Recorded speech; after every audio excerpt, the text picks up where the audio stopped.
Wait, y'all could hear that? Y'all could hear this? Was that a sound? Oh no. Oh no. That's not ideal. Why would I make a sound like that? Oh dear me. Okay, yes, hi. This is a double reading stream because I read 2 stories halfway. So we're gonna finish both. Oh, do y'all hear this? Do y'all hear this? My mic caught the sound of me shaking this. So, oops. Oh shit, YouTube is missing. I mean, I see you, YouTube, but you're not here. So, oh else, my bot is not working apparently. No, I'm just drinking off my bottle. So, yeah. Um, it's a reading stream. I started a little bit late. So this stream might go on very late as well. But I think today's stream might be about 5 hours. Because for both stories, I'm at the tail end of their story, I believe. Like, I think I'm on stage 6 for both stories. So that means there's 6, 7, 8, and then epilogue left. So 5 hours stream to finish both. And we'll start with Exodus first because I think more of you are interested to see the ending of Exodus. I saw a lot of Exodus fan art, so I don't get what's with the fan arts that I'm seeing.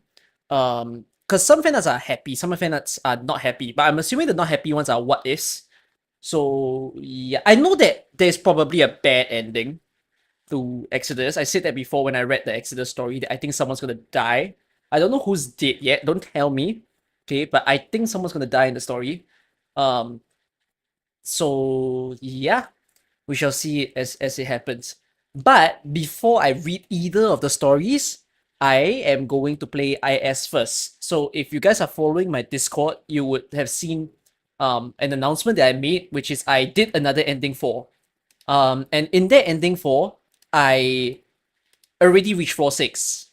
But what stands between me and ending 4 is Heretics, and I've never played Heretics. So a bit of a surprise that I'm going to do a very quick opening before I do reading. Okay, so yeah. Frostbite did story summary again. Really? I didn't know. Thought he would never do it ever again. But if he did, cool. Let me see. Did he? What kind of title is that?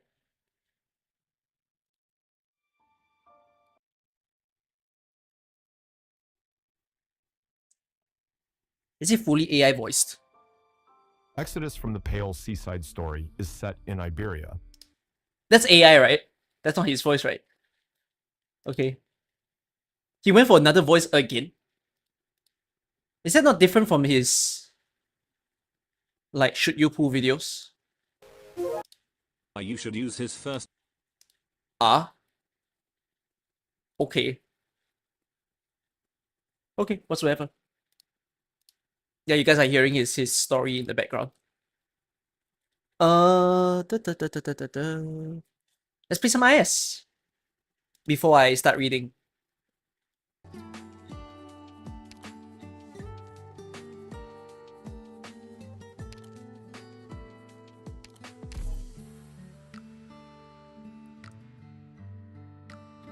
Meanwhile, you haven't finished watching my Near Light. Near Light was very long. It's fine. I'll do story summary when I can. As a video. I've been on the downtime of making videos, but I'll pull it back within the end part of this month. Daily uploads? Maybe. Okay, hold on, let me just quickly collect my stuff. And then... Okay, I know nothing about this stage, alright? As proof that I've never played it, okay? This stage is Heretics. I've never played it before. Not a single enemy seen. I've not even played the normal stage before. So I'm gonna witness it for the first time. My squad is very powerful.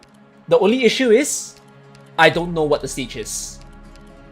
So let's see if I can react to it well. Yeah, I'll be completely blind. But you're also seeing what's the team that I have.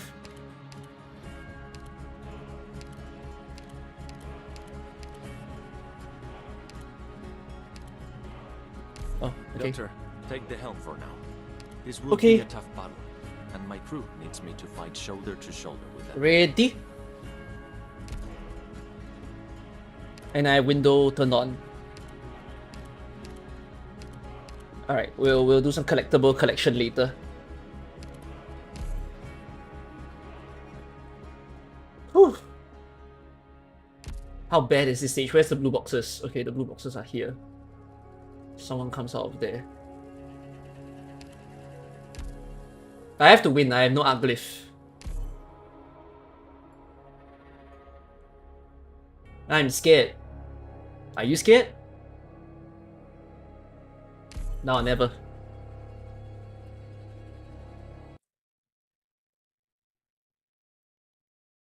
Heretics.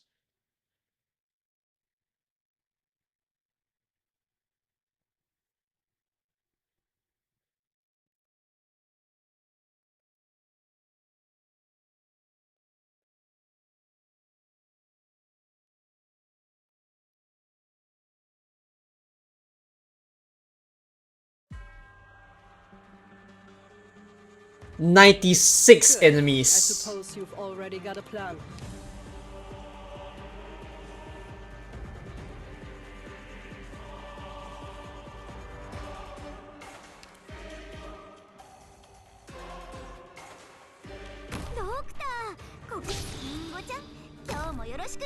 Better watch your step.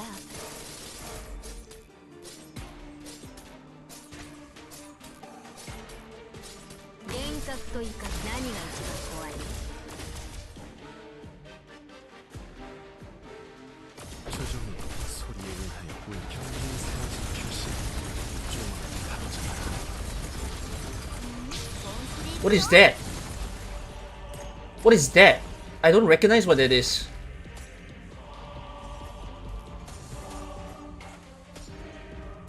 Concentrate. No need to panic. I know what to do. Don't order me. What is that? Don't try to save your corpse into shadow. No one will find it.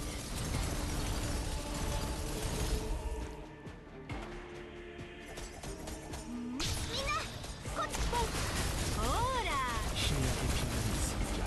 save your corpse into shadow. No one will find it.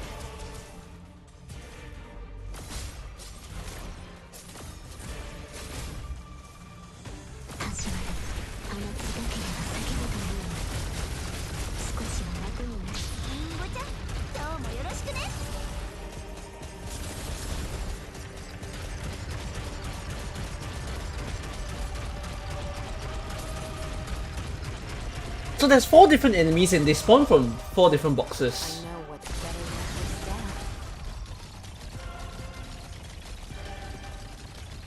step. Oh, and then there's the guy that spills out the stuff. Okay. It really helps that I have the ASPD stuff, but god damn. Okay, this stage does look really difficult. So is it... Do I understand that only the cars go the middle lane and then everything else goes down? Oh, but now they're stocking up the cars.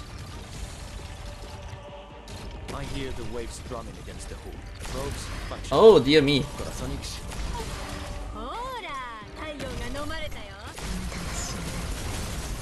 Is it correct? Wow, the ending is messy, isn't it? Let's have a go. I can hold it like that. Reasonable data. Try processing like that.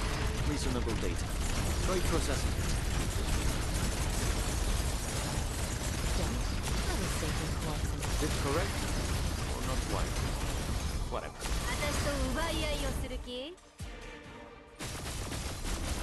Window.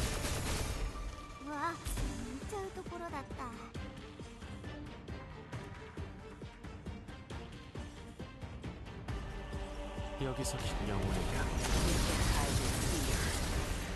Okay, I can see why this stage is something that you didn't recommend you to play.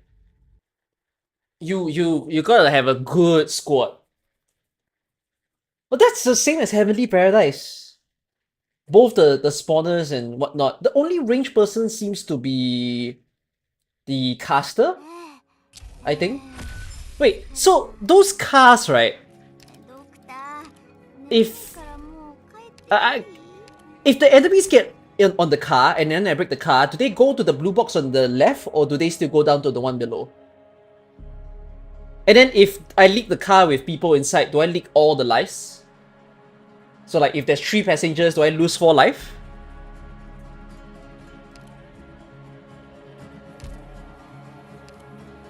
Oh, I wish you gave me the Dragon Breaker.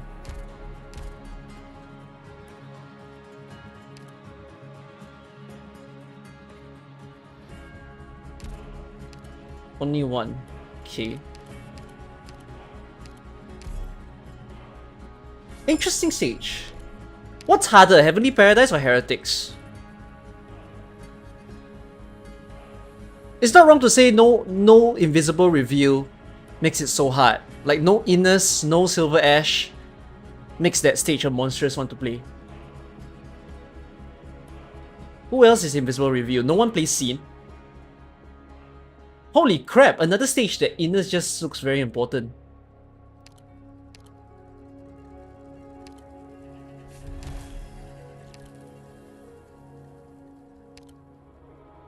Yeah, because then you're forced to block and you wouldn't want to block.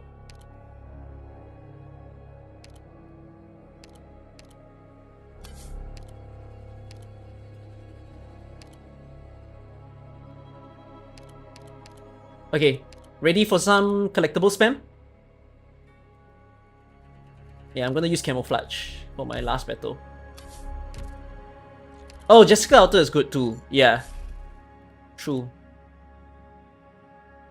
Alright, collectible spam. I don't have any thoughts increase attack item, so I might as well get rid of them. First, let me get some free shields. Thank you. More shields. Thank you. Hey, now the remaining ones. Give me a defeated all enemies stun. Give me this. How many lives do I have? 50. Texas Reaper Solo Blade.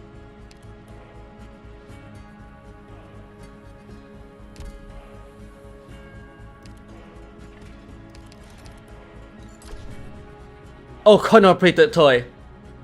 All operators start with 6 as yeah, coin operated toy. Increase attack. For every caster on the field, attack up. I only have 1 caster.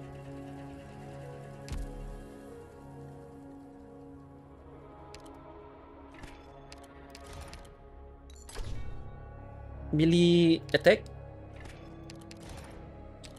Is it a casual D15 run? I was doing it off stream. Nice damage from Sarkis.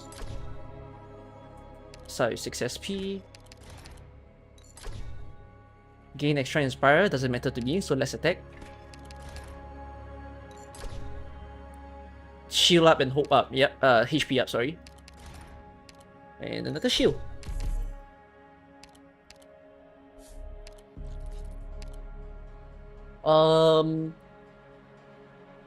I can try, you know. I can legitimately try to do the kill.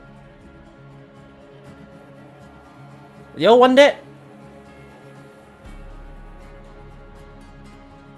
Do you want to watch an actual kill? What is this clickbait title stream? No, because I have a run ongoing.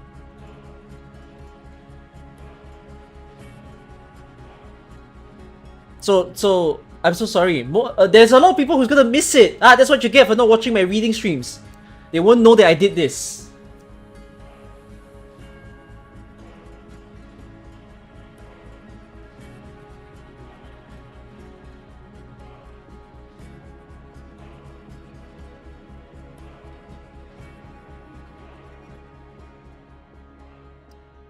I leaked the boss phase 2 instead of phase 1 yesterday because I was overkilling. And I don't want to mess up, like, you know, as the boss is entering, then enemy is also behind him. You get what I mean? Like, I don't have the life to spare. So if there was a mistake of an enemy linked with the boss, I would have been screwed. That's why I just say I'll just kill him in phase 1, since my team can overkill anyways.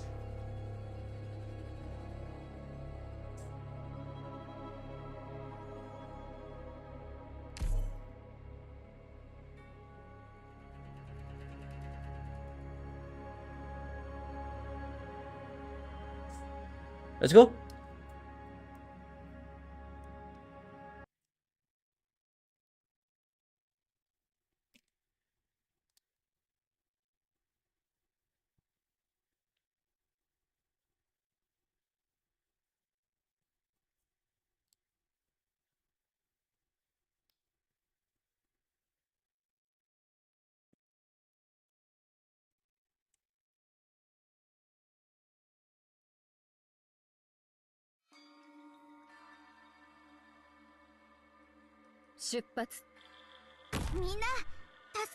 I'm listening. I will sink your...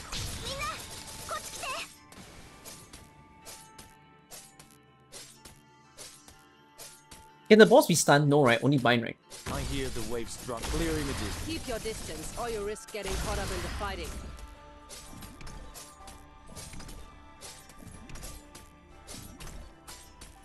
毒と罠。これは戦術ね。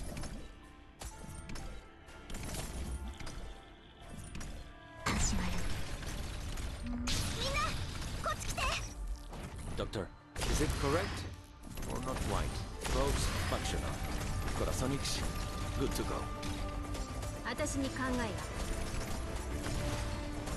私と奪い合いをする気 I know we can't hide you. 本気で行くよ。命令を降参するまで怪我しなくて済むよ。I can hold probes functional. Like that, reasonable data. Trade processing. I can hold, is it correct? Or not quite? Whatever. 私と奪い合いをする気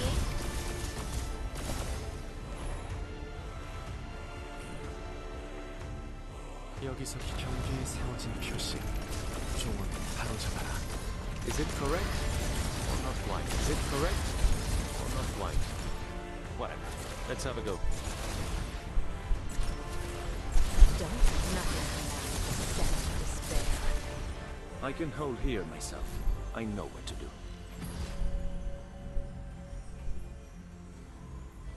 Goodbye, silence. Deploying.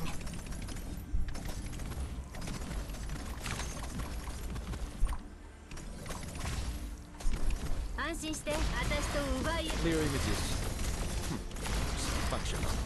Corazonix, good to go. 良ければ叫ぶといいよ。少しは楽になるから。 불안한 자에게 운명의 장막. Clear images. Check the data. Clear images. Check the data. 여기서 You're not supposed to kill. 私に考えが。 Logos. Logos. Okay, I have one. I have to take the next I boat. can hold on that. Reasonable data. 私と奪い合いをする気 I will sink your corpse into shit. 本気で行くよ Like that. Reasonable data. Is it correct? Or not quite? Whatever. Let's have a go. Okay, goodbye, Shupai.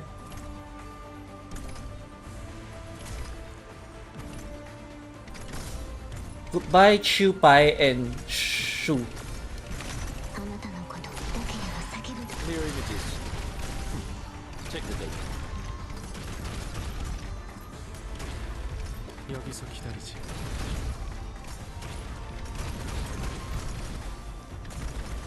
安心して私に何が一番怖い本気で行くよ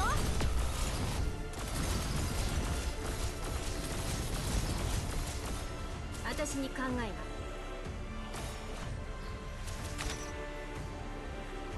Take Naranti out. I can hold probes functional. Is it correct? Or not quite? Whatever. Let's have a go. 여기서 기다리지. 엘레지가 들린 힘이 있는 빛나는 세계야. 지식의 깨달음이 있지어다. Doctor, clear images. Is it correct? Or not quite? Whatever. Let's have... 降参すれば怪我しなくて Silence, Narantia. And Pawns, take the next right. I can hold clear images. Check the data. I know what's better than this gap. You know, maybe Logos take the next right. 幻覚といか私と奪い合いをする気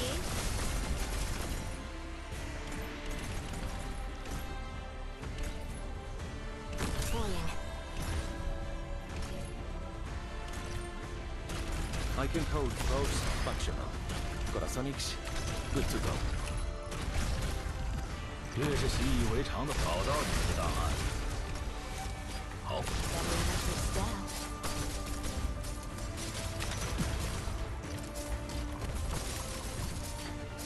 让我些是别用这么轻佻的态度对待历史。 Once the wind fills our sails, it's time to act. 私に考えが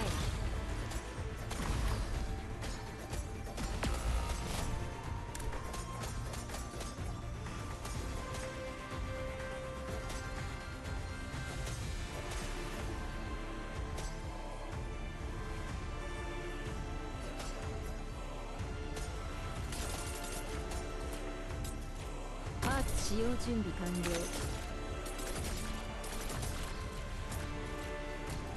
正常，真是把你种在土里，你重新找吧。私に考えが。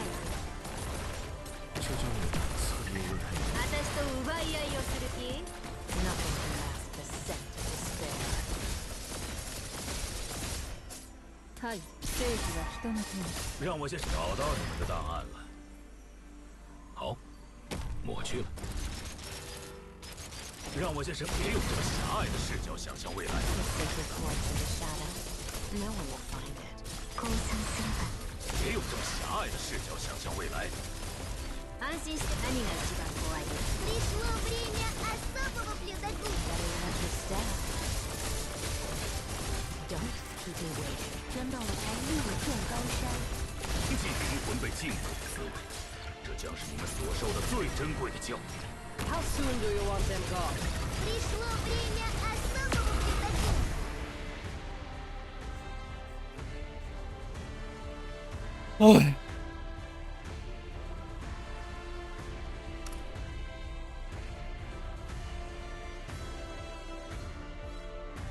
진정한 적 이게 너희들이 불의를 저지르는 이유인가?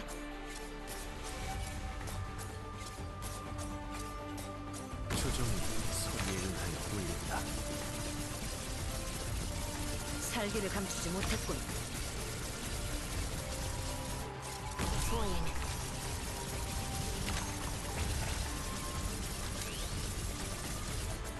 경고하지.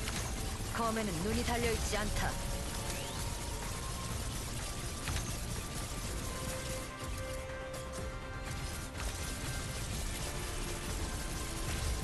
살기를 경계에 세워진 표시. 종을 바로잡아라.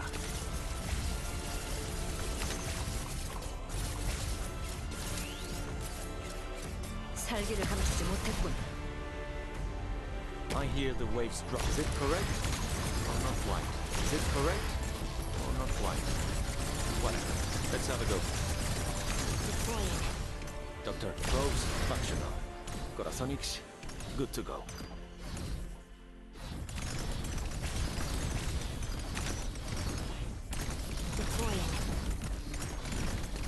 So close! Probes functional. 불을 만지는 베일. 운명의 장난이여. Ah, so close.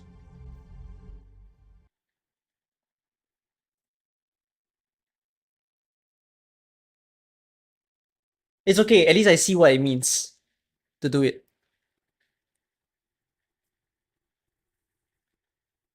I still won.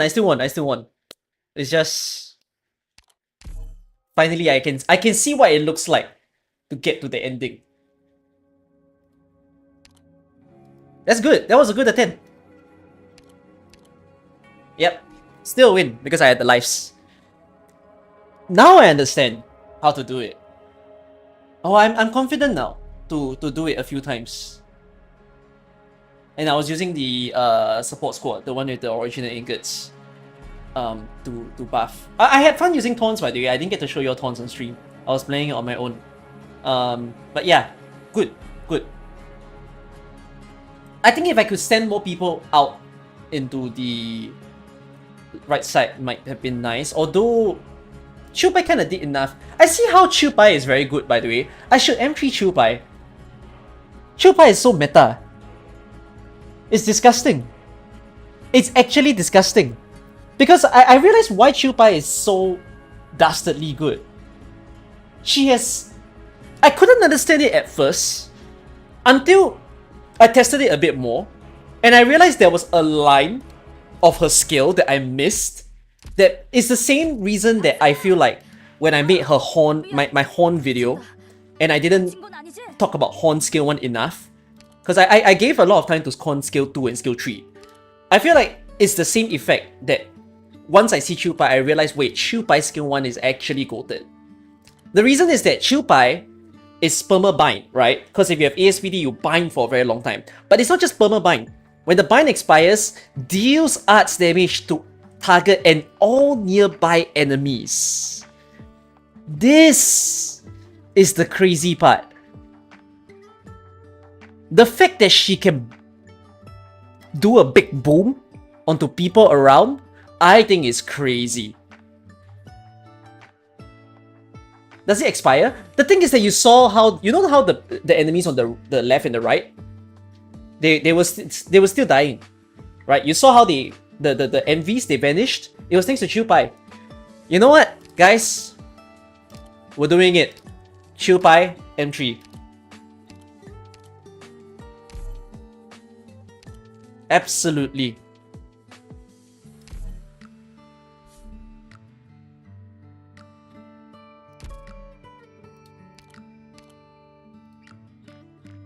Switch to... Oh, I could use Irene actually. Irene, yep. Is she for boss only? No. There's another way to make her effective. Aketo will help her. Chen will help her. None of the guys actually help with beating the boss either. They all have god tier relics. No, but it's about getting the god tier relics. Getting the god tier relics is very helpful. So you need to learn how to... Like, if you notice, this is my second time clearing Ending 4, right? I did it yesterday. So you let me do Ending 4 a few times. Let me be an addict for a while in this game mode. Alright. See, 1, 2. Wait, how many Ending 4s must I complete? 1, 2, 3, 4, 5, 6, 7, 8, 9, 10, 11, 12, 13, 14. Oh my god, I need to clear it 14 times. Oh, disgusting. But yeah, you let me do that and I can show off that I'm an IS5 master. I heard that Bingo Lockout might be coming back. And I'm asking to be a participant for Bingo Lockout. Apparently they have a qualifier. If I don't qualify, then too bad. But I'll try to qualify for it. And yeah, I hope that it would be... I hope that I can be a part of that competition. Because I like IS5 too much that it will be so sad to not try to be in a community competition. So yeah. IS5 Master? Does that mean that I'll do Ending 4 all squads and D18? I don't think I'll do D18. I think D15 I'm very happy already. I'm trying to beat the IS Tourist allegation. What does IS Tourist allegation even mean? Okay. Nonetheless, This is done. Story time? Where was I? Lobby character not switch often. Example, changing after doing base. There is. It's a setting. It's a setting that you can choose. Every login once per day off. This is how you set the operator.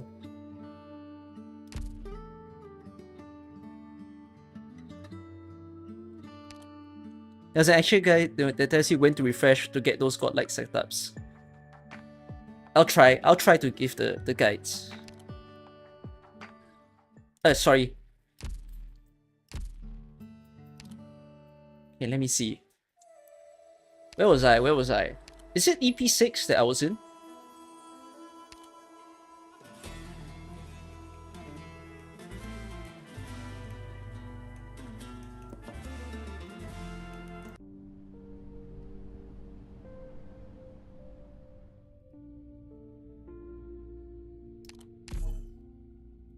Which was the last one that I read?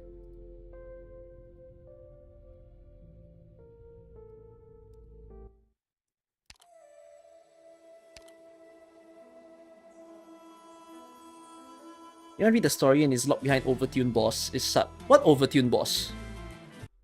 This boss? No, this boss is not Overtune. This boss just has a simple thing that it teaches that people don't think about.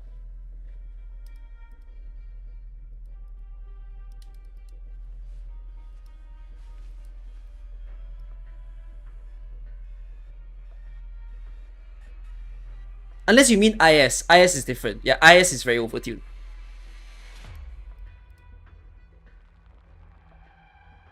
Wait, where did I stop? I don't feel familiar with what I just read.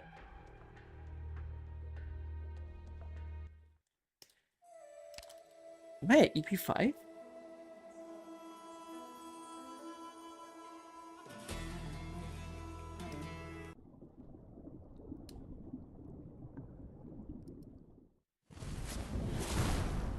I remember reading this. Yes, I remember reading this. The reunion. Oh fuck, I forgot to post a Twitter image. I screenshot that scene. I wanted to overlay the "Such is the joy of our reunion" event banner on top of Thorns and Elysium.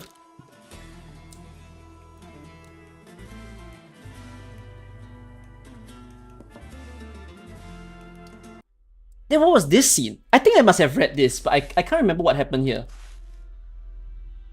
Wait. The conflict within the fleet intensifies. Pascuala's golden tongue buys some time, but Thorn's alchemy fail. Oh right, because he was fixing the thing, right? That Juana told him to fix. And then afterwards, they were on a time crunch because they wanted to surrender. And they wanted to hand over Pascuala and Peleritos to the Inquisition as a trade instead of giving the, I forgot what the item was called, the Corazonix or something like that. A very, very hard word. Okay, I remember now.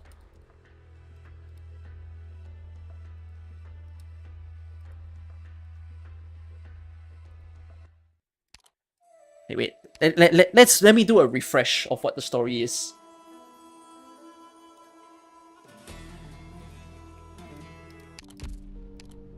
Anastasio leads the raid in the pirate camp. Juana lets Thorn go, but he returns when he sees the light from the fire in the distance. Oh, I don't quite remember this. Okay, hold on. I'm finding my stream. Did I stop at EP5 or EP6?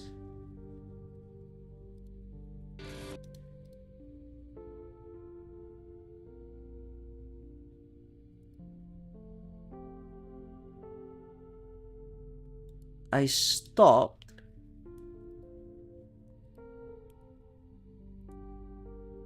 I stopped at EP5. Okay, yeah, so I have not read this. Alright, shall we?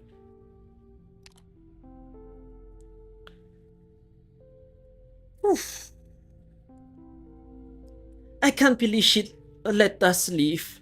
I thought for sure we'd be tied up and handed over to the Inquisition. I know no amount of apologies will make up for your loss. I suppose this is the end, Isidro.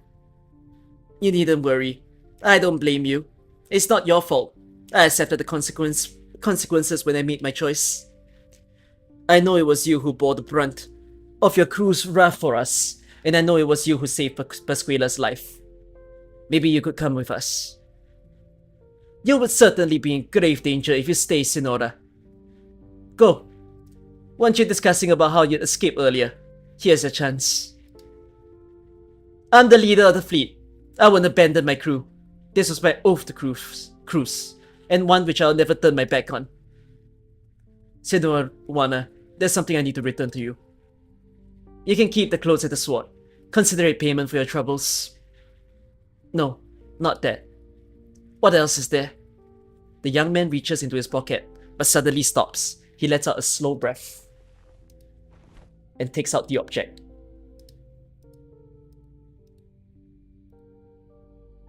The compass. No, I don't understand. If it's undamaged, then what is that debris on the lab? If you haven't been repairing the compass, then what have you been doing? Answer me!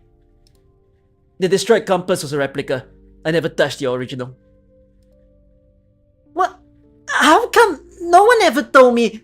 When did you make the switch? I never told anyone. I don't understand. Why? The corazonics in the compass was far more complex than I expected. If I'm unable to replicate it perfectly, it means I haven't understood its true nature. In which case, attempting to manipulate the actual corazonics could only lead to failure. But I couldn't afford to fail. Your hopes, the future of the fleet, the fates of Elysium and Pascualas, all of that was on my shoulders. So if I was doomed to fail, I thought I should at least limit the damage. That's why I tried to replicate the corazonics. If I prove incapable of understanding it, at least you could keep the original and find a better alchemist. I left some of the materials you gave me behind for the fleet as well. I'm sorry. I tried. Isidro, is this your idea of giving it your all? The chance of failure was at least 87%. This was the safest way I could think of. Are you that afraid of failure? Even if the chance of success were 1 in 10,000, I would have wagered everything on it. That's not experimentation. That's gambling.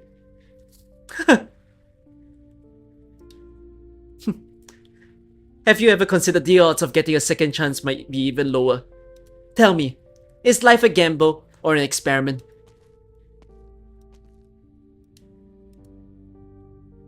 Weedy's on her way to pick me up. Are you coming with us? Hey, Sakahu, don't— ah!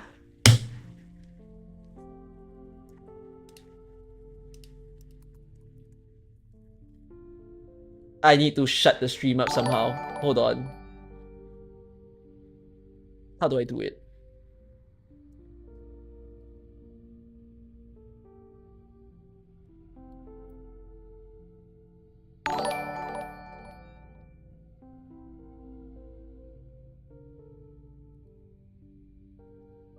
Does this shut the stream?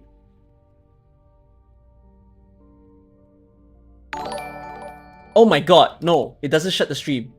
Which overlay is this? Is it this? Maybe it's this. Thank you though, Sakahu. You're making me fight for technology. Look at that, I had to switch to google.com to defend the stream. Okay, I'll bring it back later. Thanks though. Streamlabs hasn't fixed the YouTube member spam yet. I need to go and figure out how to fix it. Anyways. At least with you giving the membership, you'll be tuning. You know, if you give so much membership, I had to think about how I need to give people reason to be a member. I mean, I've been considering how I might want to do it. I'll let you all know. Soon enough, you'll see it. Special videos. I'm eating good tonight. It depends. Y'all can always feed a lot of membership depending on where you pay from. So, yeah. Because I don't set the YouTube membership too high of a cost. I think Twitch subscriber is more expensive than YouTube member. But nonetheless, I still appreciate it, nonetheless. This is a Mud Rock cosplay fun. Rather. I still have to buy Mud Rock cosplay. And whatever cosplays that I might want to do. So yeah. Anyways, shall we continue? My journey is not over, not yet over. I will continue. What about you, Pascuala? Come with me. I can find a way to get you out of here, at least. Alright. Take care, Isidro. Take care. You too. Both of you.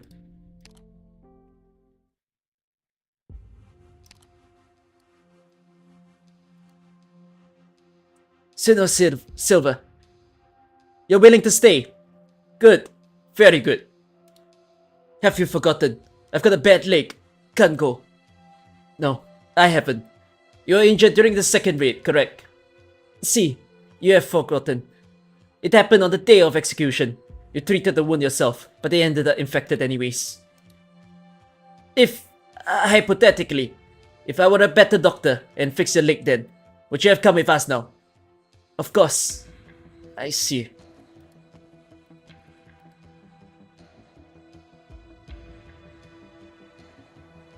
What were you two discussing? It is time. Senor Anastasio. Yes. It is an honor working with you.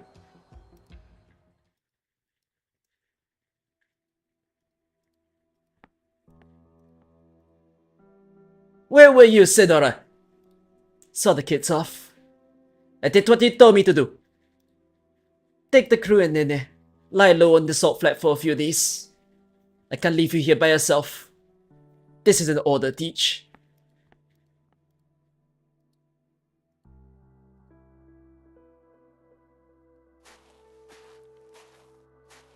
Under the moon, Isidro walks by himself through the salt flat, leaving behind a trail of lonely footprints. He does not know how long he has walked. The entire night, probably. He feels like he has let down a lot of people, and does not know what he did wrong. Suddenly, he feels lonely and wishes he were with a friend. Then he realizes he just bid farewell to Elysium. Perhaps Widdy has already found him. Their mission would have come to a close after confirming he was safe. Perhaps they are discussing the journey out of the flat and their next mission even now. As for him, he will continue his journey alone. Nothing wrong with that. No attachments, no responsibility.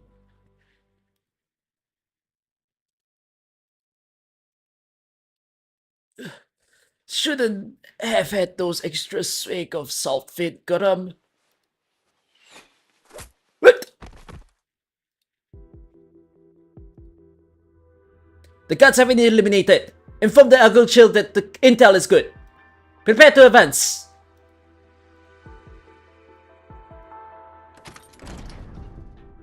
You work fast, Javier. You're alone. As you can see, you shouldn't have been left unguarded. Maybe because the one who should have been protecting me is standing before me now, pointing the blade I made for him at me. Go on, kill me, and the fleet is yours. Juana is in our custody. Keep an eye on her, but don't let her get hurt. What a joke.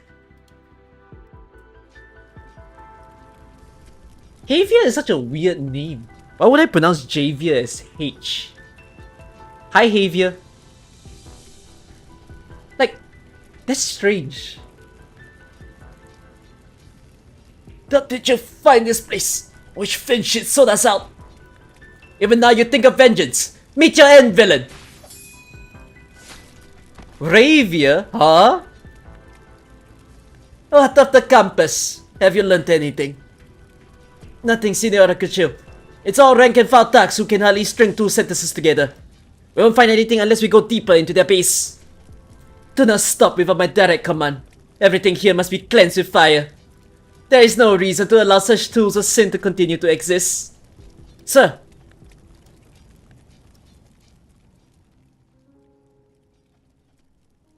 Javier. A noise rouses Isidro from his musings and causes him to halt his steps. He turns around and sees the dark night lit up on the horizon. It is the light of a raging fire. in the direction of the fleet. How could it?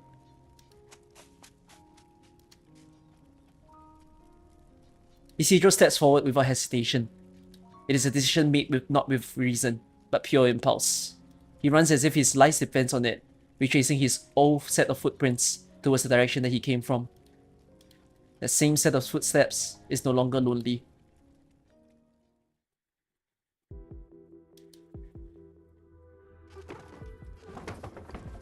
Don't bother searching. You won't find it. The sailors told me that this kid screwed up. The compass was wrecked. It'd be of no use even if you found it. Do not think to presume whether it is of use to me or not, bandit. Pardon. I safeguarded the compass for nearly a decade and slain all who reached for it. Even it has become dust, I must see this dust with my own eyes. Where is your leader? We had a deal. One will be spared. And how does your agreement with Silver concern me? Surely the woman fled with the compass, yes? This tale of alchemic failure was a ruse. A lie to protect a woman for the sake of your own desires? You too ought to be cleansed. I'm not lying. Juana doesn't have the compass. Whatever's left of it is of no use to her. It's the alchemist and his lab that you should be looking for. And where might that be? Second 10 in the bedroom. There's a secret door leading to the lab. More lies. Do not make me cut you down where you stand. Chinese speakers don't really pronounce ja the same way as English speakers, just how their language is. Yeah. On the ground! Don't move a muscle! Is it true? We'll all get pardoned if you find the compass. Are we gonna get a lighter punishment if we don't resist? Fools! Okay.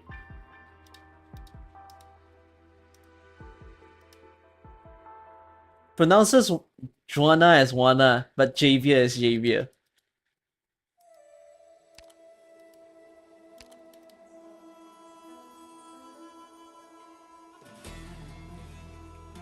Alright.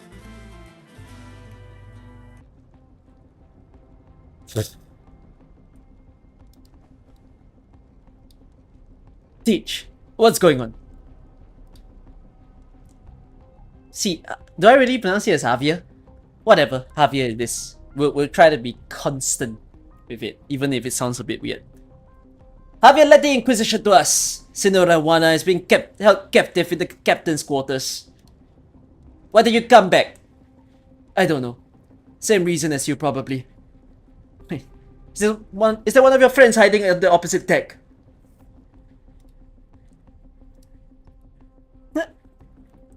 Is that Isidro? I guess he really came back. See? I told you. I mean, even I couldn't stay away. Of course he'd come back when he saw the fire. He's my best amigo, after all. What about me? What did I have to come to? To help put out the fire?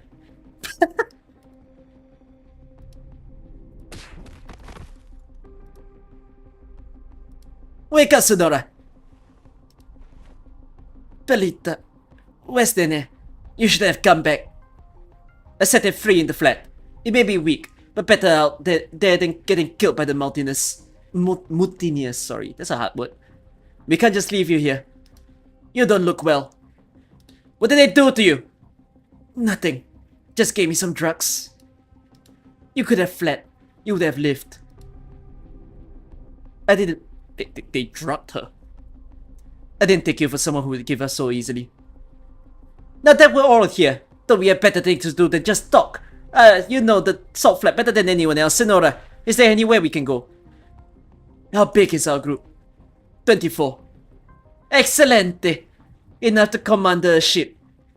Which one? La Conquista. That's the oldest one, slower than the newer salt ships. But I know it best.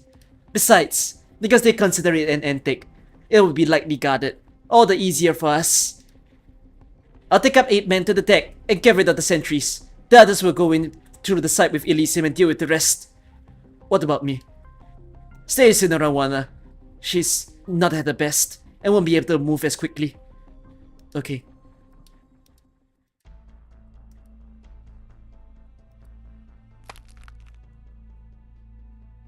What's that noise?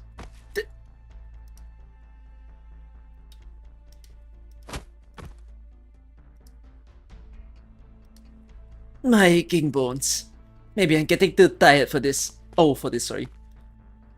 The guys on the deck are out cold. I toss them overboard. Good. Climb the mast and be ready to hoist the sail at my command. Ready full speed on the double. You done over there? We got the ones below the deck. A hand, please. Now we wait for the boss. Search in by inch. By Evacuation's orders, we must find the compass. We've turned every room upside down, but haven't found anything remotely like it. Keep looking. Don't miss a single nook or corner. Yes, sir. Senores, the Evacuation has issued new orders. A squad is to come with me to pursue the fleeing alchemists. And why are you the one delivering the order? What's wrong with that? We're still working together according to our agreement. Very well. Wait here while we muster the men. Gracias.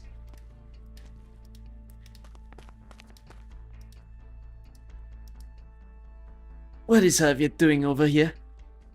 No idea. But he's gotten rid of the warrior priest for us, even if he didn't mean to. When they leave, we can continue behind those tents. They won't be able to see us from any of the salt ships. I can see you've become an expert at sneaking through our base. Hang on, we're almost there. Okay.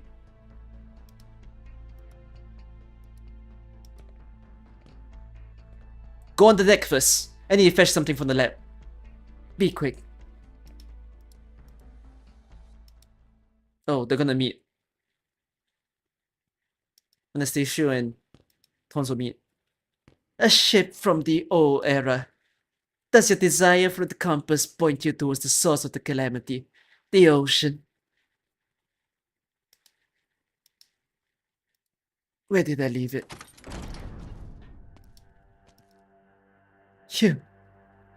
You. It is you who has been leading the raids. And it is you who have been repairing the compass. People always tell me to look for the good in others.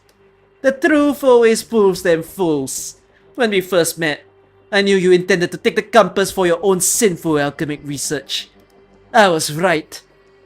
The compass is no more. I'm still trying to scrap what's left of it off the transmutation table. That black mud! No, that is not the true compass. Your lies have no purchase here. Must the Inquisition spill so much blood for each thing it loses? You know that the compass corrupts the heart. It's nothing more than a tool for sailing the seas. Sailing the seas? Those who attempt to elude both judgment and the reins of morality often seek out thorny paths that few have walked and distant shores that none have reached. As if their accomplishments could offer sanctuary for their sins. I don't recall sinning. Harboring a thief, feeding upon the remains of the townfolk, assaulting a cleric of the Inquisition, associating with bandits who menace the town. Is that not enough? Pretext and framed crimes. And now you begin to deny your sins. All who have sinned will desperately deny it. I was no exception. But I learned to accept my sins, and thus discover the path of atonement. My life was born from the evils of cannibalism. My very being is a sin. I am unworthy of the liberation of death. But you were once pure and upright, before desire corrupted you. You have the right to die. I will free you. You're insane. I don't have time for this. Strange. Why isn't Isidro here? It's alright. He must be somewhere on the ship, so everybody's accounted for. Just waiting on your order, Senora.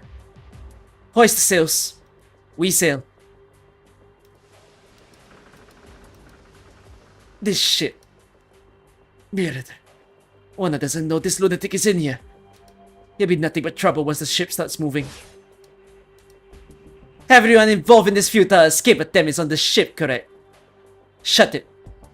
This is where it all ends for you, along with this sinful vessel of the old era. The Evacuation's attacks are ferocious. All Isidro can do is defend himself. This is getting nowhere. I have to do something. This is his own lab. There must be something he can do here. What does he do best? During the time he spent here, his most frequent creations were undoubtedly explosions of various sizes. Explosions. This calls for an explosion.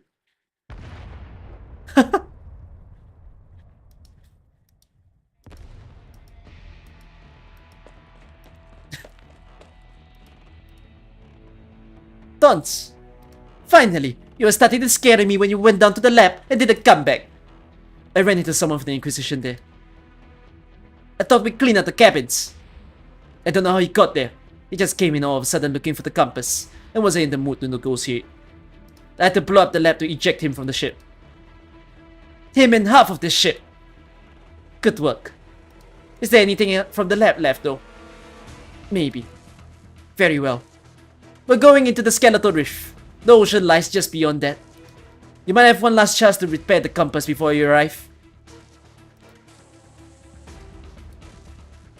Senior Silver, the Evacuation is still on the ship. We must come to his aid. No one could survive an explosion like that. But the Evacuation... I said no. Will we let his martyrdom go to waste, sacrificing the living for the sake of the departed? But what if he's still... Aaron needs you now more than ever. Take inventory of the confiscated supplies and run out the prisoners. This is an order. Steady! You're gonna snap the mast in two! Are you trying to crash the ship on those bones and have them hang on them and have us hang on them to dry like human jerky? Full left rudder! Full left rudder! Damage to the starboard side. Another hit from the steam blast, and this ship's going to fall apart. The skeleton formations are getting denser. We'll crush if we don't steer this just right. The erupting steam means we're closer to the Skeletal Reef. They won't dare go in there. But do we? The steam blast will punch us through like a hot knife through butter. Better than the Inquisition at least. Boiling steam shoots out of the gaps in the skeletons and tears the sail apart with terrible force. The gang is thrown into the air before crashing back on the deck. The helm wheel spins wildly out of control. Gushing steam sends the ship crashing towards a massive skeleton more than a dozen meters tall. Juana says nothing, as if waiting for something. Weedy, you're an engineer. Do something. This is my first time on a Golden Age ship. Never mind one that's modified beyond recognition. I need time to figure out how this works. Do we abandon ship? We must survive if we jump now. Are you loco? You'll be impaled by saltfish in less than a minute! Sinora! What are done for? No, we're not. Juana looks towards the spinning helm wheel. If the ship were alive, its flesh would have been stripped away by a century of wear, leaving only a bare skeleton. Even its once magnificent embroidered sail was replaced with a patchwork of fin skin. Yet, the helm stands proud at the deck's center. Juana holds the spinning helm wheel with her hands, as if stating a dance partner, and begins to turn it with a frenzied rhythm. Her ink-black hair whips around like seaweed caught in raging tides. It's been so long, old friend! La Conquista brushes past the massive skeleton, banking at a dangerous angle. Only hanging by onto the rope for dear life did the passengers avoid being thrown overboard. For decades, this heavy old ship has had to drift slowly behind other salt ships. Now though, it darts through the boats, riding upon the wind, as it once navigated treacherous reefs with Juana at the helm. Sinora! We're on course again! I'm alive? Do I have all body parts? Am I hanging off a piece of bone? You said you only needed me to put out a fire! Well, figurative, right?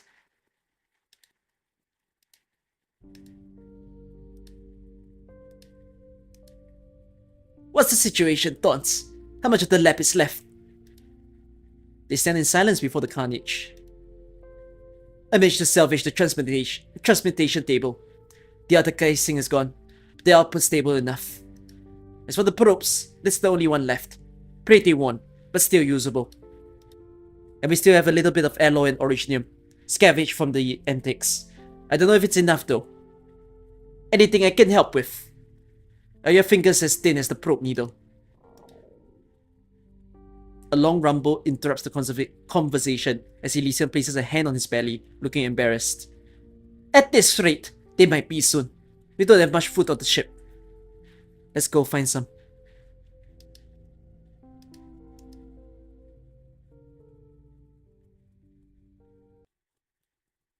What a band of two brothers.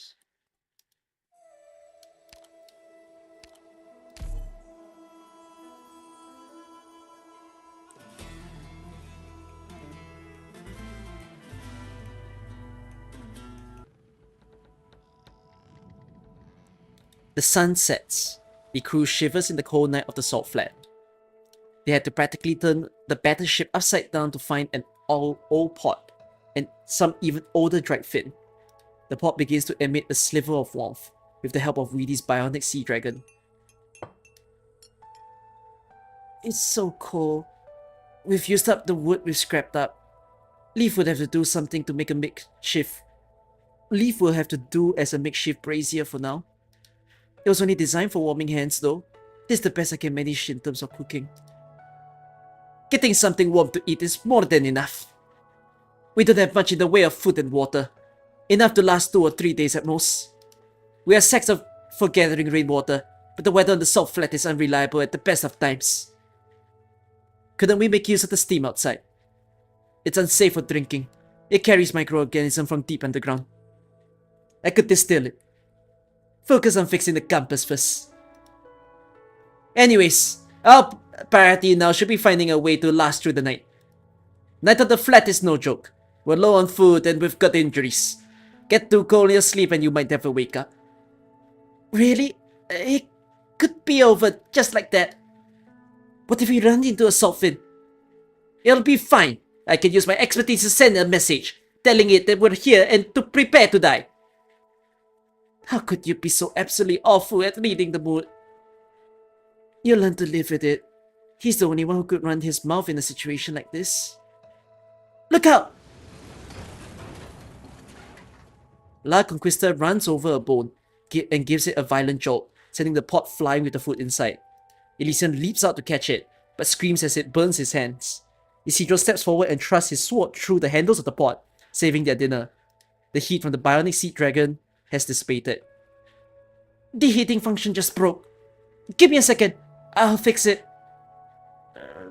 It's so cold. Phew! I can synthesize something that emits heat. It shouldn't take too long. Save the materials for the compass. I'll worry about the heat. Choo! Choo! I'm sorry. Can I have a little bit more blanket? I'm really freezing. Stop worrying about who's. Everybody, huddle up. Isidro, stop sulking over there and get in here. Count your lucky stars that you get to snuggle up into a once-in-a-lifetime hottie like me. Hey, who threw a blanket over my head?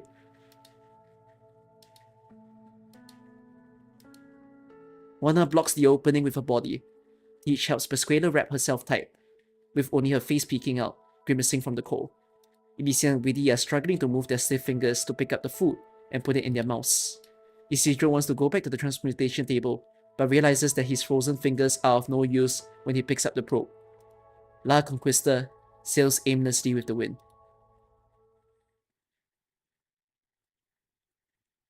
Where are we going? No idea. Deeper in, I suppose. So we don't know where we're going? We don't know when those fin shit creatures will catch up to us. And we don't even know if I'll freeze to death in my sleep, or if the ship will hit something again. What's gotten into her? I thought she'd be the first to find the warmer spot to lie down, and maybe steal some of our blankets when we're asleep. She's just a child. She's asleep, with a bit of fever. See if she has any useful herbs in her pocket. If I'm going to die here, I want to sleep in my old home. One last time. That big house. My bed. My blankets. My bathtub. My prettiest clothes. all lined up. All the food I can eat, all the money I can spend. No more getting kicked out. Getting kicked hurts so bad. Rolling from one end of the street to the other. I just wanna go home. Wanna live a better life. Don't wanna die. Not here.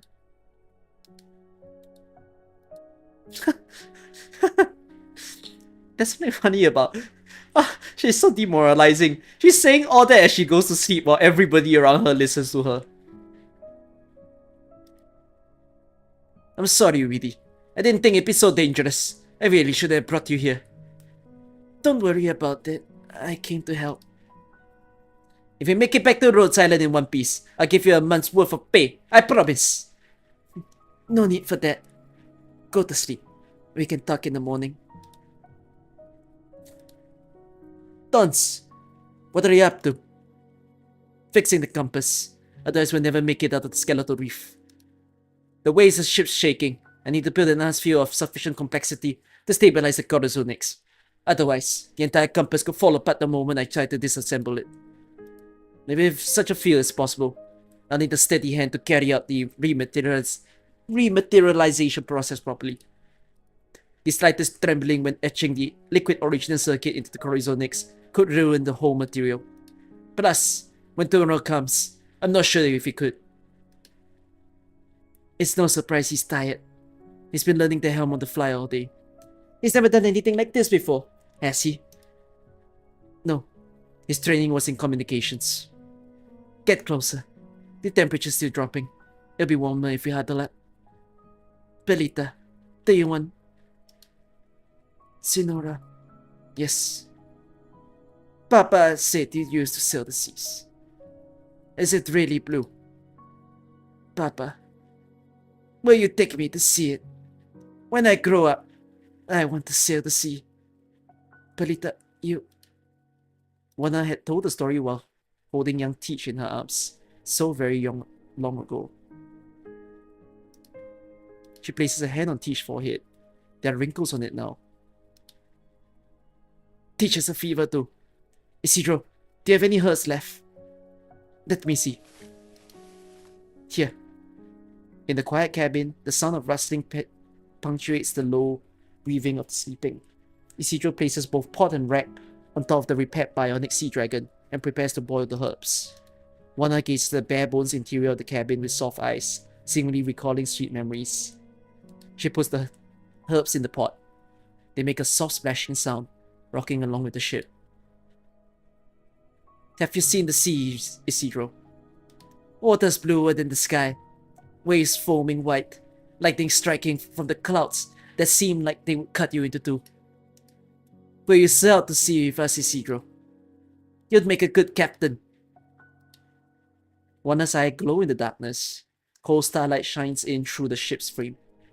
He opens his mouth to answer, but closes it again without a sound. There is a light in the horizon, in the direction where they came from. It is their pursuers.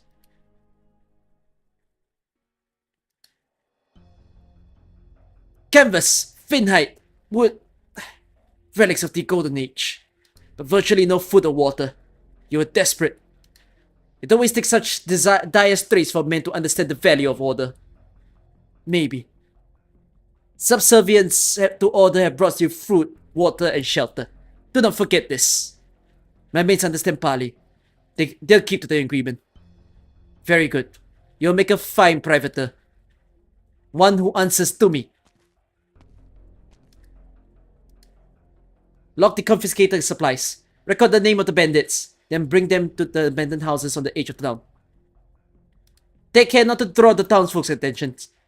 Yes, sir. And I want those ships of theirs to traverse the salt flat to be brought... back without a scratch. They are the town's only hope. Understood, Senior Silver. Anything else? We tried looking for the Evacuation, but only found a fragment of his clothing. I left it on your desk. Very well. I will take it from here. Now go. I wish to be alone for a while. Anastasio. I thought you would save us all. But you never cared for anything other than yourself, did you? The piece of cloth leaves soot on the desk. Thank you, Sakahu. Bye-bye.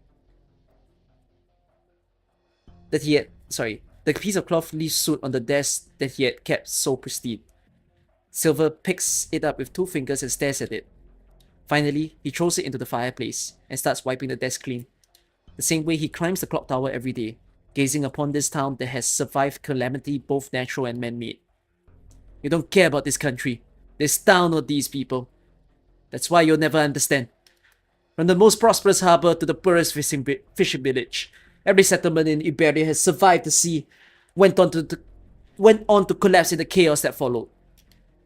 Aaron was no exception. I'm the one who devoted half my life to this place, who saved it from the tragedy of cannibalism and the terrors of tyranny. And I am the one who will bring its salt ships that walk the land, who will liberate it from this barren soil.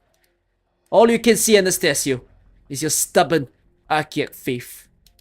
You'll never belong to Aaron. You'll never interfere with Aaron again.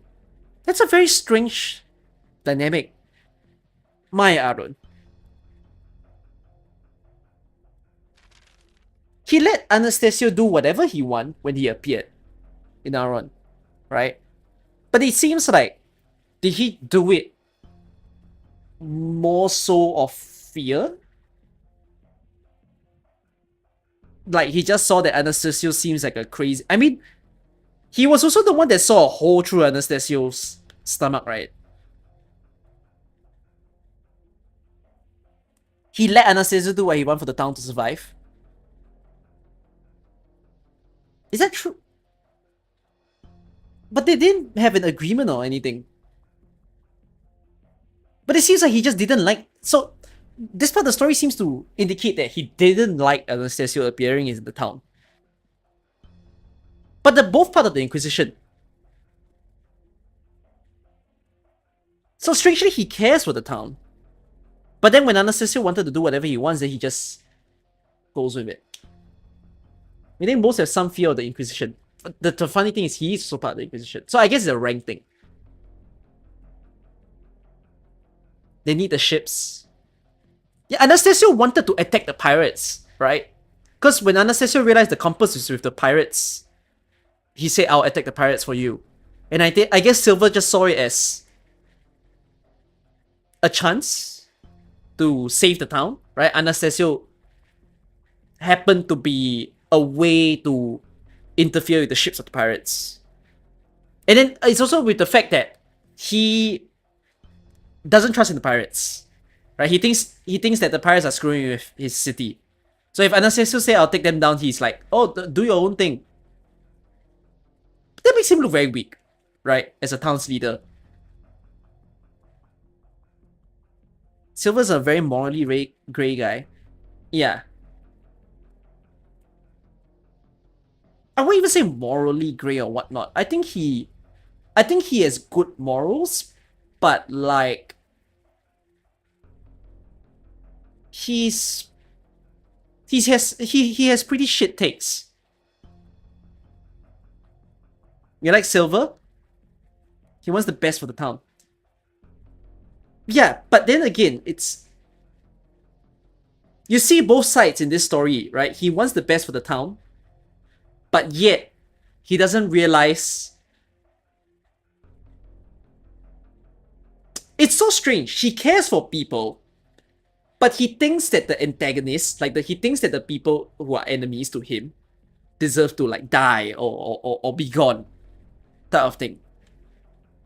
Like, this is even... It's quite funny because a lot of the AK stories have the topic of race, right? As in, Sakes, Liberis, you know, they talk about that sort of race matter. But in this case, Silver has no race conscience. He's just, I'm part of this town, I'm the leader, I care only for my people. Anything that goes against my people, everybody else should go. It's a very strange thing where it's like, if it means the cost of someone else's life to help my town, I'd take it. You remember that he wasn't from here before? Yeah, I think they changed leadership. I vaguely remember that. Anastasio made him do a move that he would never do alone. Yeah. The pirates are also mostly Aegers too. And we know how they treat them too in the barrier. But the pirates aren't all goodies either. They're not all Aegarian though, are they? Was it implied that they're mostly Aegarian? I don't remember the implication anywhere in the story. I feel like if they were, then that would have been a more revolving thing that they talk about. But they didn't quite talk about it that way. Isn't that how a dedicated mayor should be to anyone who's hostile to his village? But it's also a bit like true violent means? I don't know. This is an interesting story because it questions my own sort of thought as well. Like, you're part of a country, if you lead the country, do you take violent means to fight back? It's quite interesting because unfortunately we have wars within the world right now, right? And an interesting dynamic that I see between sorry that I bring this up, but an interesting dynamic between Russia and Ukraine is the fact that Ukraine is on a mega defensive.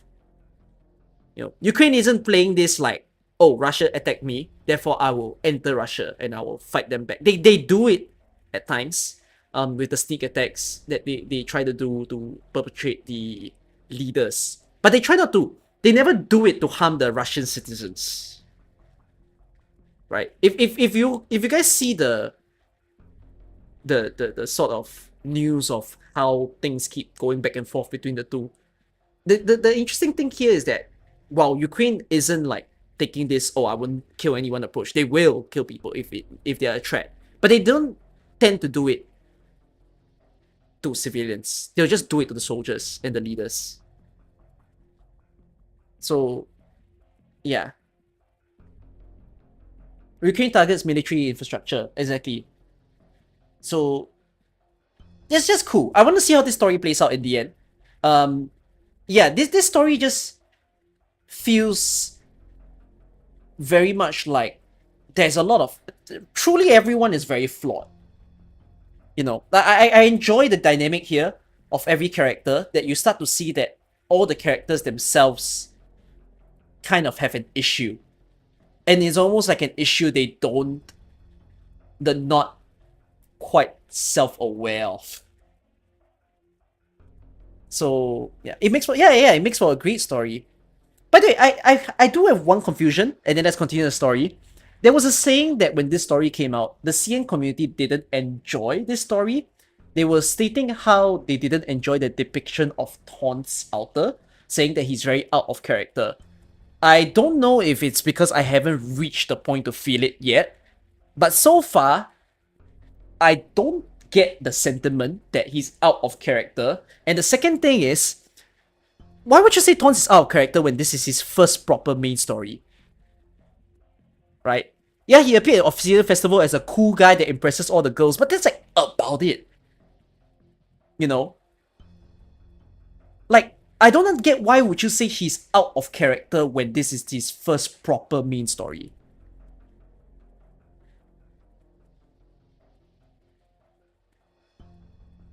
And I thought I feel like there was some good characterization of him. You start to see...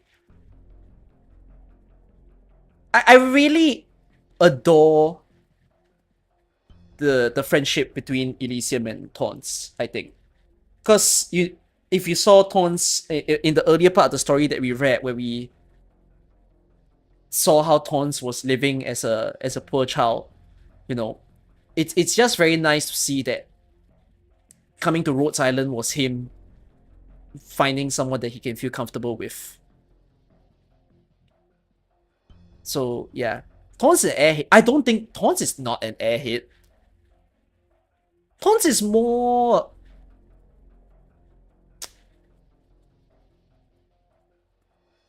I called Taunts something. I called Taunts Executor Outer Light. He's very similar to Executor Outer, but I want to call him the more bearable version of Executor Outer. Yeah. I definitely like Taunts more than Executor Outer. academically smart but emotionally dumb. I can't say he's emotionally dumb. He's like emotionally I don't care kind of person. And I think he actively chooses to not care. It's not that he's unaware. So, yeah. I mean, you already see Tons is not someone with no emotions, right? Especially with the part just now of the story where he was choosing to like go on his own journey. But wait, one last thing, and then I'll start the story. Why did Tons choose to walk away? What did he want to do by walking away? That was something I wasn't quite clear cut. What was he going to do by leaving the ship and Elysium and Weedy? Did he just say that? What was he doing? I genuinely didn't understand. Was he wanting to reflect? Was he gonna like go on his own journey for a while?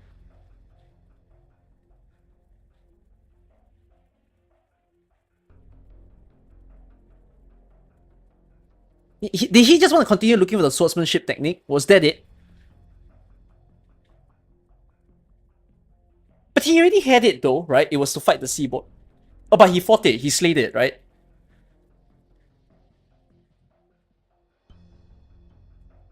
He just didn't want to put the risk to his friends. To be independent of the ship. So, do you mean that he walked away and hoped that his friends can leave? So one was hoping that Elysia and Weedy can just leave, you know, and not be a part of this problem. Then the second thing is, did he just walk away because he felt hopeless? That he didn't save the compass, so he's just like, I don't want to see what happens to the ship. No, they weren't banned from the ship. Juana just let him go.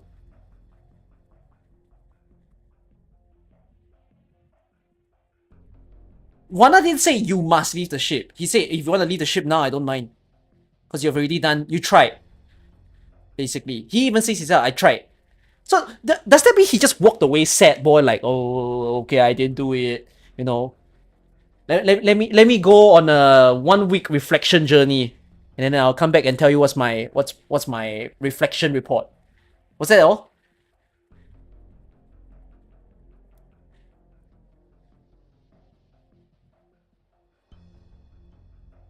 Dude broke out Linkin Park playlist. That's funny. He's upset that he failed. Yeah, he is quite a perfectionist, yes. The goal's not properly built. He went away because he felt disappointed to everyone, didn't know how to deal with it. Yeah. I think that's what it just is, right? He didn't have a purpose for walking away. I think he was just really sad. No, and that's why the part where he said that he felt very lonely was because he probably didn't know how to expel the feeling that he had. Right? Once he walked away, he's just like, if I could have a friend that I can talk to about the fact that I failed, would have been great. They got banished, but the other pirates can take the compass and Pascuala and bring them to town. But the compass was never fixed, right?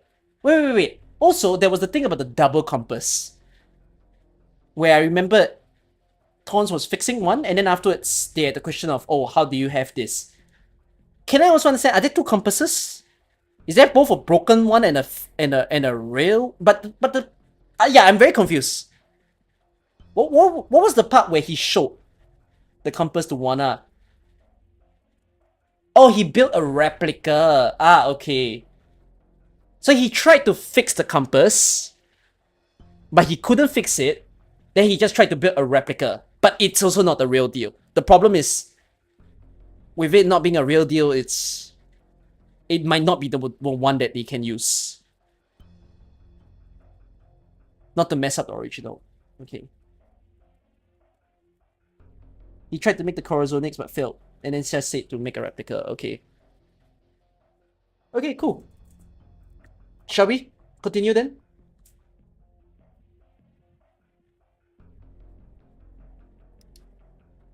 So they were never meant to be land ships at all. A wind-powered walker. Genius. A shame the Aegir woman has such talent. A handful of new ships, plus the ones confiscated from the pirates, will be enough to carry the entire population of Aron. It's been decades. Finally, we will be free of this salt fat that feeds no one. Oh.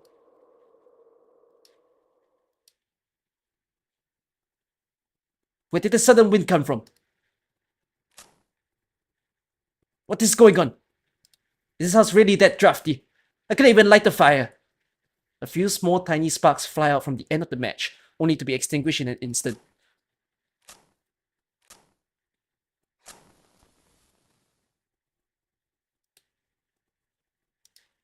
A tiny flame sways in the wind. The flickering light illuminates the darkness.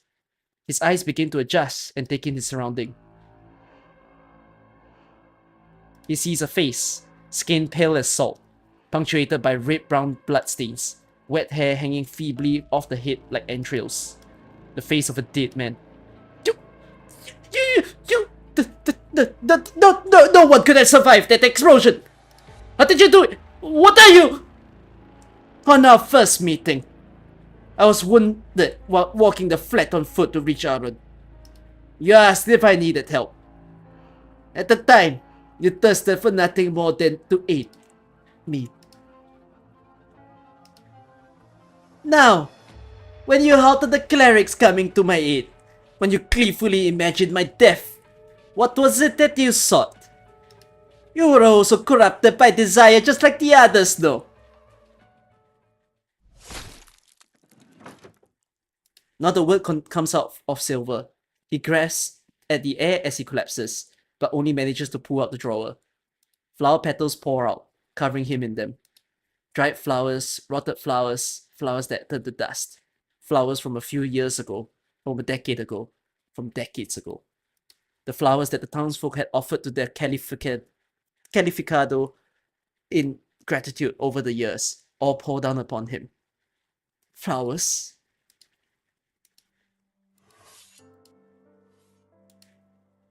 He hears the sound of a knife being honed before it comes to a sudden stop. There is a commotion outside. His mother screams, screeching and besieging, claiming that she was honing it to cut vegetables.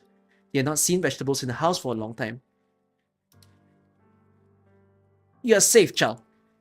Madness has come over your mother, but we have her under control. By the lantern, what is it that he's eating? No! He screams hysterically like his mother, waving his hands wildly, trying to cover his own face, fearing that the clerics would smell the flesh, see the scraps by his mouth. He had been determined to end his sinful existence by death. Why then, as he comes face to face with this kindly man of the cloth, would he strive to hide his crime? I have sinned. Please, let me die. No, child. I will not judge you for trying to survive. You must live and atone for your sins. Sinners are myriad. We have walked the land helping those who cannot atone themselves and cleansing them of their sins. This you can do also. Only by this will you atone for your own sins. Until one day, the purest flowers will bloom at your touch. What happened to him when he was young?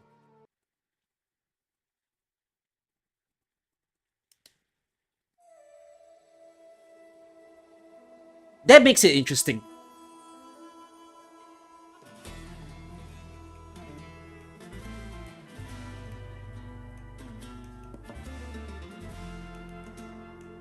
Was he eating his own mother? Was that implied?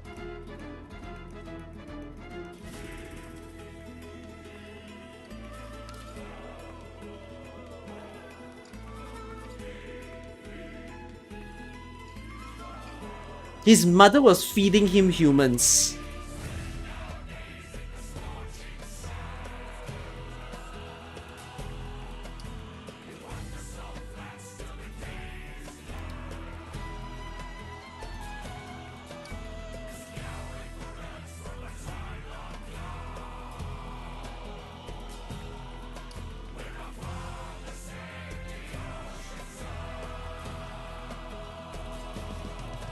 Is no one bad in this story?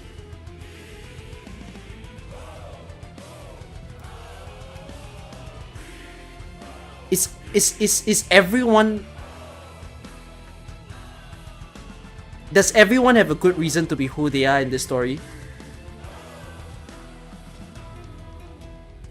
Am I alright? No, I'm not stunned by the Kano part. I'm more so thinking of the fact that the story sets up that Anastasio seems like the evil guy. But does Anastasio have a good reason to be who he is?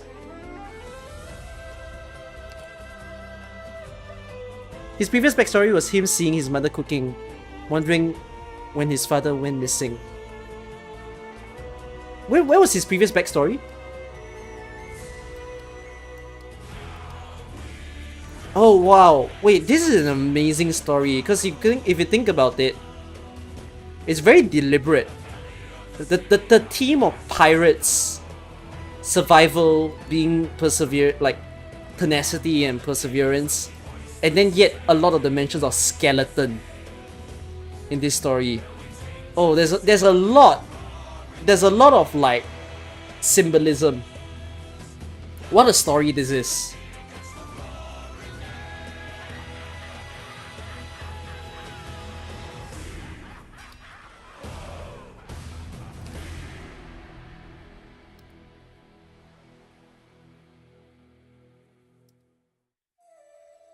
Please have the same writers. Please cook the same writers for Enfield. Alright? Enfield will be the best game ever. Just take the same writers, make them do well.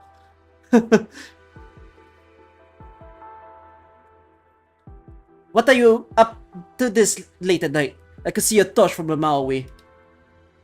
Night watch. You forgot we're in town. Those salt fins barging into the camp at night, and the roof above your head isn't getting blown away by a salt storm. I know. Just not used to it. Room's too hot. The bed doesn't shake. I can't sleep. Oh, that's...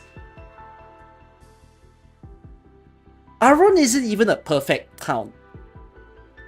So for the pirates to think about coming into Aron as a form of escape is so fascinating. Right? Because now that they're here, they're like,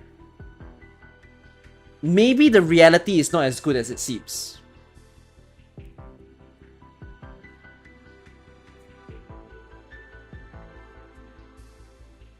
But then again, they aren't used to comfort. Can I say they aren't used to comfort?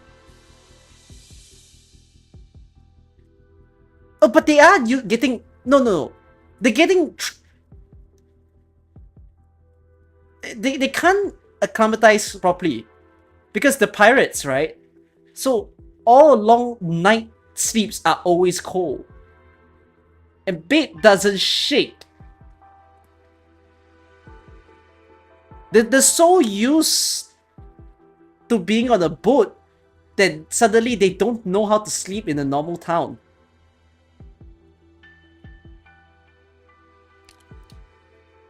Besides, something's not right here. That Calificado, Silver, brought us here. But where is he? Probably just thinks he's too good for us. The townsfolk are still on their guards against us. That's why they brought us here at night and hid us in these abandoned shacks. Aren't we people too? How are we different? Enfield is just a futuristic moon. No pirates sailing on salt. No, Enfield can do very well. Because I never made a video about Enfield. The thing is, Enfield will have very good thematic stories. They already hinted what the regions will be. And I think the themes for those regions can be very interesting. Like we're gonna get something similar to Sargon in Enfield. That has been implied in the story that there's a desert land. And then it's also implied that there is an ice field. So we're gonna get something Sami-like as well. The thing is, I won't be surprised if Enfield's map or like the world layout becomes something similar to Terra. The only exception is that the sea is not a problem. So the thing is that in Terra, the sea is a danger, right? Because of Seamon. So there's a limitation of how much land that you can get exposed to when you're living on that world. But then in the case of Enfield, there isn't an implication that the sea is danger. So everywhere they go should be fine unless there's a place devastated by tornadoes and whatnot. So that's the thing. There will still be very regional feeling regions. Like regional feeling regions is a funny thing to say, but you get what I mean. We're still gonna get the city vibes in Enfield. Yeah. The difference between Enfield also is that there's no catastrophe. That is right. They've only the supposed catastrophe is only Angeloy, or like whatever the monsters are bad.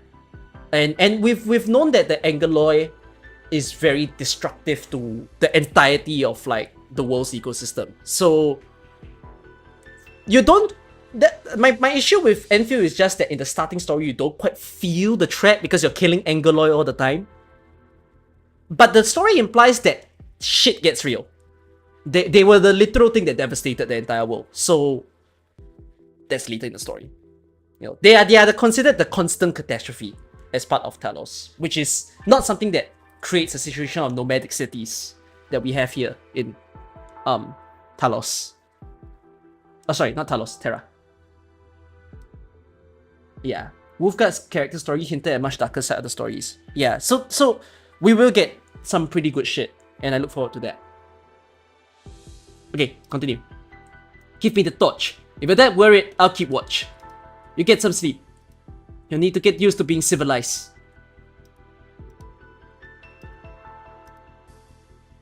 I see you're still eating the jerky from your ships. Senora Evia. Ah yes, jerky. This kitchen hasn't seen use in quite a while, but Silverhead is specially repaired. The utensils should be readily available. I hear that you've always wanted to be a cook, so why do you not cook when you finally have a proper kitchen? I just can't. Not today. Why ever not? Is this still not enough? It's enough. I assure you, never seen so many kitchen tools my whole life. Why then? I insist on knowing, Signora Javier. When you cook, it's not the knife in your hand you're thinking about, but the people who will be eating it. How can I cook when they aren't here?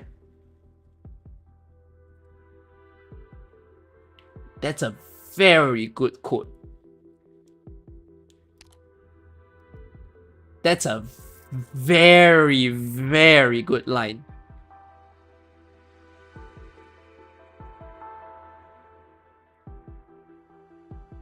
God. I think someone needs to do a collection of all the solid lines of AK, man.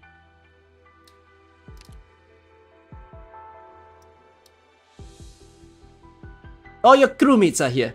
If you mean the ones who obstinatingly continue to resist, neither of us need to regret their positions.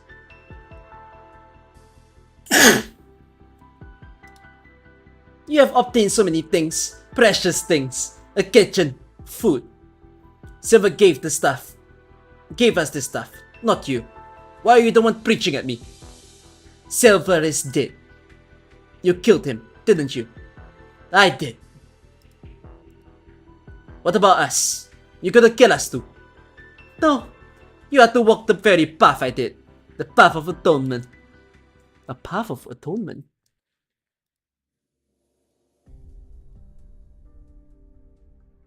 Get any sleep. I wish I could live with the heat and the bed not shaking.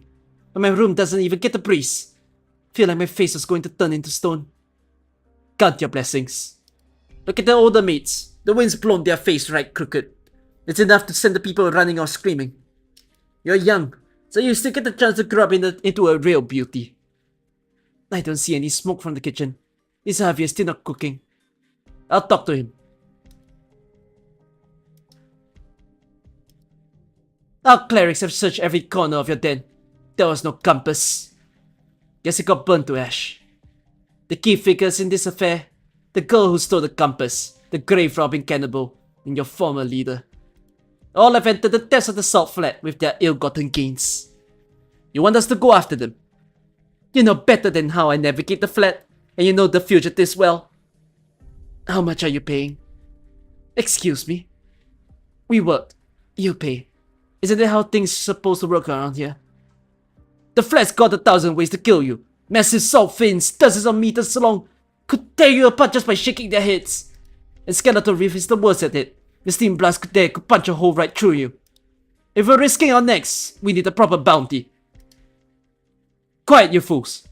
I'm sorry, we don't need. What? Don't we need? We've only been here a single night, so how are we supposed to put food on the table without work? Calm down, that's not what he meant. You see, Senior Anastasio, the caravans under inspection were carrying both coin and trade goods. I have no use for such worldly possessions. And yet they were hiding the good stuff from us. Wait, it's not what you think. You heard him, mates. Do the work, get the loot. Now quit yapping and start moving. Anastasio sees those before him as puppets of desires. Regardless of their intentions, he believes their desires will inevitably lead down the path of evil. The path of evil? Much like the pits of hell, the greed of man is bottomless.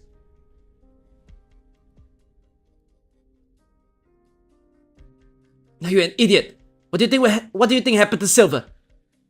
Church conspiracies are above my pay grade. Best I can do is play the fool. There's no conspiracy, Russ. Silver's dead. Anastasio killed him. He's no schemer, but a complete lunatic.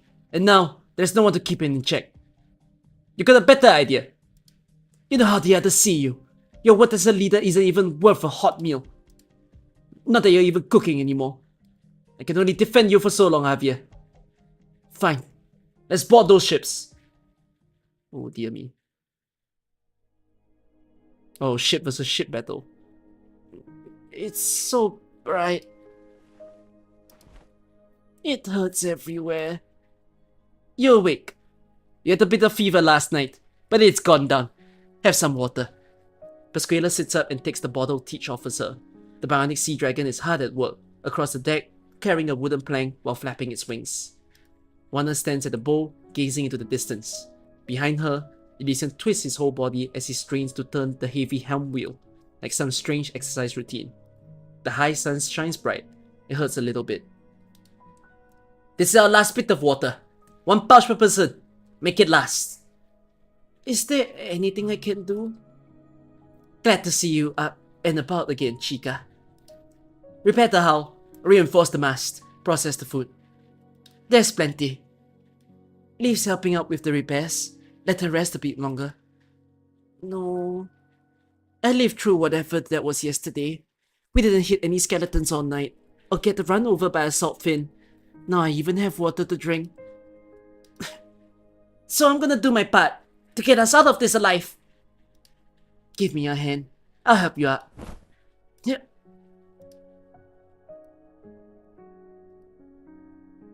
Here, your water. Your portion of jerky. We talked about it and thought it'd be best for you to focus on fixing the compass. We can worry about everything else later. As long as we have that, we'll find our way. As for the rest, we'll cross that bridge when we come to it. How much time do we have? According to Senora Juana, they'll catch up to us by tomorrow morning, at the latest. That soon? There's not nearly enough time to fix the compass. Just do your best. If you can't get it done, she says she'll risk the Skeletal Reef, compass or not. And this is for you. What is it? A modified communicator. It lets us talk even in the most extreme environments. Okay. Fin shit! I see sails! Sails, southwest. You stay here. I'll go help. I can see their sails. Increase speed. Catch up to them. I wouldn't recommend that. And why not? Based on their current heading, if we did, we'd only force them into the Skeletal Reef. What of it? There's no place for mere mortals. Sure, maybe they'll die in there, but we can't get in either. Irrelevant. Please reconsider, Senior Evacuation. The compass will probably get destroyed too. That is not your concern. I've said the software for decades. I know how to stop a salt ship. At least let me try. It'll prevent a lot of needless deaths. Do not squander this chance, Senior Javier. I can't say Javier for the goats of me. It's so weird of a name. You have Very few left. Javier! What are you thinking? It's been years since we pulled off something like that, let alone against Juana. I know it won't be enough to stop her, but forcing them to change heading is still better than herding them into the Skeletal Reef. And if you fail, whatever's left of your authority will be gone. You'll lose control of the fleet. Neither will groveling to Anastasio help me keep it. Just listen to me one last time. Maintain a steady speed with the ship, and have another go around to cut them off on the east.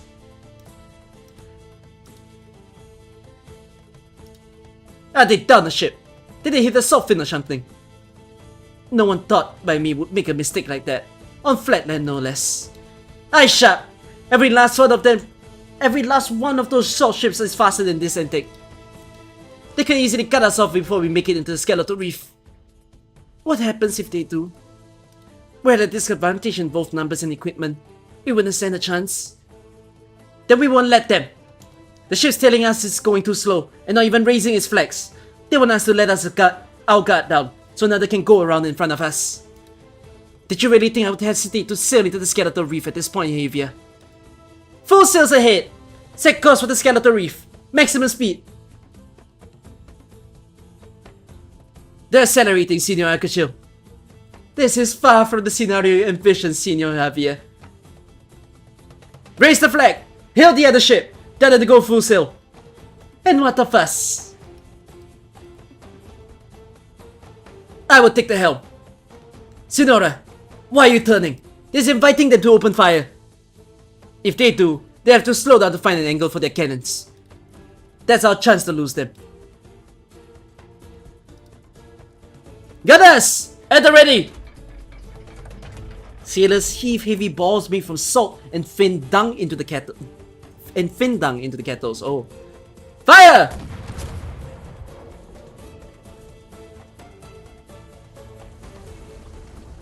Once again, Juana dances with her helm.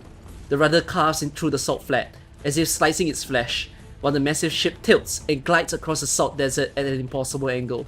Salt cannonballs whistle past, landing only meters from La Conquista and spraying salt everywhere.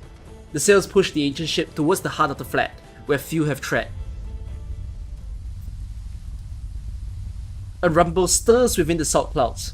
Pascuala peers through her blurry spyglass, straining to identify its source, only for a wind-filled sail to suddenly consume her view. It is a salt ship that has disappeared into the pursuing squadron.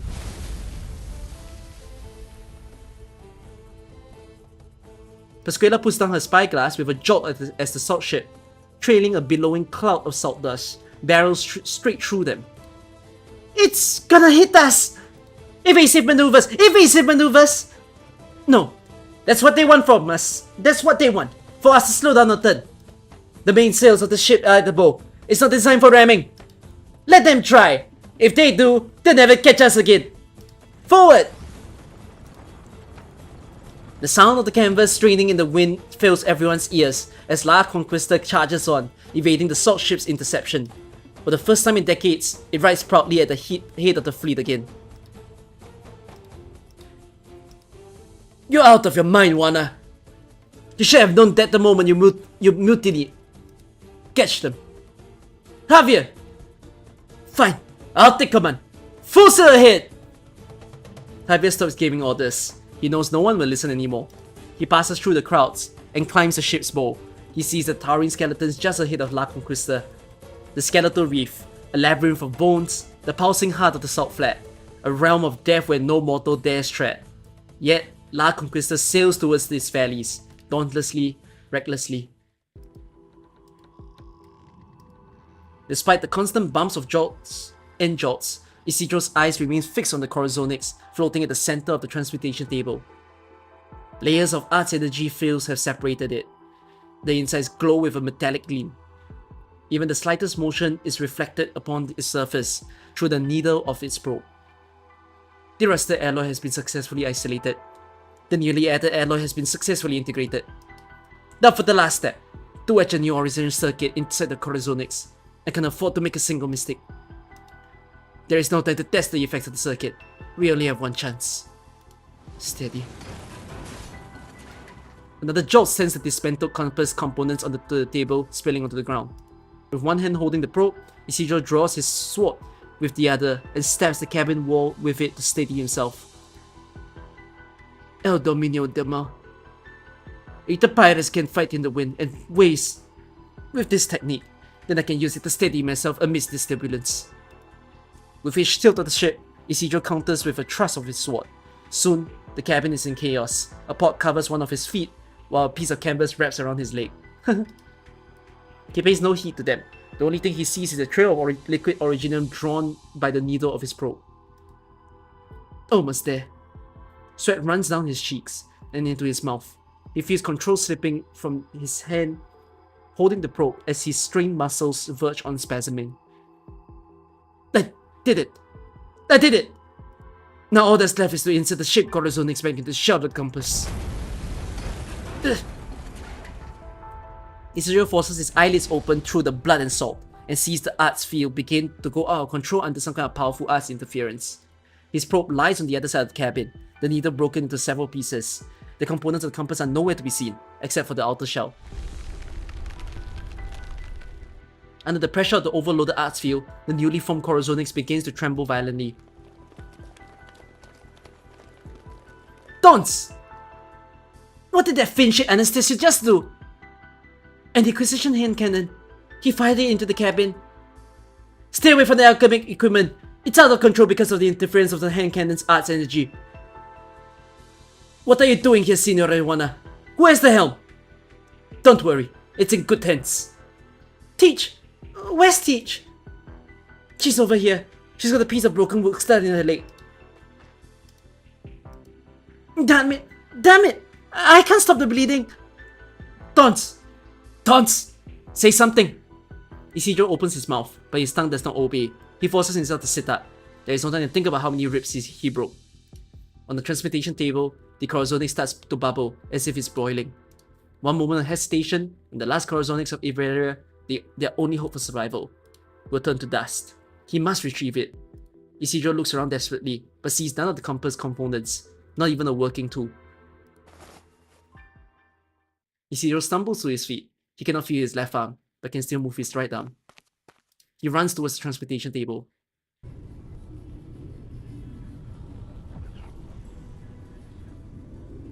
The resistance from the arts field is much stronger than expected. It feels like he's putting his hand into boiling magma. His glove offers no protection against the rampaging arts energy. Isidro quavers as the energy corrodes his arm. What are you doing, Tons?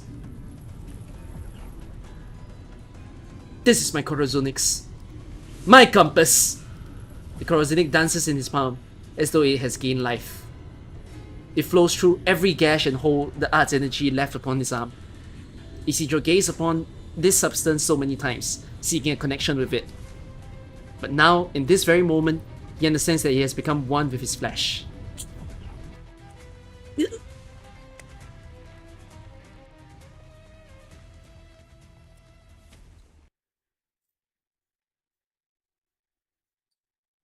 He becomes the compass?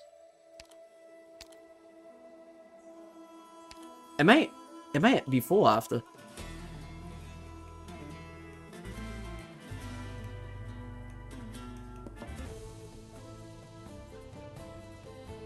Isidro!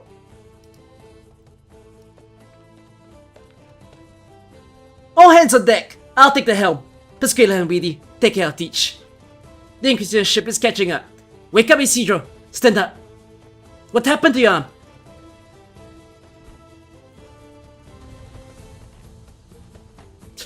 They're catching up again.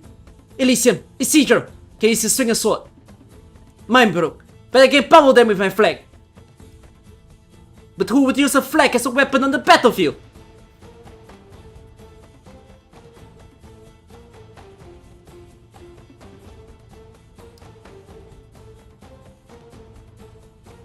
Isidro grabs his right arm.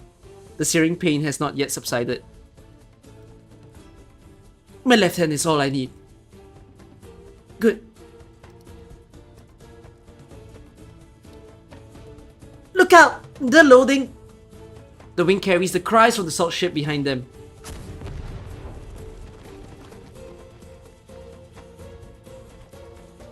We're still not fast enough.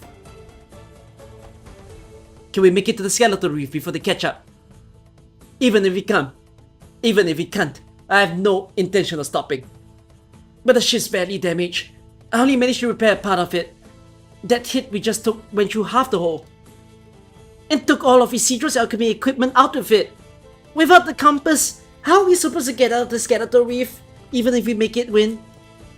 Isidro can feel the Corazonics pulsating beneath his glove. He may have lost an arm, but all is not lost. He's not lost an arm, have he? His left arm is just numb, right?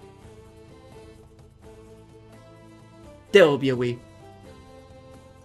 He did?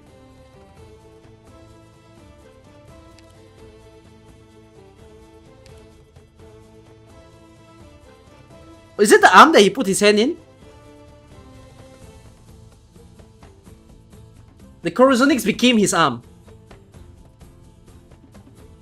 Okay, that's funny. I hope he's left-handed. Anyways, Isidro casts his eyes towards the Skeletal Reef. The bones littering the ground grow larger with every passing moment.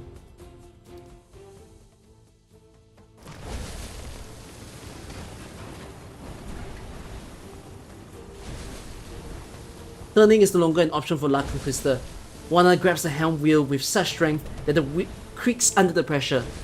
She leans forward, eyes fixed dead ahead on the terrifying Skeletal Reef, as though it is her prey. 500 meters.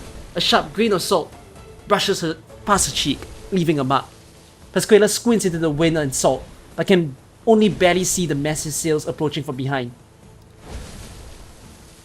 100 meters. Microorganisms have dyed the bleached bones crimson. The lands had never seen such vivid colors, even before the sea came. 50 meters. Steam gushes through the holes into the bones, powerful and dense. At their end is a crimson mist, the color of blood, spraying into the wind. 10 meters. All breaths are held. La Conquista roars into the valley.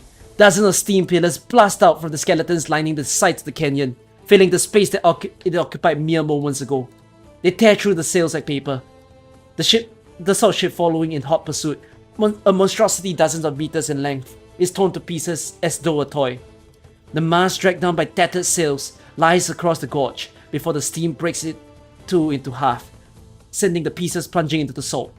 Scraps of wood and bone fly into the air, forming a sharp and deadly rain.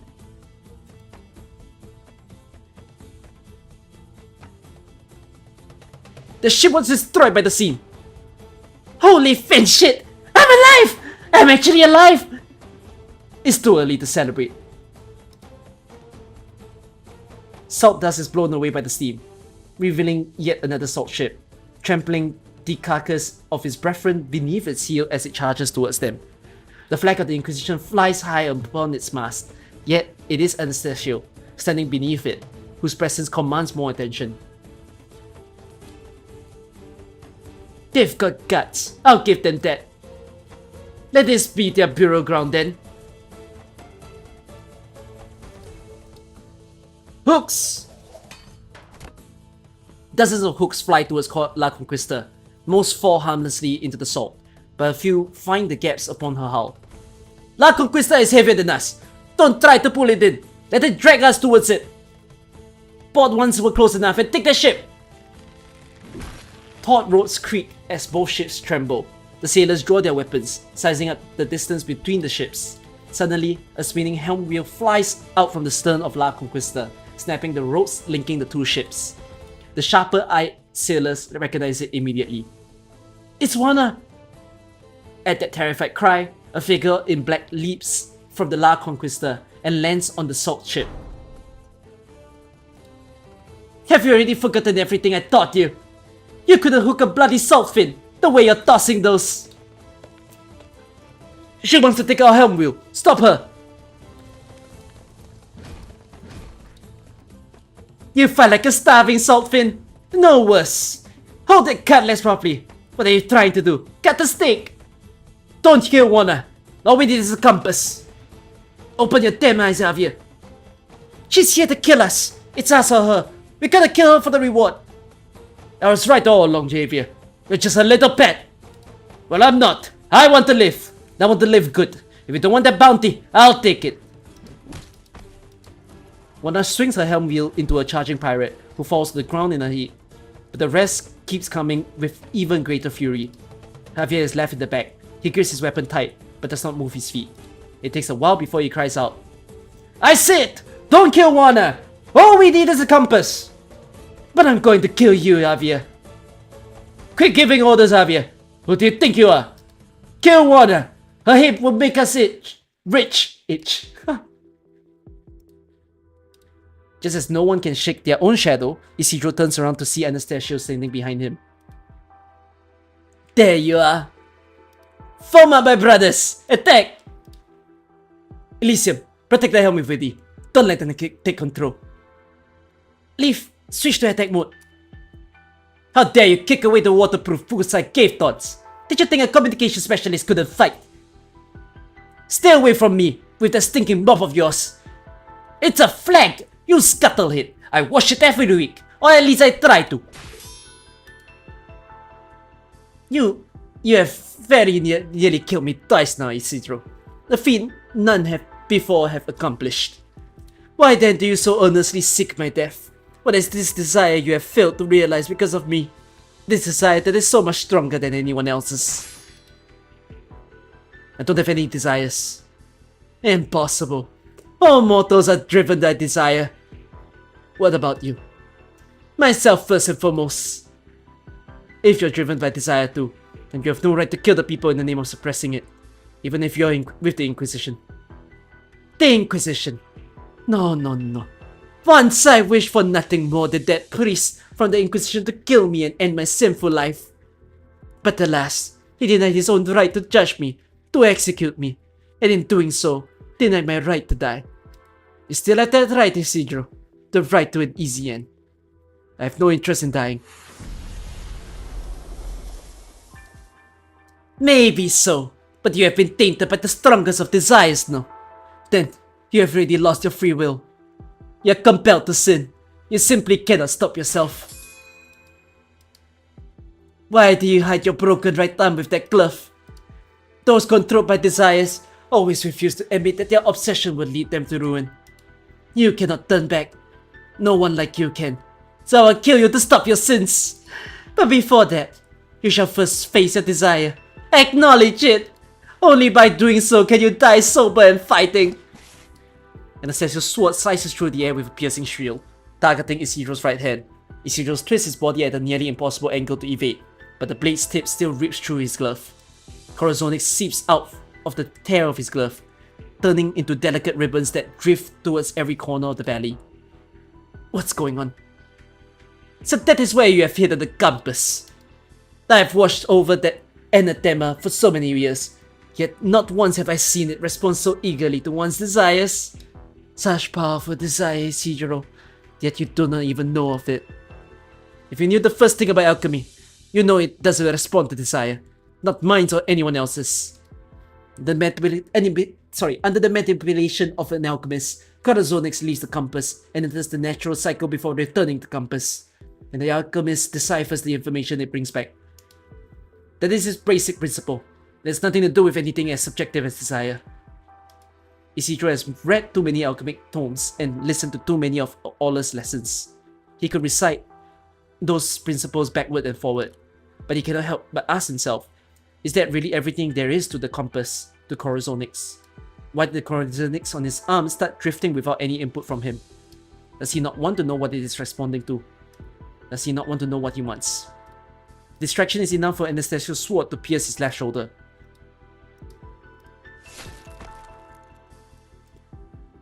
Where is your desire, Isidro? That most powerful desire that compels you to kill me! Will you die as the puppet of that desire, without even knowing what it is?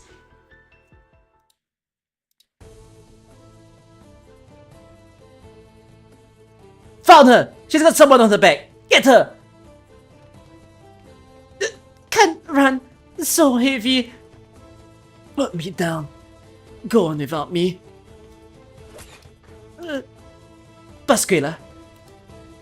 Pascuala! You can run like this. Take us both. Drop me and run. No. I'm not letting go. You gave me your blanket, your water, and you put me to bed. I'm not letting go.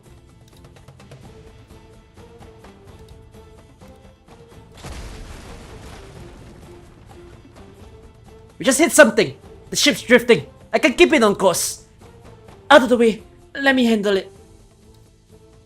Trust in the liquid nitrogen cannon, but I may not get that output exactly right, so keep your hands on the wheel. You got it. Bone's swords rattle. Southfin's hide armor clashes. A roaring sailor walks up to Juana. The other sailors pull their armor off and form a circle of flesh and blood. Inside the circle is Juana and the sailor who issued the challenge. Juana is taken aback for an instant and then laughs as she understands. So you remember the tradition. How could we forget? You taught us how to challenge the leader when we were kids. But now your life is worth big money. Enough to set me up for life. Come at me then. Juana swings the helm wheel with a whoosh and slams it into the man's bare chest with a sickening dull thud. This event could have been a limited event, man. I think Juana would be such a good character for the game. Could have been a double 6-star. His chest collapses, and he falls onto the deck without so much of a gargle and wheeze. But the others step over his blood, crying in fury as they rush towards Juana with weapons in hand.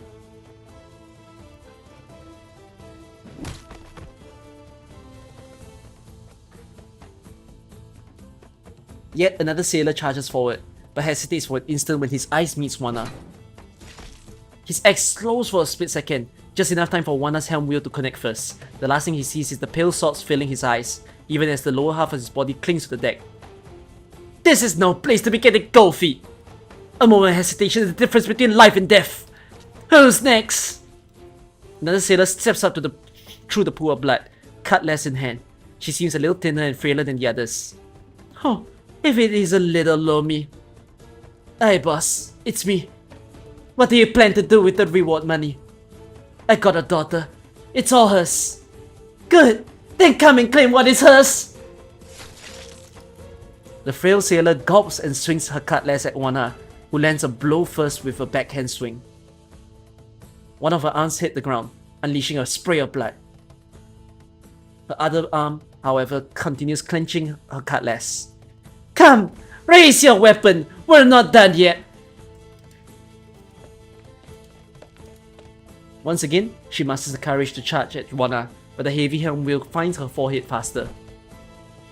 Suddenly, the frail sailor is pushed aside. Stop! I'll do it! Thought you didn't want us to kill her! No, I'm your leader. At this point, what you want is what I want. And as your leader, I'm supposed to protect you, not watch you walk to your death one by one. Javier draws his weapon and wades into the blood. Your move, Juana!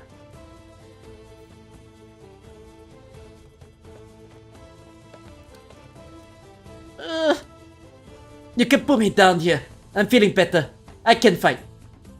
There's trooper medias. They're like soft who smell blood. I can't shake them. You finally stopped. How many times have you taken what doesn't belong to you? You dirty little thief. You've got a nerve to still be talking here. Catch the thief and the bandit. Bring them back to the Inquisition. Thief? What doesn't belong to me? Pascuala picks up a fallen cutlass and charges at the weapon priest before her, red with fury. Butt-sucking French shit! I couldn't live a decent life until you people came after me and threw me out! How dare you assume I've become immoral just because my family has fallen on hard times!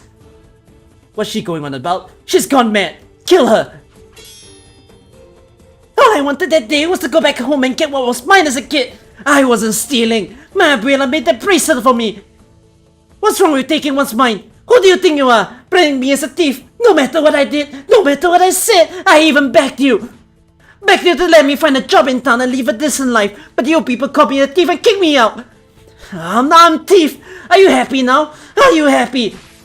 Inquisition Finn shit! You don't even get to tell me what belongs to me or not!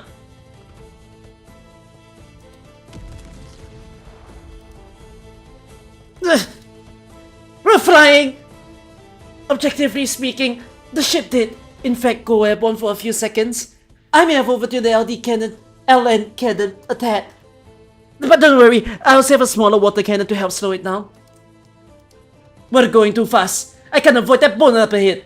Do something with the cannon of yours. I don't know if I can knock away a bone as big as that. Brace for impact. It's not fair. I just fixed the ship.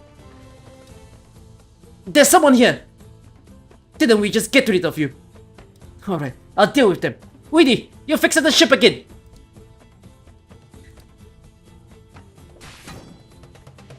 Javier's blade meets the helm wheel with a dull clang that echoes through the valley. He feels his arms going numb.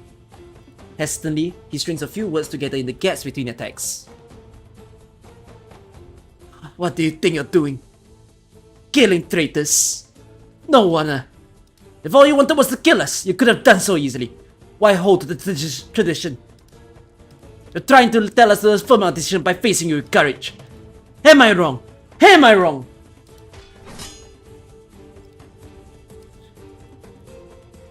If you've realized that, why are you still holding back?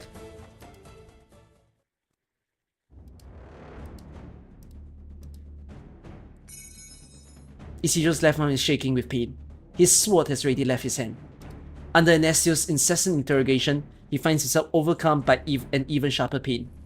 This dispersed Corazonix once again converges upon him, having drifted amidst the Sultan's steam. You asked what I want. I want Juana to sail upon the seas that she's longed for all these years. I want Pascuala to go to bed with a full stomach and not wake up in the middle of the night from hunger. I want Weedy to go back safely to her research, and for Elysium to make it on time to that concert he's been looking forward to. Yet, all I see is how you people tear each other apart as you hasten to your own demise. Who precisely did this tragedy begin with? Juana. She, who has forgotten the pain of the profound silence. She, who is determined to ride to her own doom, seeking thrills that live on only in her memory. It was her desire that dragged Pascuala into the abyss. The girl who wanted nothing more than food at the table was made to steal the Inquisition's forbidden replic, blinded by greed and promises of riches. And then the rest of your fellows. When you say you wish that their lives turned into normalcy, have you given any thought as to why they fell into abnormality? It's because of you, Isidro. Juana's desire infected you, and you in turn have infected more innocents. I know. People are affected by one another. There's nothing wrong with that. Everyone I met at that run kept their heads down and their windows shut. No one spoke a word to each other, unless it was absolutely necessary. Maybe it's the teachings of the Inquisitions, or maybe the trauma of the Great Calamity that's never faded from their hearts. I couldn't say. What I can say though, is that no one should ever live like that. Anastasio pulls his sword out of Isidro's shoulder. Carrying the red glow of the steam, the Corazonix returns to its place inside Isidro's glove and once again flows upon his arm. For an instant, he can feel the gushing heat of the entire skeletal reef converge upon his right arm. Go on, Isidro, if you finally decided to expose your true nature, and I shall hear a confession. Because of my mentor, for a very long time, I thought the ultimate end of human interaction was consumption and assimilation, just like the seaborn. I thought I would be consumed by others just as I consumed them. Then, that there would always be people compelled by someone else's desires, held by hostage by someone else's decisions, ultimately losing sight of their own selves.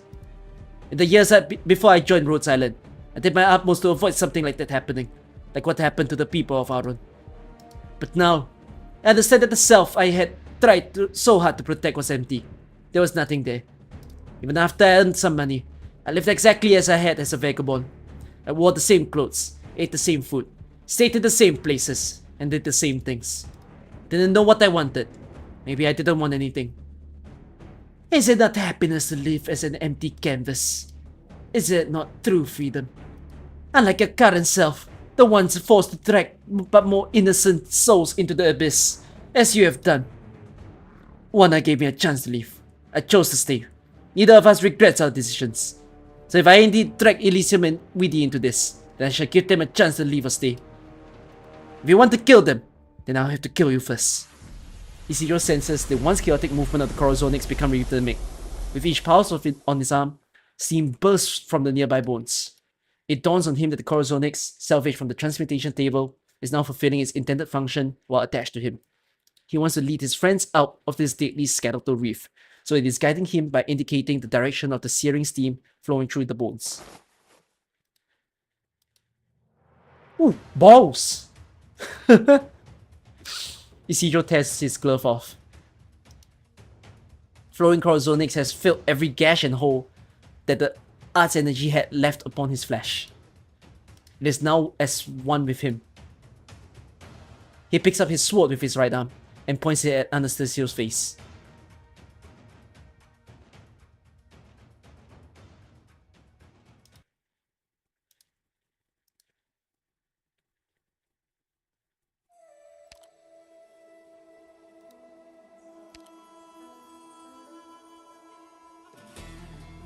Someone's gonna die. Are you ready? I think Teach is gonna die. I don't think Juana will die. I think Juana is too strong to die. But I think Teach is gonna die. Like, of all the... I think Teach and Javier is gonna die.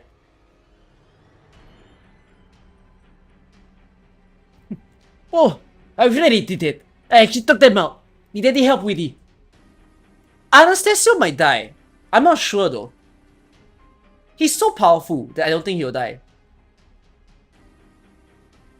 Who knows? He might die. No, I'm done here too. As long as you don't crash the ship again. Sure thing. I don't think I can ever ride the roller coaster again. Lysium, where did all that blood come from? Did those bone fragments hit you? Blood? It's fine. Happy to take one for a friend. If Tons knows what he wants, then what can I do but support him? Well, at least let me wrap you up a little. And what exactly does Tons want? Did he say? He can tell himself when the time's right.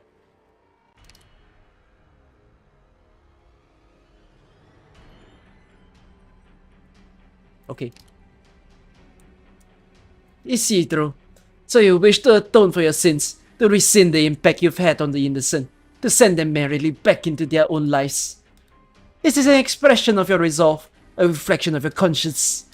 When they realize the end is near, many sinners turn to sobbing appeals for the friends whom they have implicated. Alas, that does not mean that they have truly repented. How does one knows not of their own desire demonstrate the ability to suppress such desire and to atone for the sins of thereof? No, it's you who need to suppress your own desire. You who needs to demonstrate that ability. Naturally, I have always said that desire cannot truly be killed. Even now, the desire to feed upon the lives of others lives on within me, and I must suppress it. I will cut off my flesh with my own hand and dispose of it. I will demonstrate I can suppress my thirst for it, if only briefly. Isidro can see the grotesque scars under Anastasio's collar. Marks of flesh that has already grown black after being cut away. You said desire grows endlessly, dragging more and more people into the abyss. How many have you judged and killed with that pretext? Why do you think that you, and you alone, can suppress your own desires? Because death is the liberation. Before being corrupted by desire, you had lived an honest life, performed honest deeds.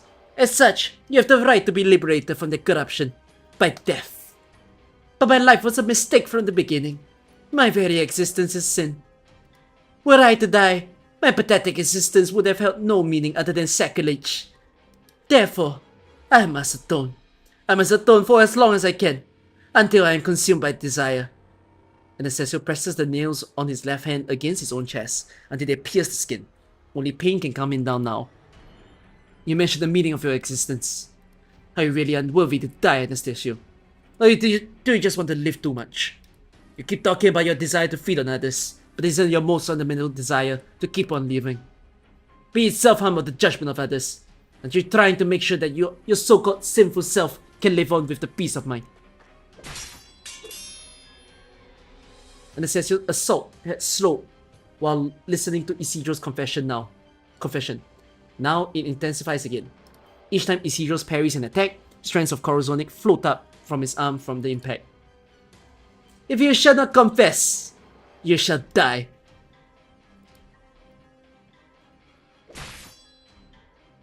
Look out! Jump medias! God, this fin shit! Don't you have any barrier to save instead of coming after us? Oh, for the damn compass nobody cares about! All I ever wanted was enough money so I would have to do this stuff! You think I live like living like this? I hate it as much as you do! Why do you have to come after me? You have no right to judge me! None! Pascuala! Pascuala! Stop! They're not fighting back anymore! Stop.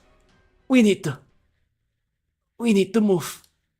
Oh, Teach! No, Teach! Hang in there! If you pass on now, I'm leaving you out the next time I buy a round of salt finger run for everyone. No, you're starting to talk like Elysium. Really? Was it funny? Do you feel any better?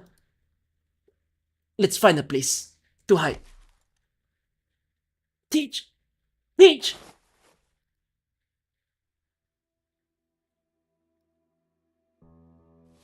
Pascuala frantically digs it through her pockets. She has many pockets. Very little in them belongs to her. Most was stolen. Finally, she finds a few herbs. She chews them into small pieces, then puts them into Teach's mouth with a trembling hand. The last thing Teach did before she passed out was protect Pascuala's head with her arms. Pascuala presses her cheeks against Teach's arms, trying to feel her body temperature. She has lost so many things, but right now, this warmth belongs to her.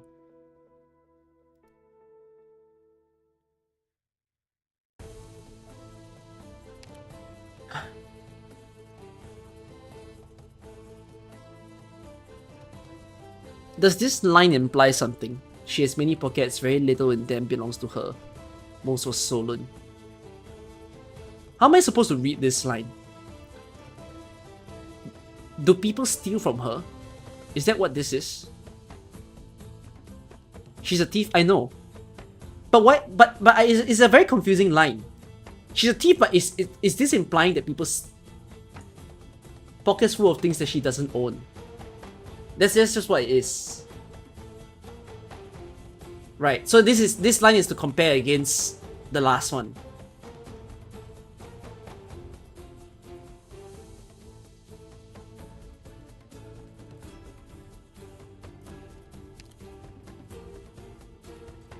Yeah. This is the last time we'll cross base, Juana. Only one of us is leaving here alive. I'm their leader.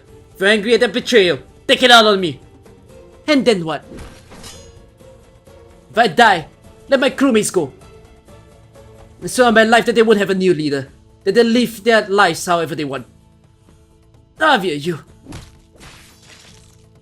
Juana responds with an even more ferocious flurry. The helm wheel brushes across Javier's back. He grits his teeth and swings his blade.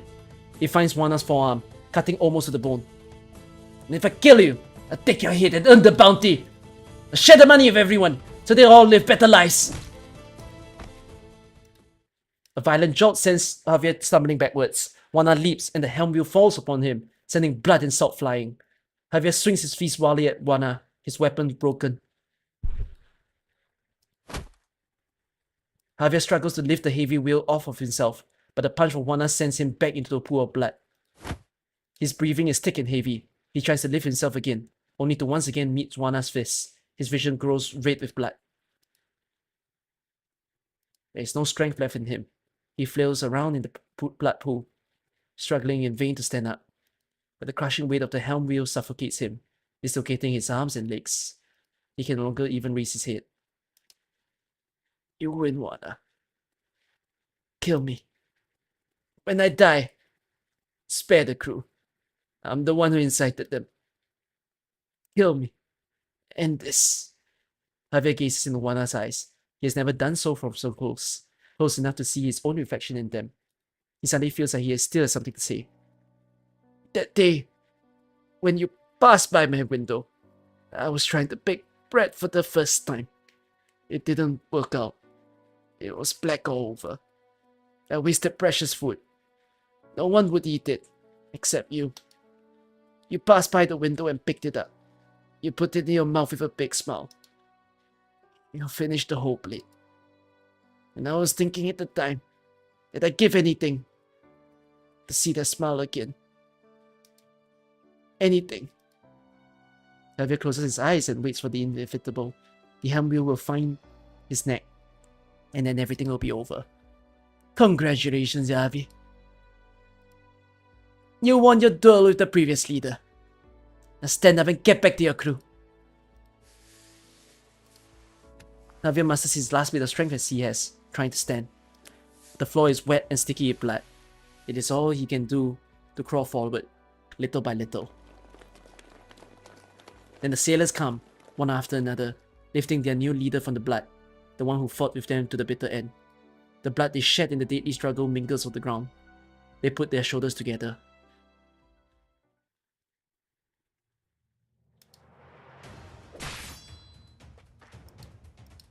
The calisthenics on Isidro's right arm pulses. He swings his sword behind him and dodges towards the right. Anastasio follows closely, his blade pointed at Isidro's throat. Isidro knew that the boiling steam would gush out from a hole in the ship, stopping Anastasio's pursuit. Isidro takes his stance again. He sees how Anastasio's sword-holding hand is scalded by the steam, yet it doesn't tremble in the slightest. The burns do not faze Anastasio. He thirsts for pain. Isidro thrusts into the steam. Anastasio's sword falls from his hand with a clang, but his hand cannon is now pressed upon Isidro's bow. Anastasio is silent. He will not say another word until he has pulled the trigger. Isidro is forced back to the edge of the ship. There is nothing behind him but empty air. Once, you were a pitiful child struggling to survive. But now, you've become a killer who's drowned his hands in blood on your own so-called path of atonement. You're the one who deserves death here. Isidro leaps.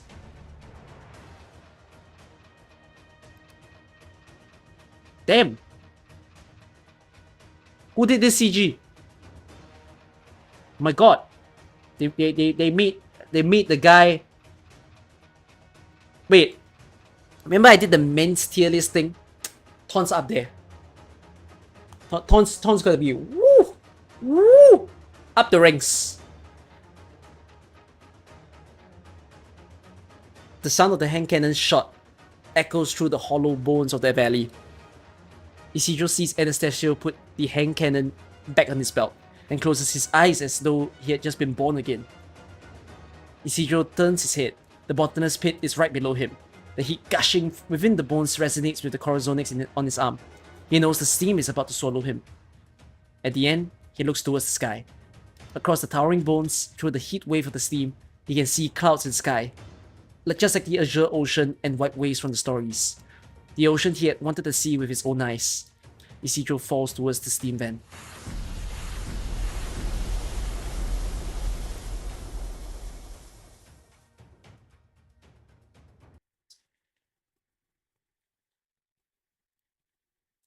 They didn't prolong...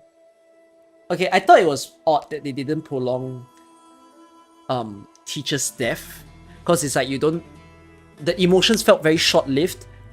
But I feel like narratively,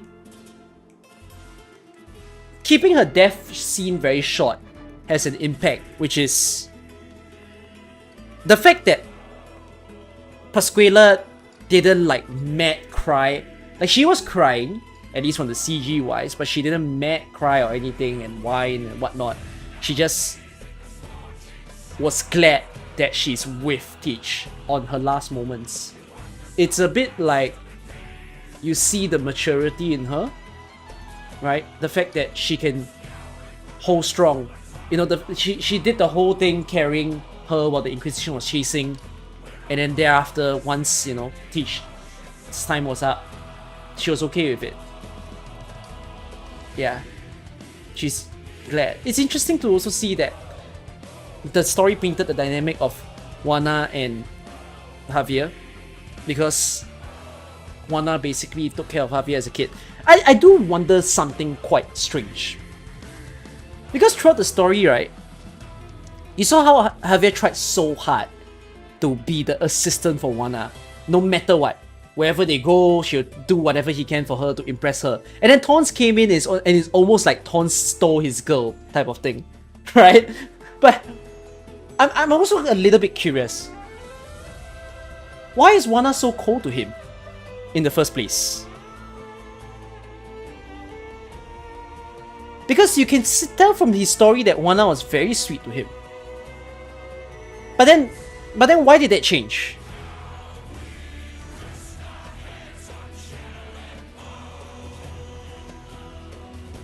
You think she's trying to make him dependent?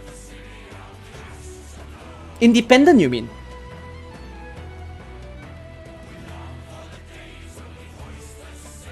Are you saying that Juana didn't want to pamper him? Like, as a kid, Juana was fine to be that sort of figure for him. But then as he got older, is it like she didn't want to play that role anymore?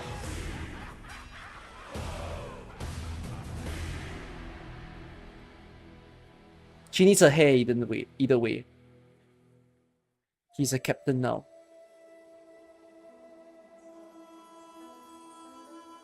She did speak in a form of some pride when, like,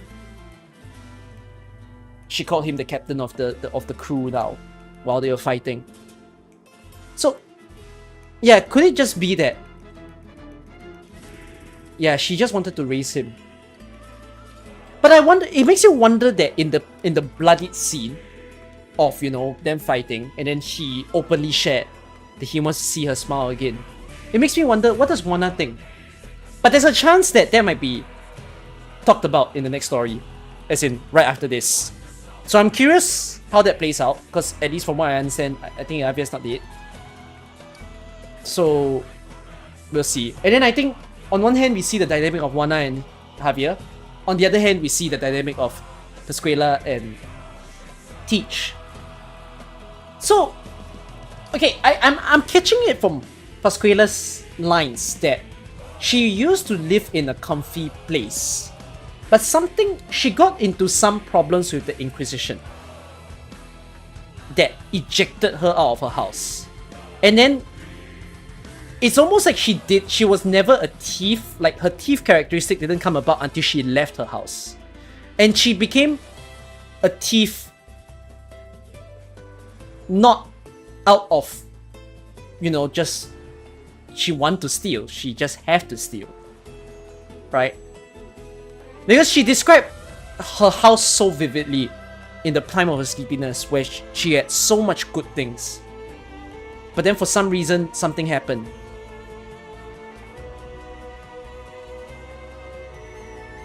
Her family fell. She went back to get her stuff, but the Inquisition is like, nah, this is ours now, and rendered her a thief. It sounds like, yeah, actually there is quite a difference. Her description doesn't imply a very normal person's house. Her description implies that she might be from a very well-off family. Because not all families have a bathtub. Let's put it as that.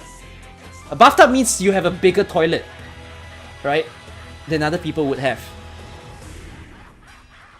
So it's quite a drastic contrast to see that as a child she had all the good things for her. But I think this makes me like Rosot a lot as a character, where like she's really strong. Like, I think any kid would just give up, right? It's the worst. Imagine having what looks like everything and miraculously have nothing. It's so hard to take, you know. And I think she lost her family as well. Okay, wait, one of the things is this. Did the story imply that her family is dead?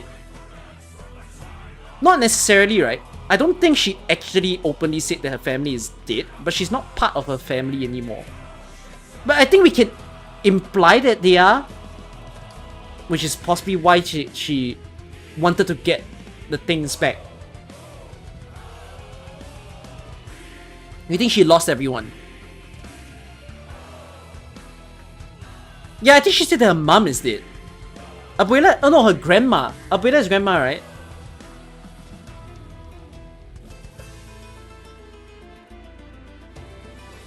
I'll read her files later. I'm very curious about her files.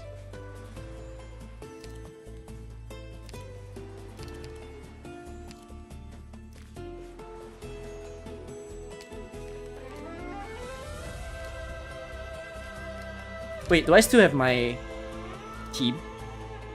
No, I keep... Oh wait, is this the team? Yeah, this is the team. Oh, conquer the fears. This is not gonna be easy.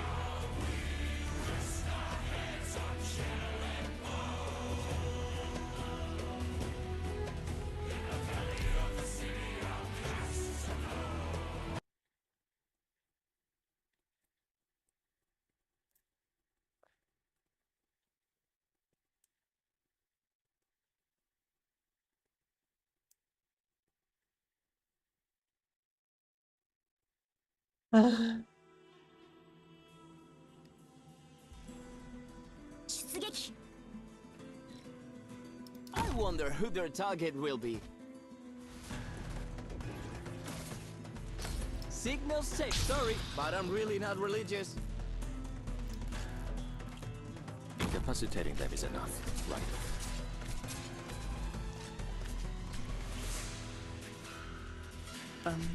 Bum.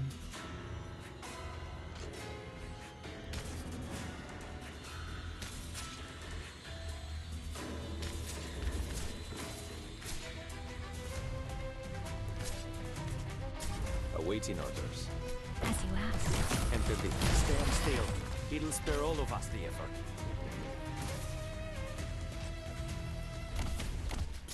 No problem. Now we'll see them.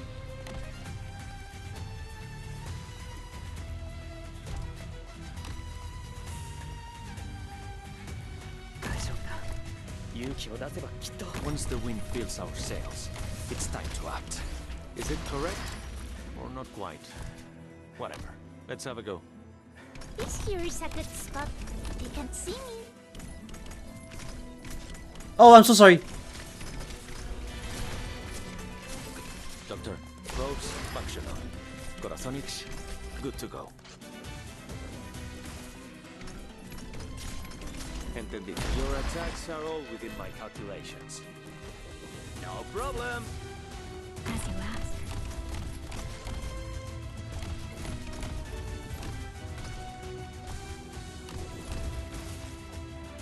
Doctor, not bad. Reasonable data. Clear images. Check the data.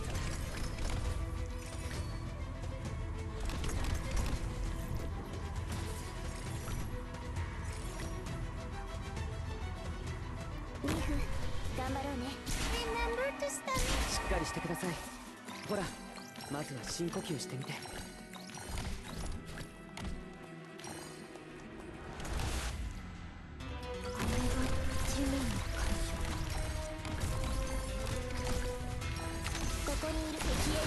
Oh. Boy can't be damaged. I can hold not bad. Reasonable data. Try processing it.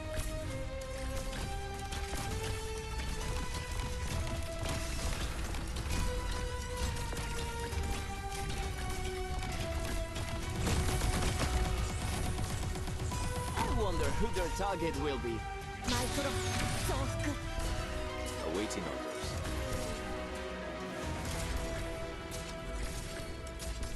Relax. If anyone's severely injured, just let me know and I'll add more herbs to the sensor. My sword will respond the instant I spot the movement.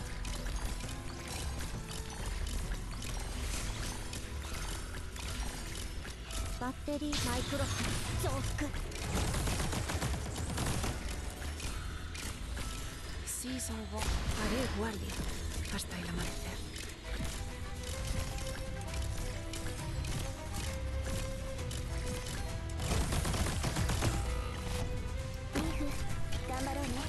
Do I still have to wait?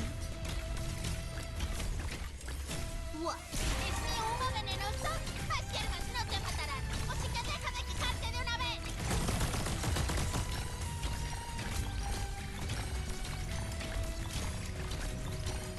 バッテリーフル。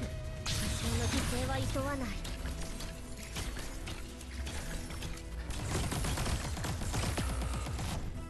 Gather under this banner in the name of the Lord. The fear for light comes only from the evil one.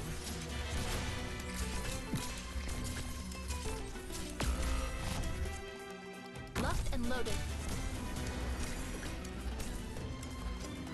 一つ最大で行きます。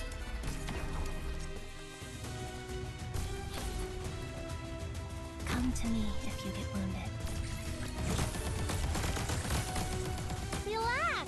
Your razors have been good to me. I still have a conscience, you know? Oh, you're not targeting the right thing. 私 I hear the waves drumming against the hull. They herald our victory.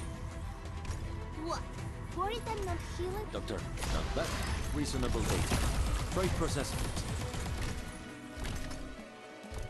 What? Worried I'm not healing the... 僕で力になれれば。リフ、頑張ろうね。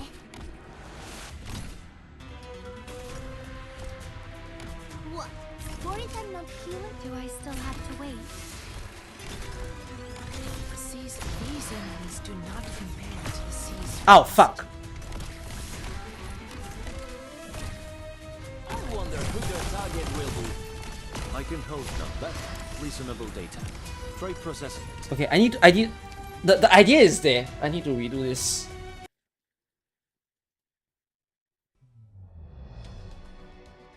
電磁パルスを停止しました。すぐに救援チームに連絡を。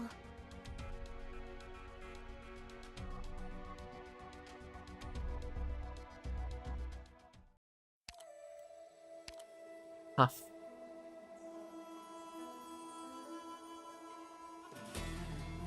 Not a lot of ground units, which makes this very tricky.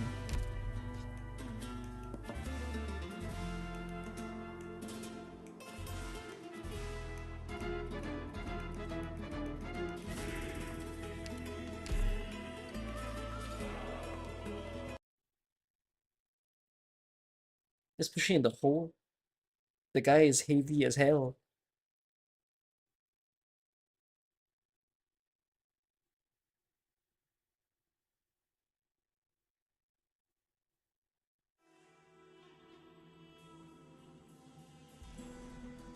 Ara. そんなに私を避けなくても大丈夫ですのよ。 Now we'll see them. Incapacitating them is enough, right?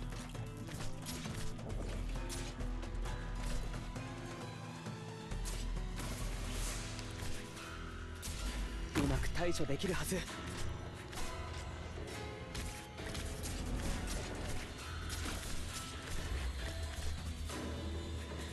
任せて。 Entendido. Your attacks are all within my cover. Now we'll see them. ご安心くださいまし。このデスはゆっくりとあなた方の命を蝕みますね。This here is a good spot. They can see me.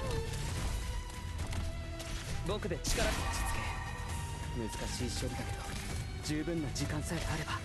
我が三つ息、汝の死をもたらす。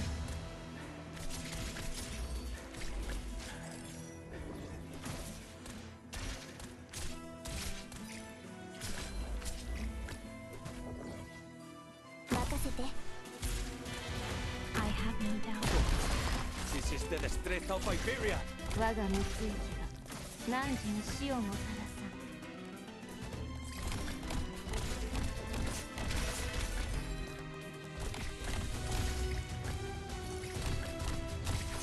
この毒はゆっくりとあなた方の命を蝕みますのよ。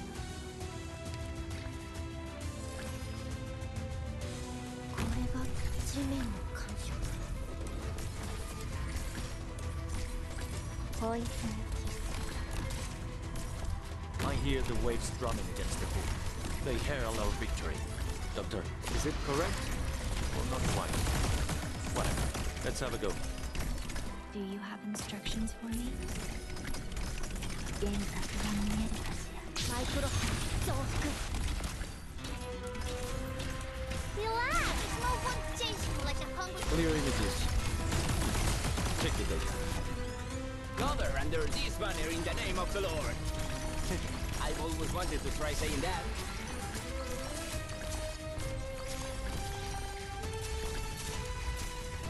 Did I retreat taunts? 私のことはお構いな。Relax, your operators have been good to me.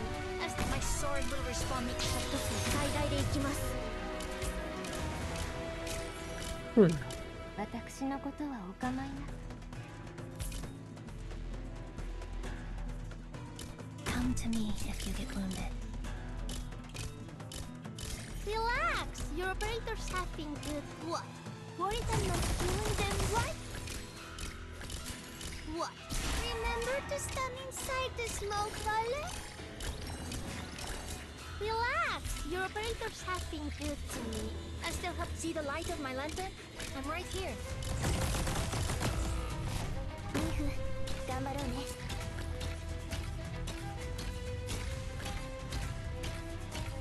Awaiting orders. I'm thinking, should I retreat him or not? I'm actually not sure if I want to.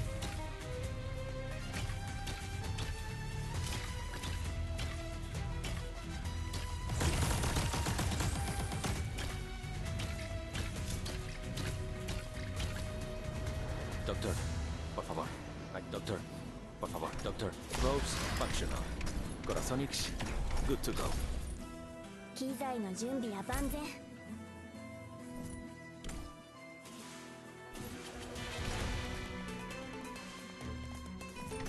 Injections are ready.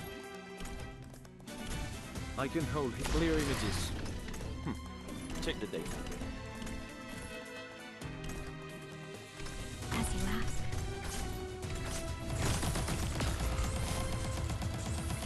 This here is a good spot. Gather under this banner in the... Probes functional. Corazonix, good to go. My treatment will not hurt.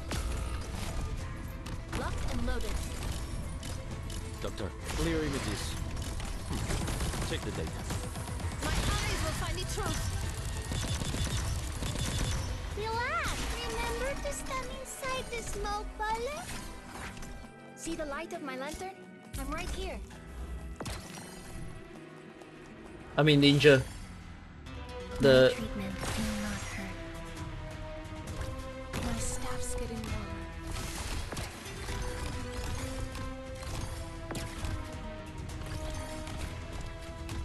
Do not be afraid.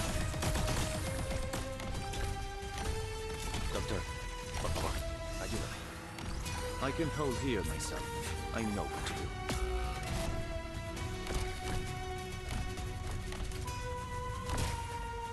Relax! Your operators have been good to me. I still have a conscience, you know? But I know the scent of death well. oh, I did it.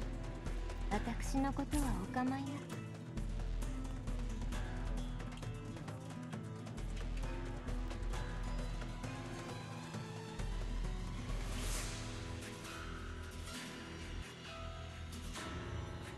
GG.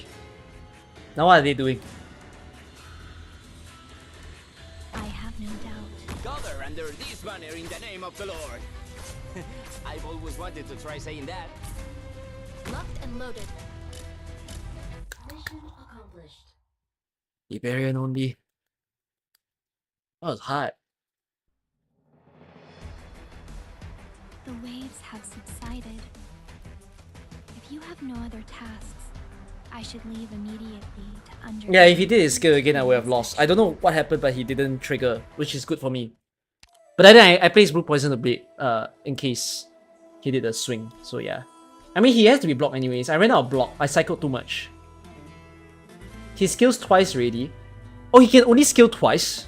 He doesn't do more than that. So yeah. Did they give free 6-star selector on Big Enif? Only playing around 1 month. You already have it. But yeah, they gave it in a previous anniversary. It's this one. 다친 건 아니지? 6-star selector. It doesn't have all 6 stars, but it's already very good that you can have a 6-star. Wait, I'll continue reading. I need the toilet. Hold on. Back. Oh my god, I didn't finish my drink.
Let's go.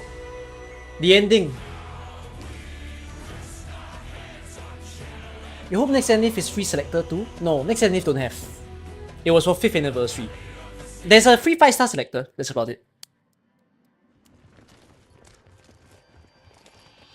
I found them! Over here! They're here! Raise your shields! Form up! Don't let her get away! All this just for little old me? Besides, why do you think I'm trying to get away? This is not the first time the Inquisition has tried to take Pascuala's life, but this is the last time she's running. Bring it on! You wanna kill me? Go ahead and try! Wow! But she is no warrior. It is all she can do to dodge the attacks of 2 warrior priests. Soon, even that is becoming difficult. Shield-wielding clerics block the way in front of her. Behind her is Teach, too weak to even stand. What a shame! What I wouldn't give to hear those guys squabbling again.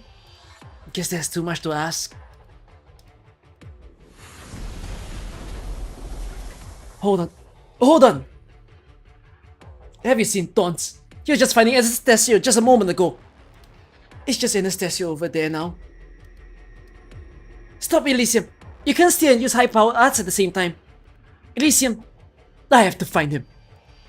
Sure, he's lived through way more lab explosions than he had any right to. But he's still flesh and blood. Even Solfins have to avoid those steam jets.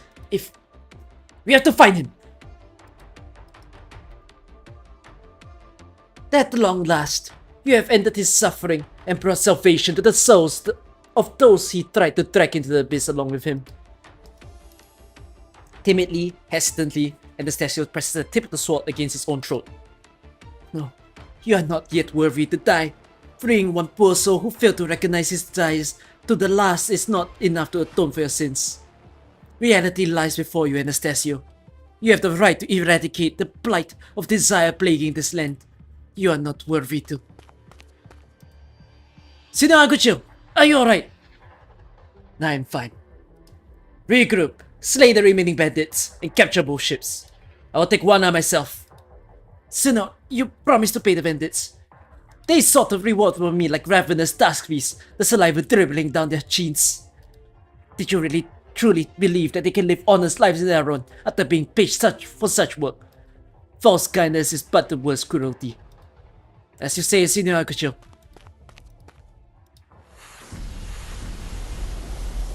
Anastasio can hear the soul-wrenching cries and wailing. He knows he should board the ship, kill Juana, and end the struggle, but he does not move. He feels an emptiness, but does not know what is missing. It's as if Isidro had taken a part of him with him. He turns around to look at the vent Isidro had fallen into, but only the gushing steam answered him. White steam bursts into red mist. Anastasio turns around to leave. Oh yo! In the next instant, a flash of light cuts the steam open. Isidro emerges from it. The charazonics that had covered his entire body parts ways to reveal his golden eyes. Anastasio sees something familiar in them. They are the eyes of one who thirsts to kill another, just like his own. Many people have told me things about Iberia and the ocean my entire life. Some say the sea is Iberia's treasure, some its pain. Others say it's the final destination of the Iberians, their grave. Some have told me it was people like me who destroy Iberia. Others that its survival depends on people like me. Some have advised me to stay away from the ocean and live a normal life. Others told me I can never truly escape it, for it is my only home. I've talked a lot about my desires. I admit it. I want to go out to sea. I want to see it for myself and conquer it. Then I'll define what Iberia means to me.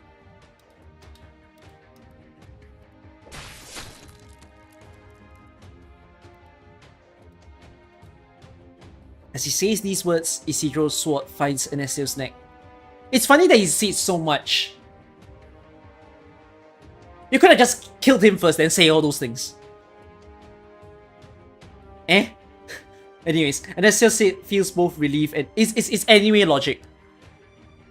And fear at the blood flowing from it. His deepest sins flow out of him along with his blood. He is pure again. Yet he frantically tries to stop the bleeding. He is pure again, meaning he can live again, as long as he stops the bleeding. But only the blood will atone him. Anastasio realizes his own paradox. He stops his motion and falls from the ship and into the gaps between the bones. I want to go out to sea. I will go out to sea. No one can stop me. Oh, that feels out of character. If that's the part that people say is a bit OOC, I get it, but you can't say it's out of character or not. It's more like, yeah, in Heart of Surging Flame, he implied that he was not confident about the sea. Yeah, he was as if he didn't like the sea when who was that? That girl, I can't remember that girl's name. When that girl spoke to him about what does he think of the sea, and then he was just like, no, get me out of it. But I agree that now when you see in this story, it's like, wait, whoa, there's a change there. Yeah, LT was his name. Yeah, but now it seems he changed his resolve. But the change in resolve doesn't mean it's out of character. Right? You can see why they feel the writers had to force him into the captain position. It's character development. Yeah. A bit too quick of a turn. But you read the story for so long that you can't say that it's too quick of a turn. I feel like there's a lot of... You get the change from I want to kill the sea to unconquer the sea. Yeah, exactly. Which is a bit... Whoa, there's a flip of switch, but... We've read the story for so long that I feel like there's a lot of people who influence him to be what he is. So I don't think it's necessarily a bad thing. You know, I think it's acceptable. Put down your weapons and let go of the wheel. Delay them, leave. Do whatever you have to. Buy as much time as you can. Can you hang in there, Elysium? Yeah, for a little while.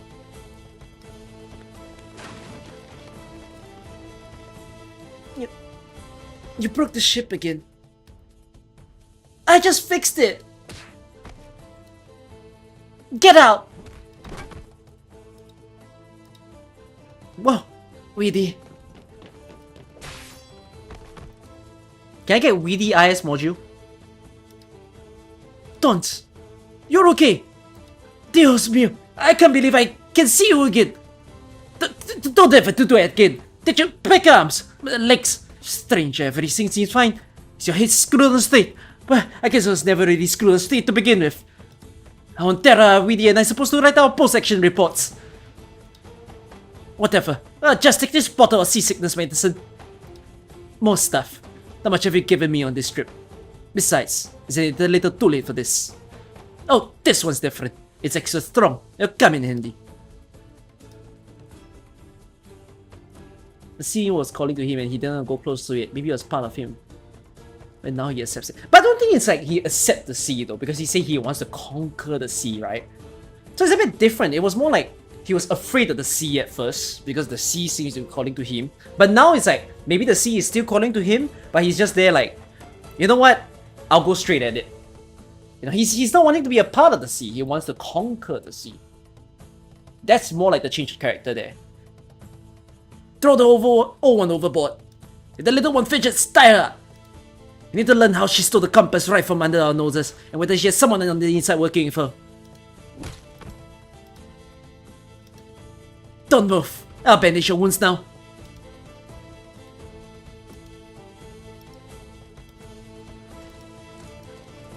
Not one step forward! You bastards! Your leader promised a reward. Why are you attacking us? It is also the Evacuation who sentenced you to death. Feta la mirada. Everything you people say is finished. Your leader is dead. Everyone saw him fall from the ship. We can still carry out his will. How? Surrender and we all go back to town in one piece. Don't and we all die here. Just want to live a normal life. Would you want to die then trust us? Fine.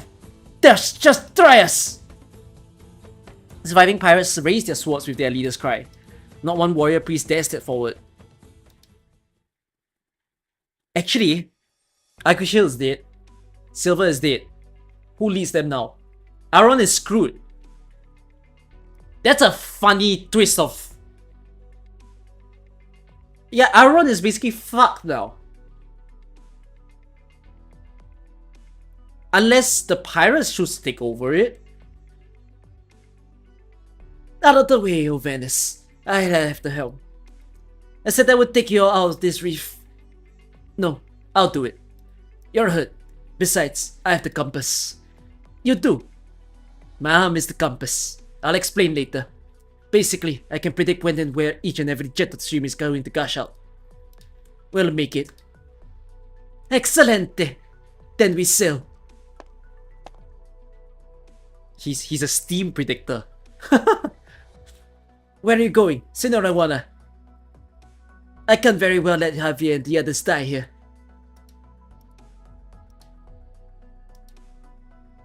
They've already raised their sails. Looks like they're leaving. Everybody who can move, to your stations! Is the Inquisition just going to watch? Move your asses and help! Follow La Conquista if you want to live. We'll all make it out of Skeletal Reef in one piece.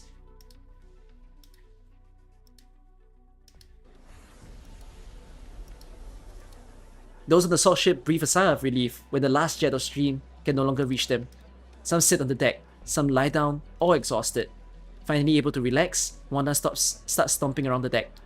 Finding a spot that sounds hollow, she picks up the cutlass and pries open the planks, revealing a crate of rum. Naturally, no one would ever find my rum. We are not far from sea. Javi, it will be hard for the salt ship to turn back if it goes any further. Get some rest here. Isidro and I will throw him back with the Reef steam vents so you can sail your way back. One moment. What is it? I don't want to force anyone into a life they don't want. If anyone wants to go with you, I won't stop them. Whoever wants to go out to sea, Senora Juana, this is your last chance. If you do, get aboard the La Conquista. The rest are coming back to town with me. Going out to sea? Is he thinking about that? No supplies in the skeleton crew. What about food and water? Materials for supplies? Materials for repair, sorry. Medicine, weapons. This is loco. Why even bother at this point? She's out of her mind. Sailing to their deaths. Are they really going out to sea? No. Javier. Like I said, it's your choice. I won't say anything. I don't want to live a life I don't want, so I won't force you either. Choose. The sun's about to set.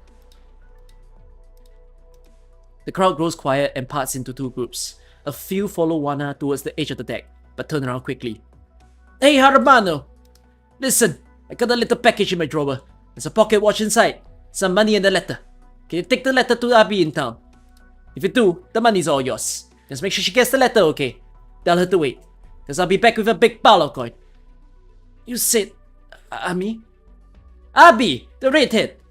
Red Army. Gotcha. You're not coming? Don't you want to see the scene? I'm just a little too tired. My back's bad these days. Can't even sleep in a hammock. The bit we had back in town, it felt so good. Guess this is it then. Adios.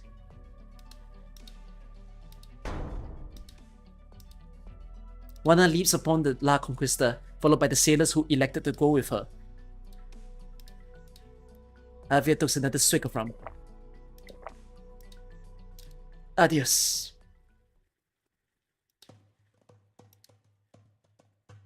The two ships ride with the wind, sailing across the salt flat at a leisurely pace. Take care of Teach. She's not so young anymore, and might need to lie down for a few days, but she should be fine. Teach is not dead. Javier's not dead. This story is gonna end with Anastasio still arriving from the grave for the third time.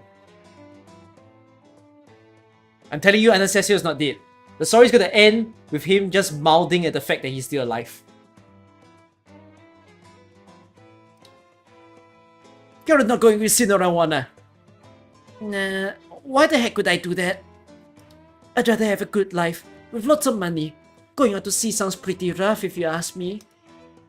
But you had their back this whole time. I was so sure. Because Juana promised me a lot of money. A lot of money! Which will help me meet new people and finds ways to make even more money. Wait. Save your breath. I'm just a dirty little thief after all. You won't change my mind with a few words.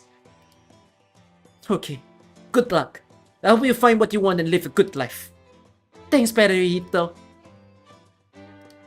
Pascuala pats the salt off herself and jumps on the rope net linking the two ships.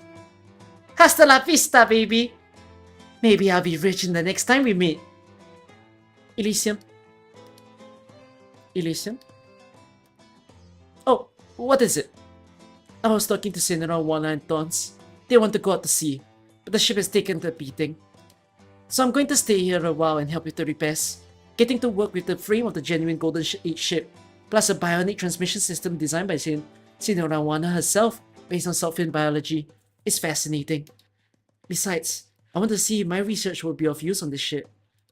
How about you report back to Rhodes Island first? I'll be back once I'm done here. Will you be okay by yourself? Well, we're short of food and water and comfortable bedding. Plus, the only way to bathe is to wipe yourself off with salt. But nothing a dedicated researcher can handle. A small price to pay for the chance to study a fascinating subject. Besides, I have leave with me. Alright, I hope you find what you're looking for here.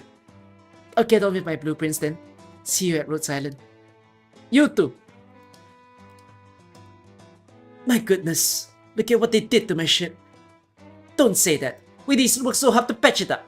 You'll make me cry. You really don't know when to stop talking, do you?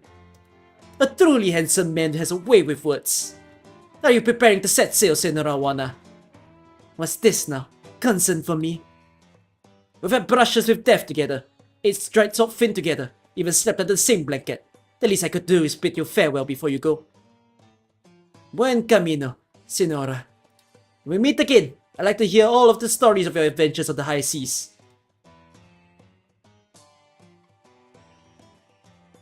Arrow, arrow. Arrow. Arrow. She's coming. Guaranteed. She will be a banner unit. Not the problem. Walking around the deck, Elysium sees a Teach is finally beginning to regain consciousness. Are you awake, Senora Teach? But will Elysium get an altar? Elysium altar would be so silly. Right? Elysium altar. What the hell will he do?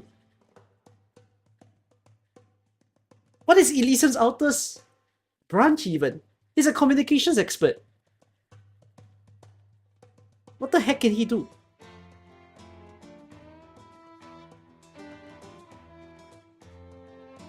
But nah, be an entirely new branch though. They might release a new branch in CN soon. If they do, it might be a new specialist. No, but we just had the flying unit. A new supporter branch maybe. I'm going to the town with Javier's group. I came to say goodbye. Thanks. You know, I've come to admire you a lot, Senora. You remind me of my own captain. May safe winds take you out to sea, and you may find the battles against winds and waves that you seek. Thanks, Javiel. Oh, one more thing. Pelotita asked me to give you these herbs. Works best when boiled, she said, but can also be chewed and swallowed directly if the water is in short supply. Gracias. Elysian continues to stride the deck until he has no more goodbyes left to say. He walks up to the rope net linking the two ships and sees a finger standing at the bow of the La Conquista, his old buddy. He waves at Isidro from a distance. Adios, amigo! Oh no.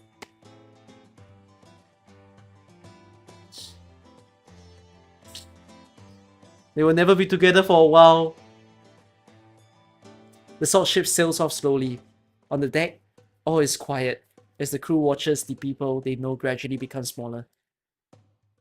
A few rush up to the edge, as though they changed their minds, and wanted to jump across to the other ship, but are forced to stop as the distance between them grows. They each watch the other go further and further away. Look, Javier! The Master La Conquista!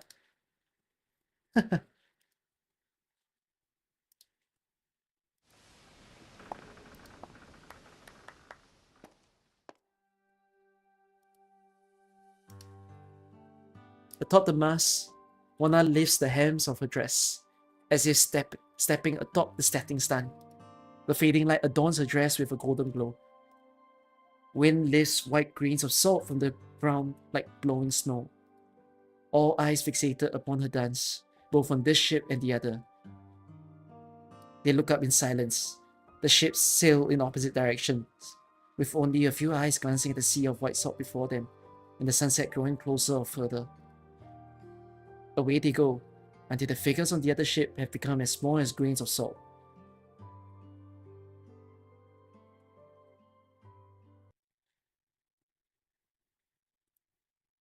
This story surprisingly had a happy ending.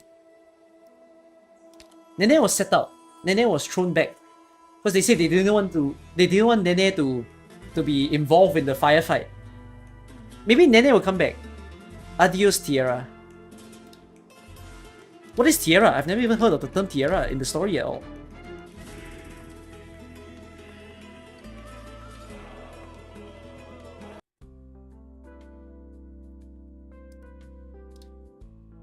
Two weeks later. Will she become an orc? I think she would. She would totally become an orc.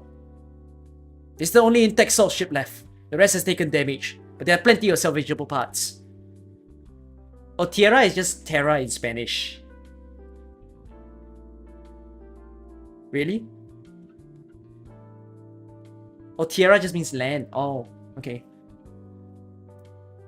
These are the blueprints, along with the notes on their operations. Here's the map of Salt Flat. I'll take everything! Think of the time that we'll save if it can travel straight through the Salt Flat. Name your price! Here, gold doubloons only, no credit. Deal! Here you go. Is this enough? Looks correct to me. Well then, I'll be going. Have a good day, Senores. He didn't even hesitate. Did we ask for too little? 1 second. There's something the matter. Javier catches up and climbs the deck by rope.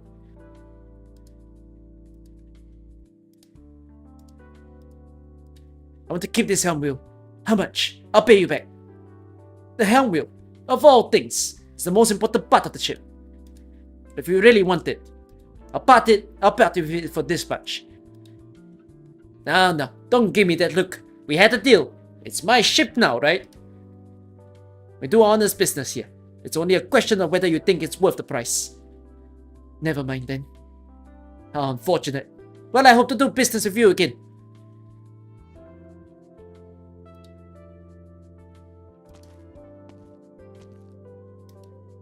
Sailors, roll call. Here's the cash from selling the salt ship. Everyone gets an equal share. Do whatever you want with it. Here's your share, Russ. What? Not sure what I want to do with it. Just make a choice. It's not that hard. I wanted to leave Juana for stability. And you turned out to just be as local. So I figured we'd never have peace under you. Now I'm in this town. Look at the folks here. All thin and gaunt. Their eyes like dead fins. It's what peace looks like. If I go anywhere else, how can I live a different, decent life when I've only ever been a pirate? Go ahead and laugh, but I admire Teach. She's just a few years older, but she knows what she wants. And I saw her make up her mind to go with Juana, even with all those injuries. I wouldn't have the guts. Well, forget me. What about you? Probably going somewhere else. Open a restaurant. Oh, that's so sweet. Well, if that's what you want, I'm just gonna finish this smoke and get going. We can say for sure where the future lies, right? Javier watches as the white sail of the salt ship disappears in the distance, as does Russ' silhouette.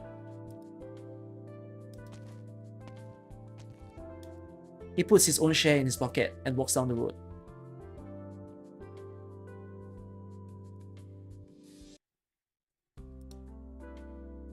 How much for this? 1 silver piece. What about this? Say. Hey, that's not half bad. I'll have this, this, and this. Put them on my car, the one behind me. Sure thing. Where are you headed with all that stuff? I just bought whatever I wanted. What's wrong with that? Oh, nothing at all. Just tell me if you want anything else, and I'll load it up for you. That's more like it. Clothes, accessories, trinkets. Feels like I'm still missing something. But what? Crazy, right? How was I supposed to know it turned out like that? Good heavens. Hey, that buckle on his belt looks pretty nice. And shiny. Is it metal or gemstone? I want it. I want it so bad. They found it on the road and decided to dig it up. Thought it might fetch a few coins. They found a buyer? I can't believe it. They haven't noticed me yet. And it's right there. Can you believe they offered that much? Enough to set you up for life. Is that why we're headed that way? Got it! Yeah, we'll make it big in Colombia. Make it big? Pascuala lets go, and the buckle falls back onto the man's belt. What do you mean make it big? Whoa! What are you eavesdropping? I wouldn't have said anything if it were anyone else, but you two look pretty smart to me. A cut above the rest, you might say. Which is why I mustered the courage to speak up. Here's my fare. It's a long way to Colombia, so why don't you tell me more about it on the way? She's going to Colombia?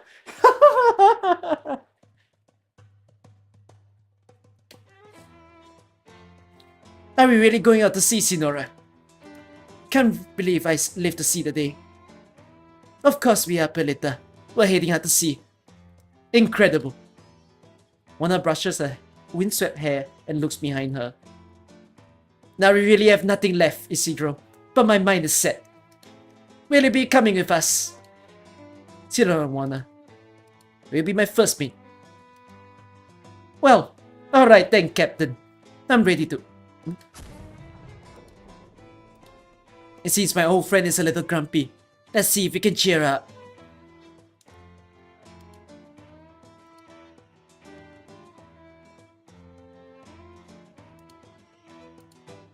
I suppose the new energy system is a bit too much for decades-old transmission core. We already ran back to a modified boat. Guess we'll have to fix it ourselves. What materials do we got? Oh, Weedy left already. Wow. How the hell are they gonna do a story? Who's gonna be the protagonist of the next Iberia story? I mean, it's of course Taunt, but like... What, Elysium comes back? Elysium takes a fucking rowboat rolls the shit towards their boat.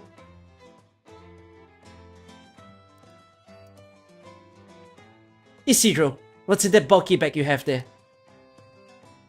Things Elysian gave me. I'm not sure how helpful they'll be. Huh, open it up and we'll find out.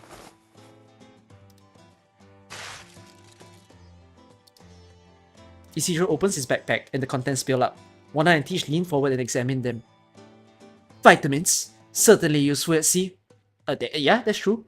Vitamins is very useful at sea. And so are the radio equipment and waterproof boots. These tools, they come in handy with the repairs. Looks like we owe him one. None of these things would be easy to find out here. I'm taking this too. Might be able to fix the problem. By the look on your face, I take it you don't know. Did he hand you all this on the day we say goodbye? No, we didn't say goodbye that day. He's been giving me things from time to time since a while ago. I just stuff everything into a bag.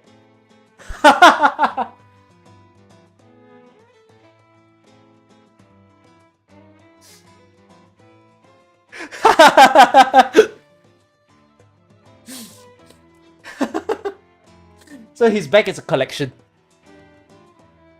Ever since he met him, he's just been gift collecting into his bag. And then he's just holding on to them.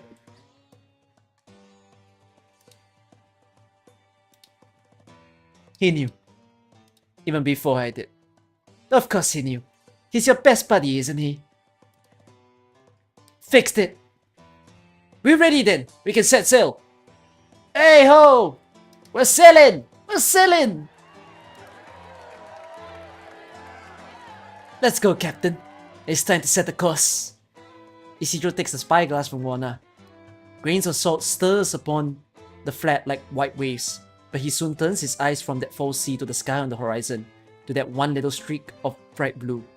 Standing on the bow by himself, he reaches out with his arm and waits for the whirling light upon it to point that way.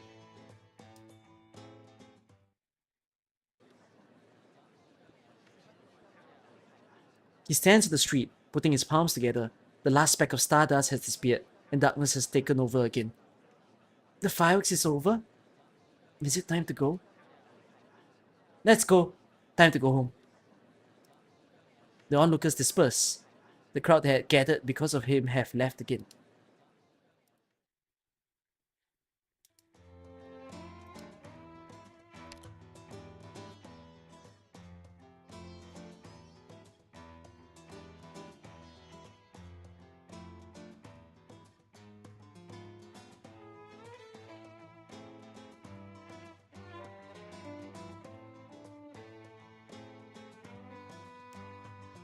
What's the significance of this?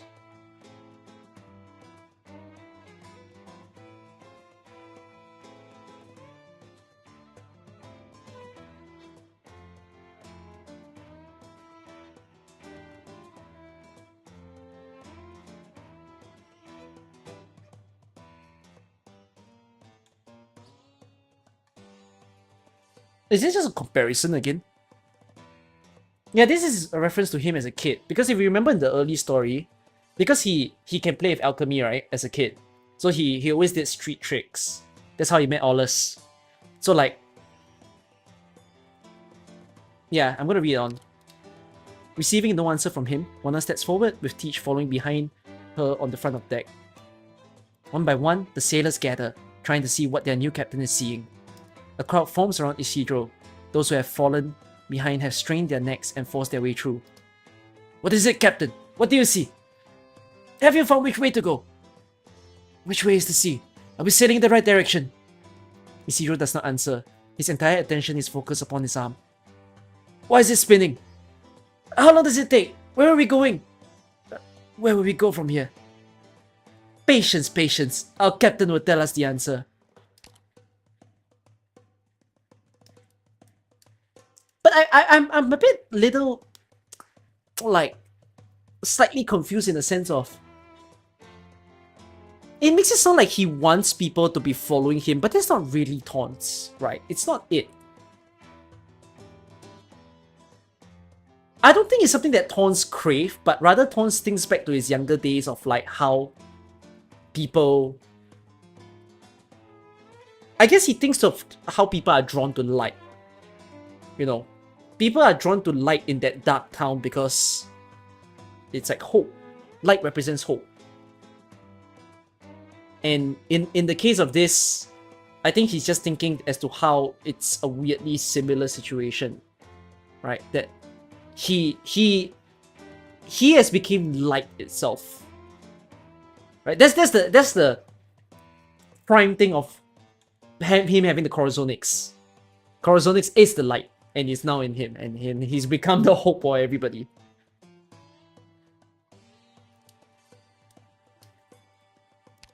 The Lodestar thing now makes sense. Now, which way do we go? At his question, the light on his arm converges, pointing towards the horizon, straight and firm. He longs to sail towards the boundless ocean together with his friends. Thus, the Corazonic points out the direction for him. Sailors cheer. Rum is spilled. Over yonder! The sea! All eyes are upon Isidro. Give the order, Captain. The sailors already have ropes in hand. Juana's hand is on the helm, waiting for his command.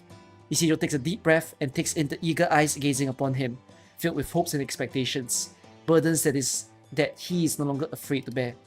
He feels the wind of the salt flat. His shoulders are light. Ahoy, sailors! Anchors away! Hoist the sails! We sail out to sea!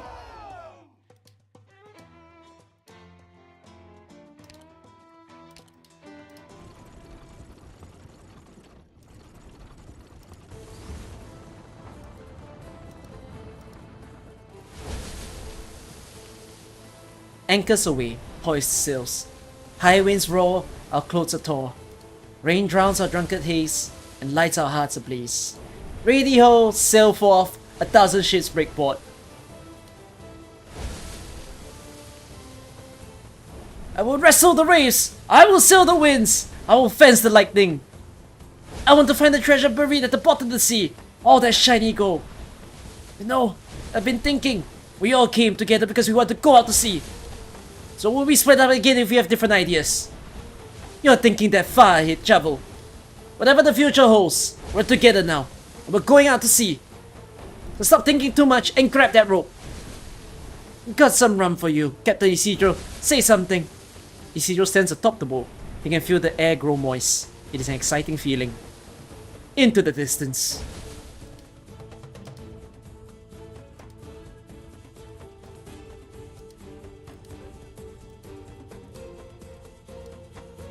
What's that familiar sound? Oh! Me! Nene! Nene! You're alive! Ah, are you coming to see out to sea with us? Oh, oh, my sweet baby!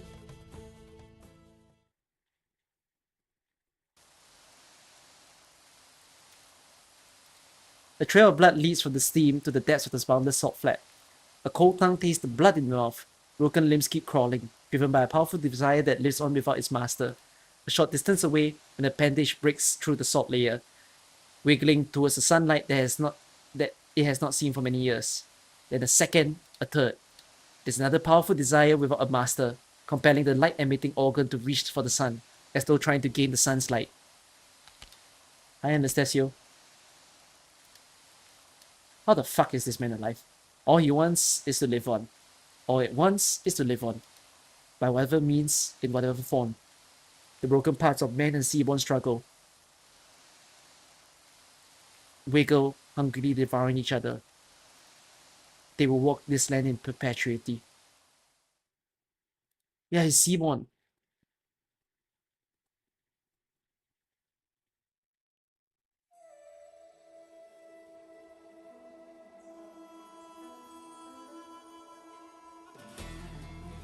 He ate a seaborn?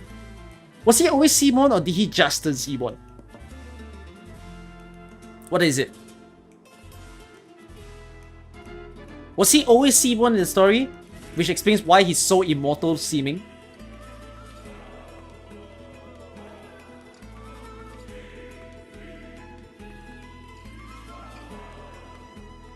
But then again, He has such a bad habit of eating bad things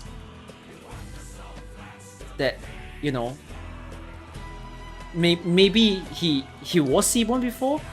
Okay, wait, there's something a bit... Okay, I just realized Anastasio's story is not very fleshed. What exactly happened to him when he was young? So when he was young, his family...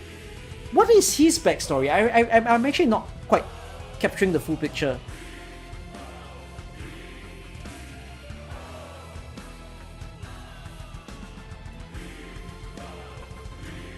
They don't have much food, so ate other humans. Remember the profound silence? Yeah, so his family probably got screwed by the profound silence. And then afterwards... So his family got by in tough times. We don't know if his father died or his father got killed, right? But it resulted in eating his dad to survive when he was younger. But we also don't know for how long did that occur. Then afterwards there was the whole thing about atoning for your sins. His mom got attacked, right? As implied in his story, that his mom suddenly got hunted by the Inquisition. And then I think his mom died? And then he got left alone. But then the Inquisition said, we'll leave you alive. And you are kept alive to atone for your sins, which is very weird. And I think Anastasio hated that, and that's why he probably became crazy.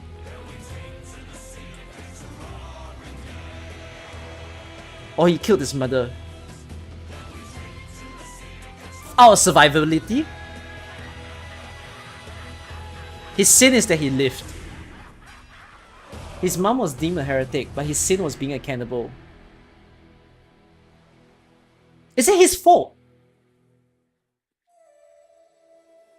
It's a strange sin, right? If his sin was being a cannibal. He's a kid, he didn't make that choice.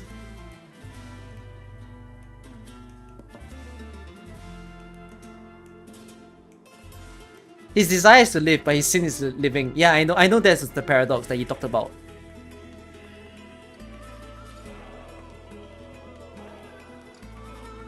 Do I know the new ship's name? No? Is it stated? Did I miss it? Open Ocean. Could I just say... One of you said that this story will open up the next Iberian storyline. I don't think so. If they successfully sail out to sea, and they don't die sailing out to sea... Actually, this story is supposed to open a new region. I'm pretty certain this story is going to open up to a new land. You know, like how Christopher Columbus fucking finds America or something like that.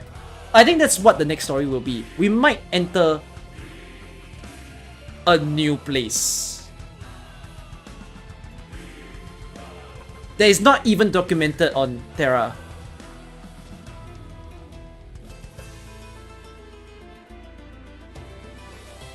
The priest who saved Anastasio failed to truly save him, yeah. But it's most likely gonna be Ager. There's a good chance. I mean, here's my hopium, okay? I hope this story opens up to a new region, and that the new region is at like finally hitting the last sort of country culture that we have not seen, which is Southeast Asia. Because Southeast Asia is not on Terra. And we had this discussion before. Like, is there any opportunity for Terra to still discover new land? Since we realized that the sea is a dangerous place. So like, who knows? Maybe we might see a whole new race. They're not even at sea yet. Yeah, of course. Until the next story.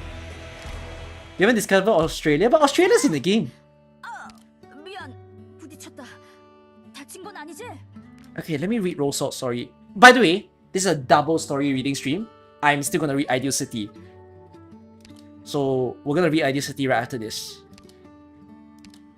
I was at the tail end of Ideal City. I think I was like, what? Wait, where's my... Where was I at for Ideal City?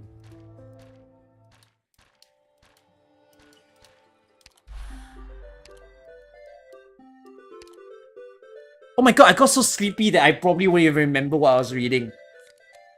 This was the stream that I got genuinely sleepy.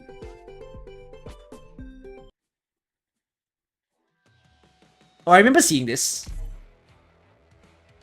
I think I'm at I think I'm at 7. So yeah, this it'll be fast, We're at the tail end. We're at this end. Okay. But we'll do it after we read the files. Let me see the conclusion of this storyline. 부딪혔다. 다친 건 아니지? I really do like Roll Salt.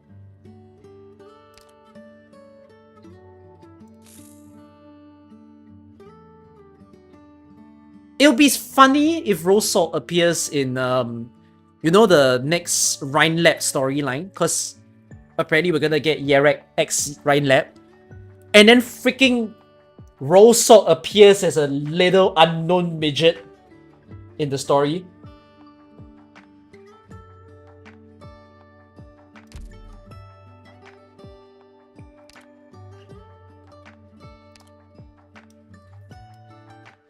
Original crystals distributed across the surface of body. Oh, infected. Okay. Well, even the pirates are infected.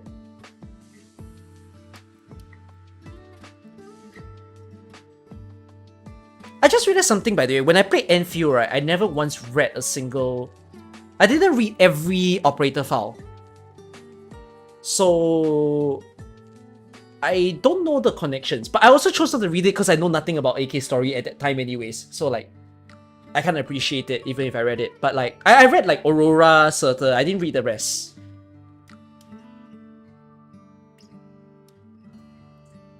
There's Enfield Wiki. Yeah, I should go and look it up when I want to read it again.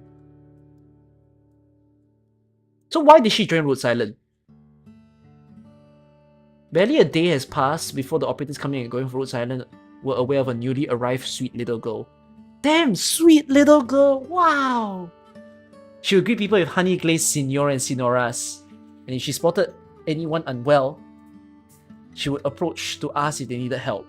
She would even give herself all sorts of cutesy nicknames for others to call her. Her petite and elegant yet yellow and old-fashioned clothing also contributed to the image of a young girl going through hard times, yet still keeping herself tidy while doing what she could to help with others. She successfully lodged herself into the heart of the operators, making them all the fonder of this new hire. Oh, so Rhodes Island likes her.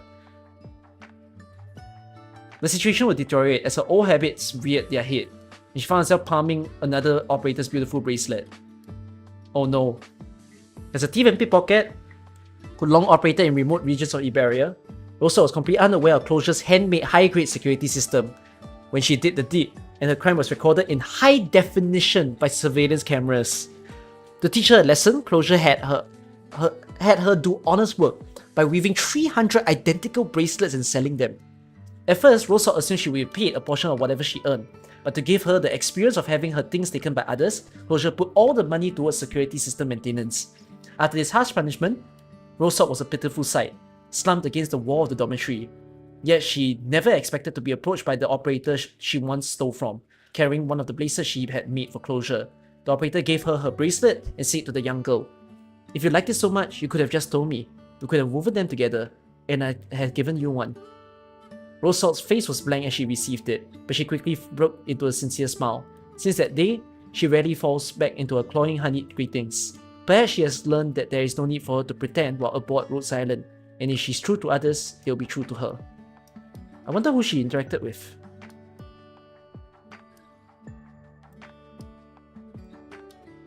Okay. For Drifter, the title herbalist is a useful one. People are always ready to trust a doctor. Okay, wait, no, I might not read everything. As in, I won't read everything aloud, but I'm reading the lines.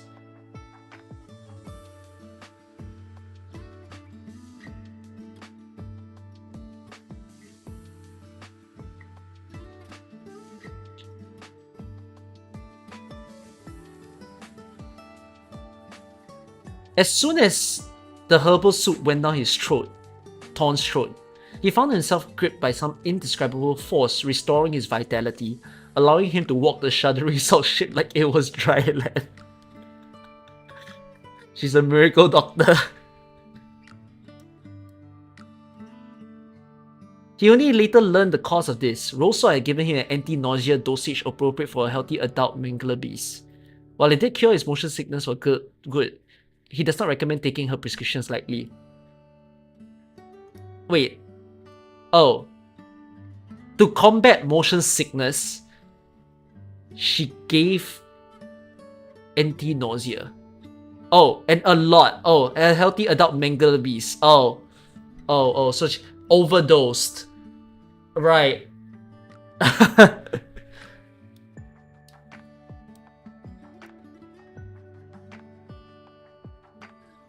She's a drug abuser. What a new career job she is. Why is she called Rose Salt? I wonder if the file will explain. However, Ark has displayed a keen interest in his new co-worker. After all, the sensor she carries is effective in distributing all sorts of smokes and vapors. The two of them have secretly been collaborating in the development of miracle cures. We can only hope that we have not found ourselves another laboratory explosion extraordinaire. So Ark and Rose Salt are the new best friends in the game now. Makes sense.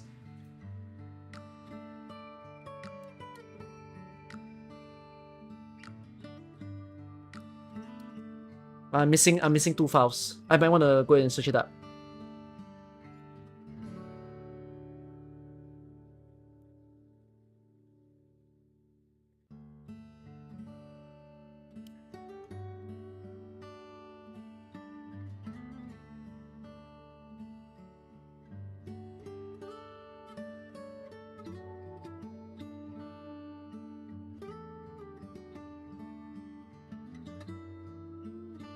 So, at first people call her cutely, but then because people started learning how she is as a person, her nicknames became more annoying. Like, people started dragging out her name to piss her off. Okay, let me go and search her files. Rose Salt.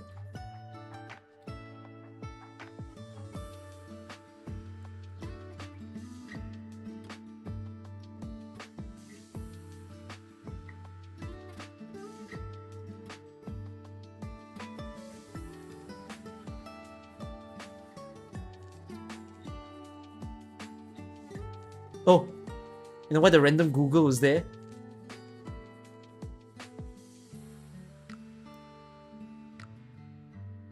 It's because just now we had the flood. Okay, it's fixed now.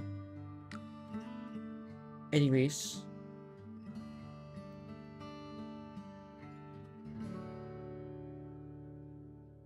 Before coming to Rhode Island, Rose Salt living.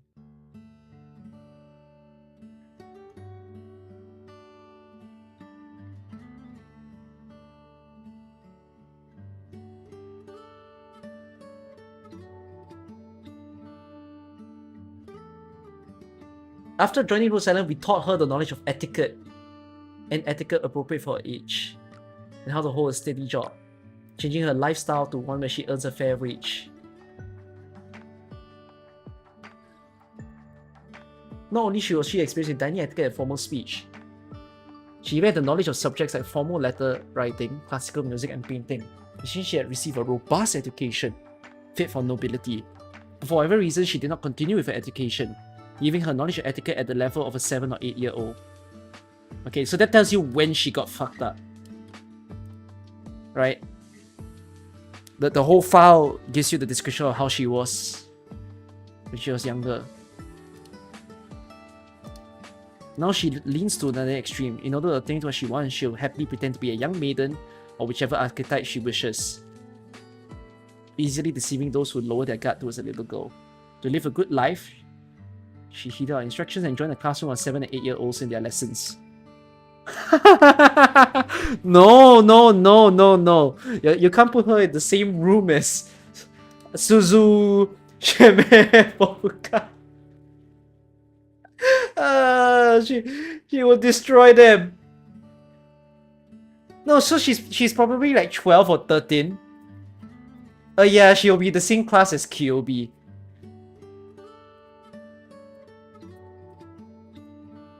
Is 7 and 8 way younger? Wait, yeah, 7 and 8 might be way younger. I don't think any operator in the game is way that young. Okay, but that is still funny.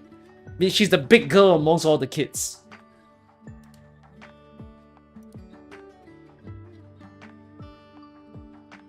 She repeatedly emphasized that we are not to mention she is going to class in front of the Iberians who call Sinora Pascuala. Or they give her a bad. Okay. Oh, she doesn't want to admit that she's in a young class, I guess. There's a phrase that Rosal is fond of saying, I'm going to live a good life. And true enough, she came to aboard Rhodes Island one day with a large sum of money. Apparently it was a reward for a remarkable performance during a mission. With it, she bought herself fine clothes, shiny jewelry, and all sorts of things that she did not need in the slightest. A small bedside couch made with silk, a hand mirror inlaid with miniature diamonds, a gorgeous gown with a hem trailing along the floor. Yet she still dresses in her usual clothes, having set aside such finery after only wearing it once or twice. I just realized something! Techno is fucking irrelevant! Techno is on this banner and she appeared 0 times in this story.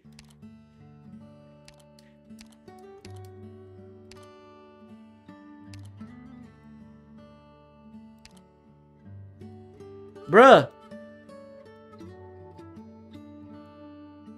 I know, she's in R6. Still.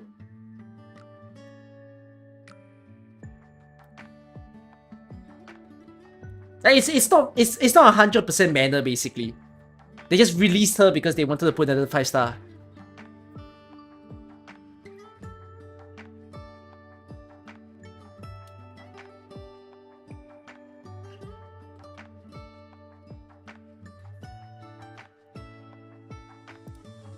She still dresses in her usual clothes, having set aside some finery after only wearing it once or twice. She's simply unused to these refined luxuries. She piles a silk couch full of things she needs for her missions. The diamond-studded mirror is wedged beneath her luggage to balance it out, and the gorgeous gown is draped over the bed to form a sheet. Everything else is stuffed in whatever free space there is in the small dome we assigned to her.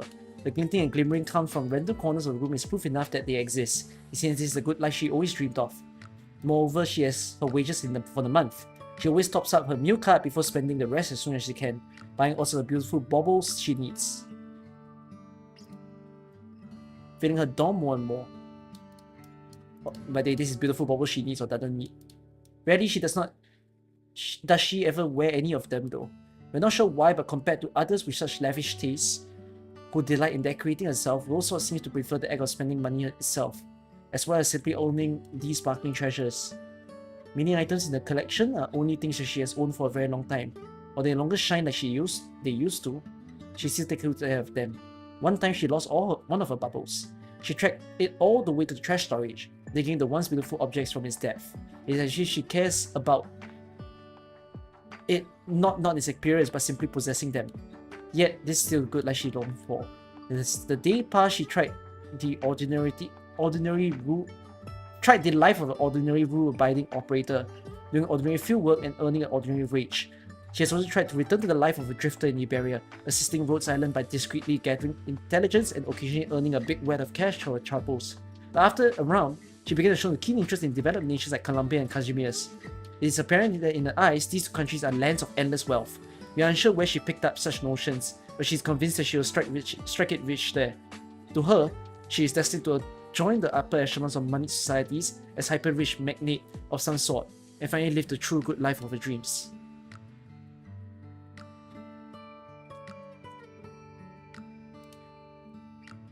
This is weird. Her files don't actually give her history that much.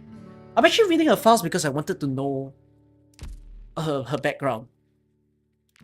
Of like, why did she become who she is? You know, you get the hints, but you don't get the 100% picture. Apart from... Yeah. Did I notice something about Role Sword combat experience? No? Am I supposed to notice something?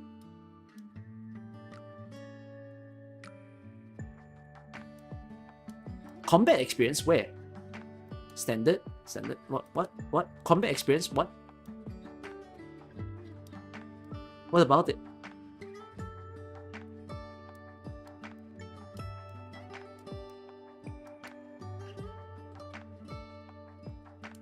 It's called thieving experience. Where?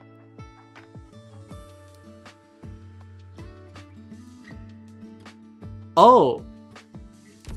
It's not the same for everybody else? Combat experience. Wow. Okay, you know what, Hypergriff? Salute.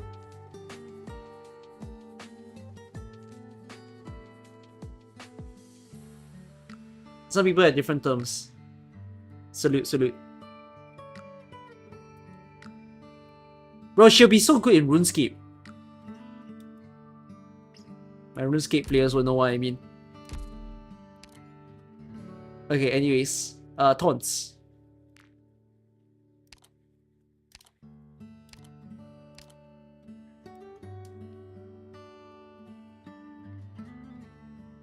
Oh shit, I'm as tall as Taunts. I can become him. I'm 178.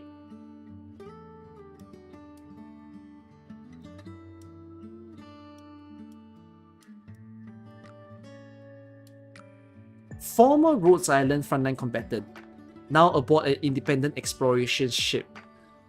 Skeletal Kuna di Nene. What does that mean? What does Kuna di mean? Nene ship?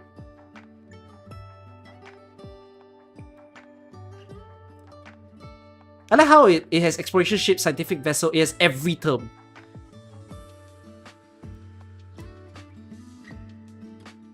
The cradle of Nene. Oh, Nene's cradle.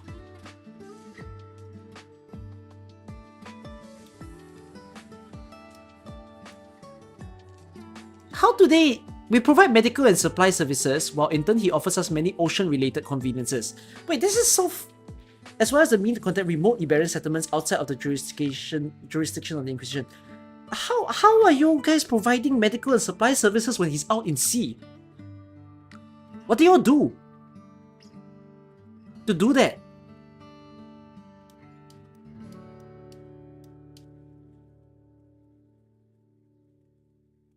Wait, I'm surprised he has no infection. Despite, you know, during the time when he was fixing the thing and then they kept saying original liquid. Wow, that guy prevented himself for so long.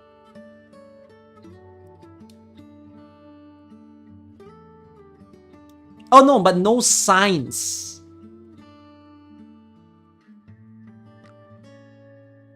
But he might have it in his blood. No, because this is 0%, but this says there is, right? Yeah.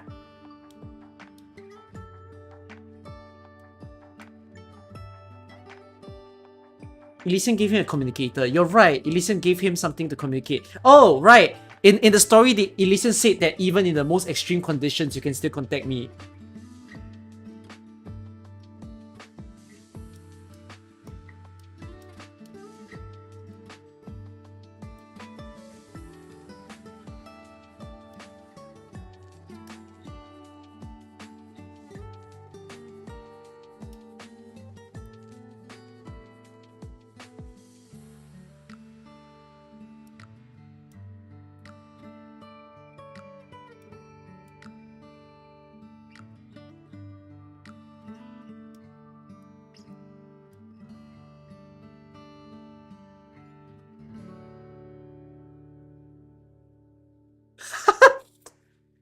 Why is it called Kuna di Nene without a fearsome name to shout? How are we supposed to scare off any slimy curse up to no good? Kuna di Nene! It was decided by drawing lots. As a salt fin, I highly doubt Nene has used any underhanded tricks to rig the results. Besides, the Seaborn seems unlikely to respond differently to different ship names. If you do wish to mutiny, be sure to inform me ahead. Okay.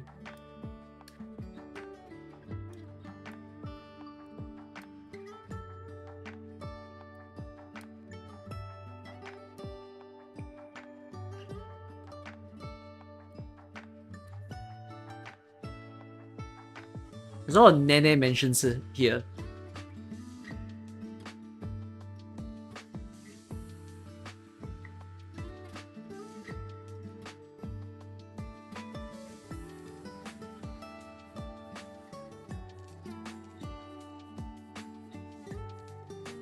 He can release this Corazonix to have it enter any sort of natural fluid, air, sea, water, or even flowing blood, inserting itself into circulation and sending innumerable data points back to its arm. Oh my god, he became a calculator! Wow, alchemist's wet dream.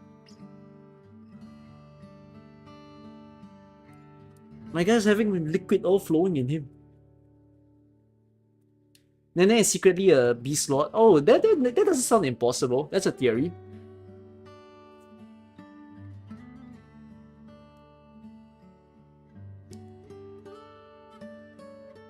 It feels like your ear is subjected to a foreign language, classical music, or a burning beast braying all at once, while your mouth is still filled with candy, chilies, and mud at the same time. Is Tons doing okay ever since this Corazonix entered him?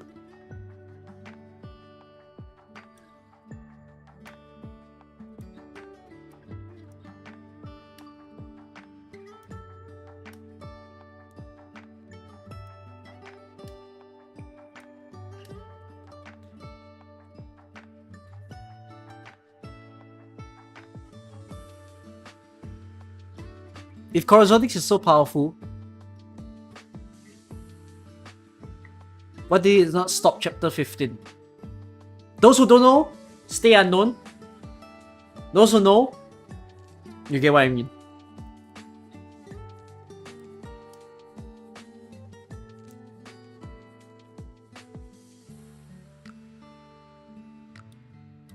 This is a lot. This is all describing how Corazonix is very, very good at like telling the environmental stuff.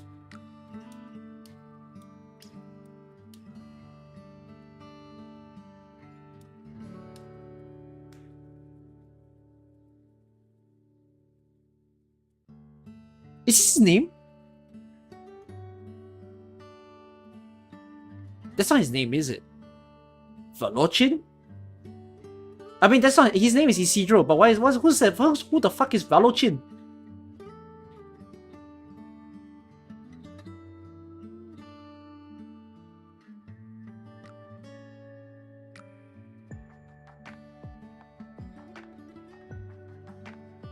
Who's speaking to him? So he's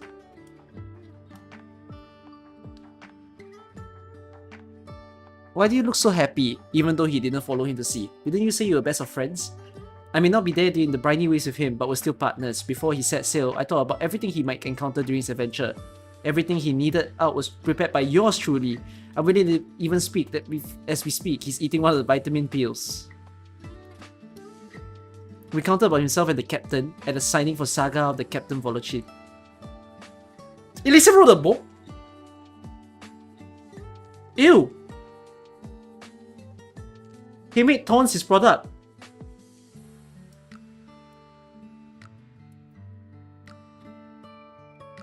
But why did he give him such a crappy name, Valochin?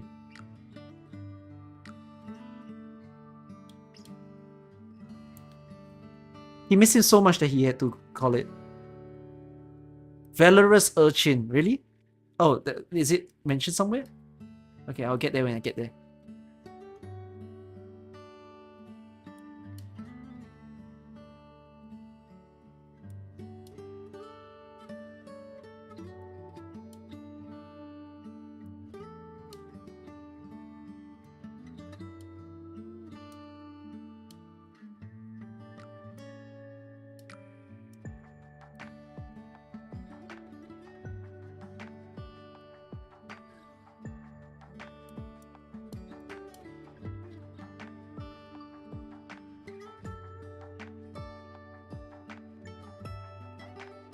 Recollections of a villager who, after introductions to the Rhodes Island Iberia office, came aboard Nene to receive supplies.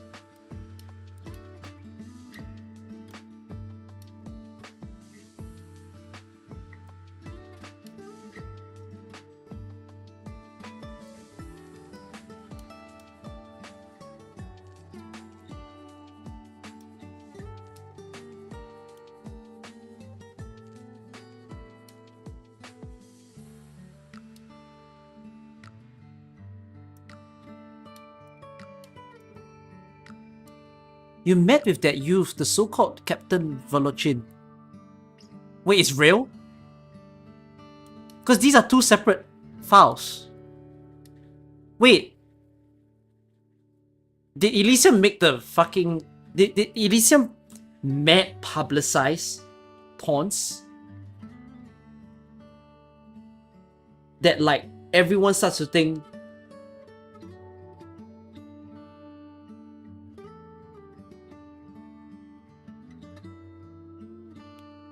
Lord Common knows about taunts.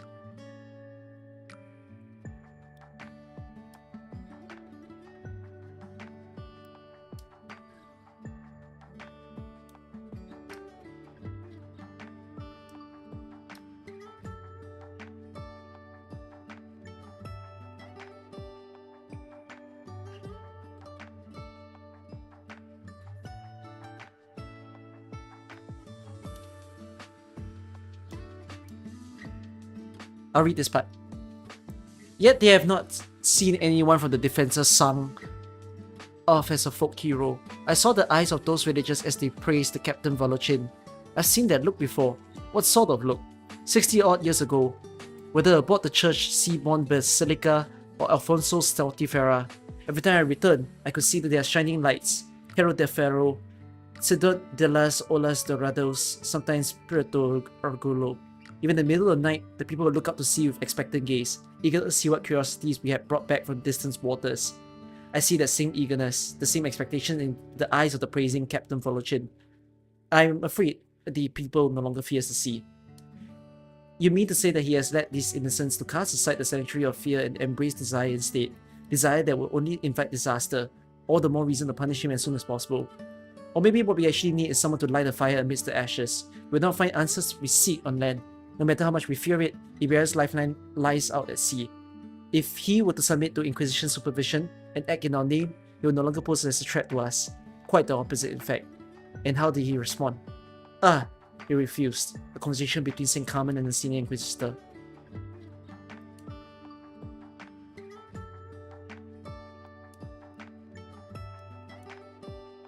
Yeah, this storyline will somehow continue with some Ager intersection.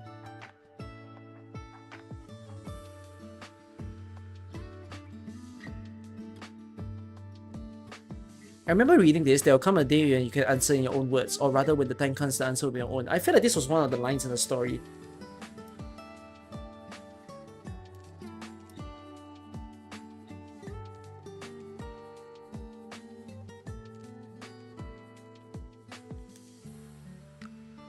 The further I go, the more the sea warps and mutates. Some of these oddities can be explained by large-scale seaborne activity. Others, I believe, may be due to Agarian technology controlling things behind the scenes. But even further in distance, there are phenomena I have no explanation for. There is some sort of abnormal tide, completely unlike the one near the coast. As if the water of this distant stretch of sea is being pulled away by some unknown force. I want to know what it is. I will discover the truth of the matter.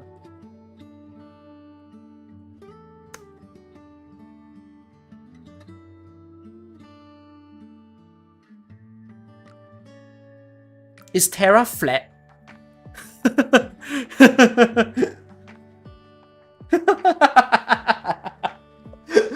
I like how one of you asked. I like how one of you said the same thing as me. Is Terra flat Earth?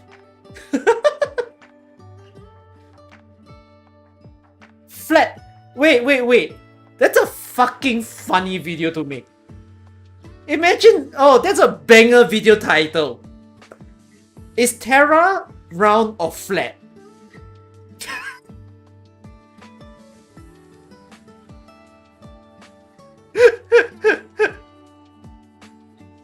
Kristen will kill me for that. But it's like, if you think in relative to our Earth, like, oh, pulled away by some unknown force, what the frick could it be?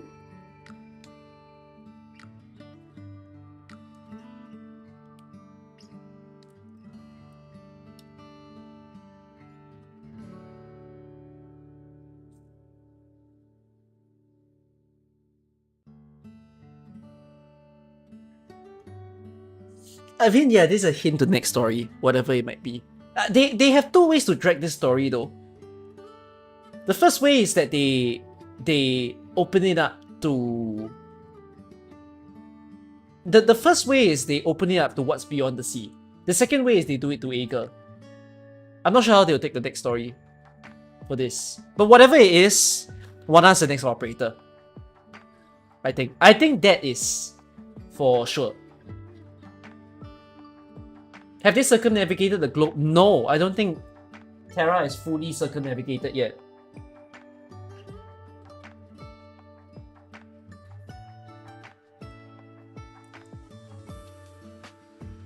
So yeah, interesting.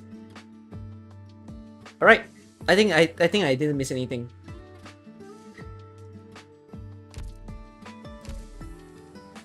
Okay. Good story. My rating, by the way, I realized I never said a rating. 10 out of 10. I like this story. It was very fun. The characters were all pretty good.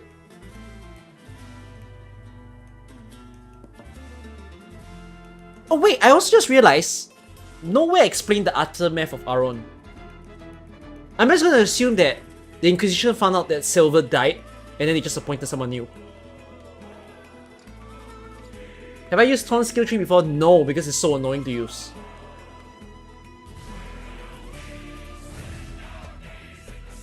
Anastasio still confuses me a little bit because it's like... Wait, actually this I must discuss. Why is Anastasio so against the compass? What was he truly chasing after?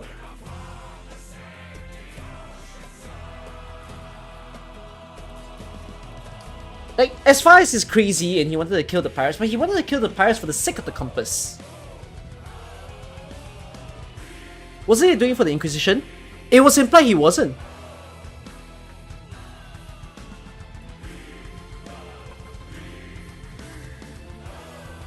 He isn't against the compass. Pascuala stole the compass and he just wanted it back.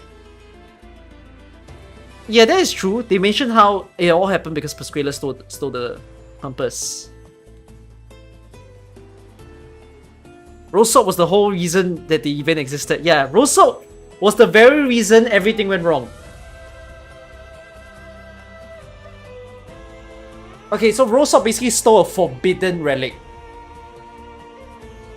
Right, and then he was talking about how it is the desires and everything. And we saw the desire thing happen at the end, right? Where Tons asked the Corazonics, how shall we sail to sea? Okay. Yeah. And yes, Juana was the one that asked Rose Sword to do it. No, Rose Sword didn't voluntarily steal. She was appointed by Juana to do the steal. So, yeah. How will Anastasio come back in the story? Because he's still alive.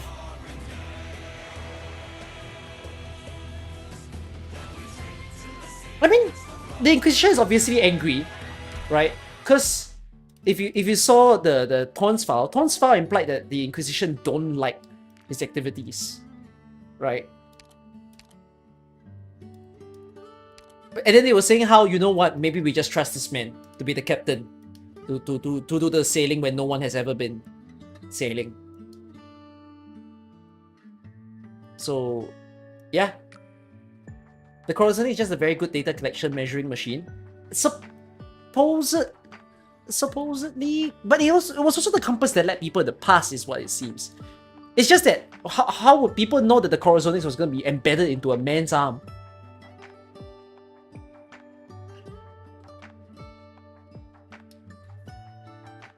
In your opinion, Anastasio turned 8 Seaborn mate as a child, which explains why he never dies in the various occasions. But by the way, if Anastasio ate the Seaborn as a kid, it's amazing that he is a human and a Seaborn. I mean, we've seen that countless of times in the story, right? People who are Seaborn, but they're actually humans. Yeah. Congrats, I guess, for his immortality. No, it's just that Anastasio doesn't exhibit any Seaborn traits until the end of the story. I did wonder that he was Seaborn though when he survived the hole in his stomach.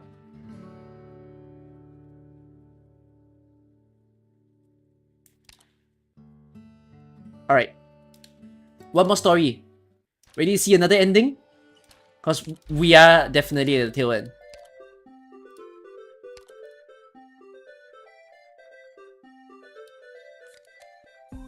Is it here?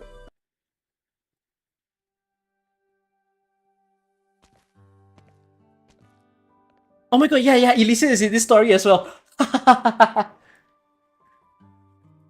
Double Elysium.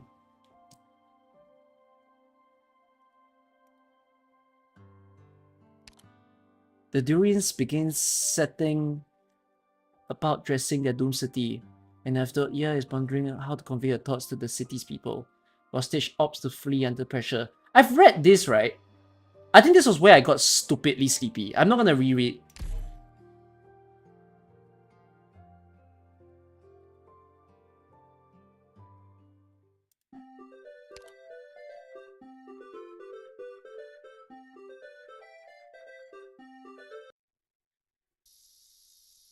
Oh, I remember this as well. Yeah, I remember this. I remember this. This girl is funny. She sleeps everywhere she can.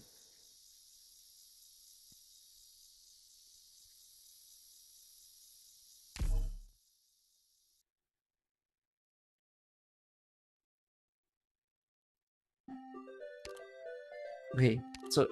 Oh! I am really finishing it! I couldn't bear to finish it! There's not even an after in this story! Why did I even try? But I mean, I would have died if I did.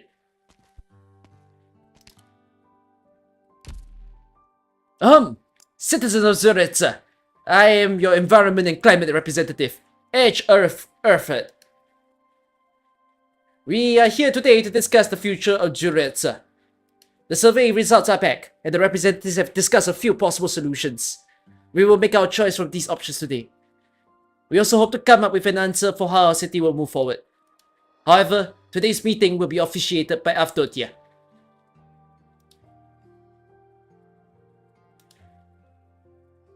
Are you sure about this, Avdotia? Sure, you've lived in Zurich for quite a while, and the people in town know you.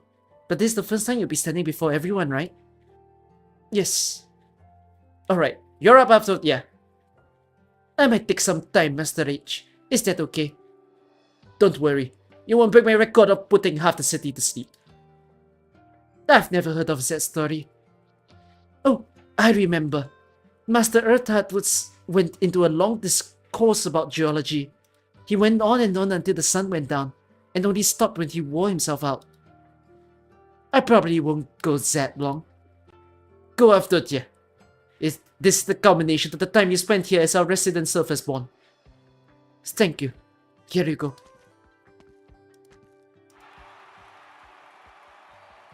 It's Avdotia! Avdotia! I'm with you, no matter what you say! Why don't my speeches get the same reception? It's not just your record-breaking speech. All the other meetings you officiate last for ages. I know you're always the first to fall asleep. Not today. Avdotia looks different this time. What does she have on her mind?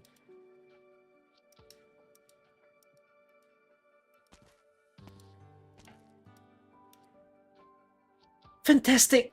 I respect Master's Edge knowledge, but his meetings are torturous. Avdotia's voice is as beautiful as she is. I could listen to her all day. Greetings, citizens of Suretsa. I'm Avdotia, literature representative. Today, I officiate this meeting that will determine Zuretsa's future. We have discussed with Master H and believe that there are 3 practical solutions to carry out Zuretsa's evacuation. Before discussing the plan, however, there's something that I want to talk about. It's about my past. Not the past of Avdotia Razupen, but the past of Avdotia Nikolavit. Oh my god. Rush your name. Avdotia Nikolavievna Ivanova. I butchered it. When I first came to live among the Durins, I created many stories and shared mine with many people. This, however, I've never told anyone. I want to share it with you today. I was born into a noble family in Ursus. Avdotia thought that she would struggle to find words, but she found her memories pouring out as soon as she opened her mouth. It was not that she did not know what to say, it was that she had too much to say and didn't know where to start. The Durians do not know what it means for her, but she does. This is the first time she's looked back on the past since coming to the Durians. She thought time would let the past fade, and let her forget that she was once a woman of Ursus. Now though, she realizes that the past never truly goes away. But meeting Gaviel and the people she brought with her helps her realize that this is not so bad. The past pulls her down bit by bit, along the Durians listening to her story, but she no longer feels pain from it, and thus neither do the Durians. Stitch sits in his room, trying not to think about it, but he can't help it. He knows this is his last chance. Let it go, and he will never surpass his teacher. And he has a feeling that if he does not win this time, he'll always be second best, though to what he cannot describe. He knows, but he cannot do it. He puts his arm around his head. There is someone knocking on his door. Stitch, you're here, right? I know you're in there. Leave me alone, Gaviel. We need to talk. Talk to Catch if this is about the dome. No can do. Why? Because this is your job. Open the door. You're not coming in here. That's not up to you.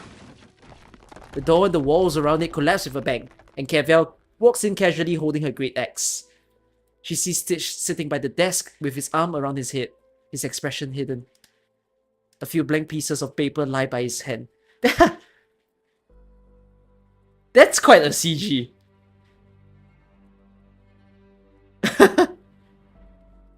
No, it's quite a CG because the guy is there in despair, and then behind him is a broken wall. Like, it's a very stark contrast. A few blank pieces of paper lie by his head. A few more pieces of paper lie by his feet, either torn to pieces or crumpled up. Design sketches for the dome. You wanted to do it, didn't you? Can't you give me a break, Gaviel? It's not so much that I'm not giving you a break.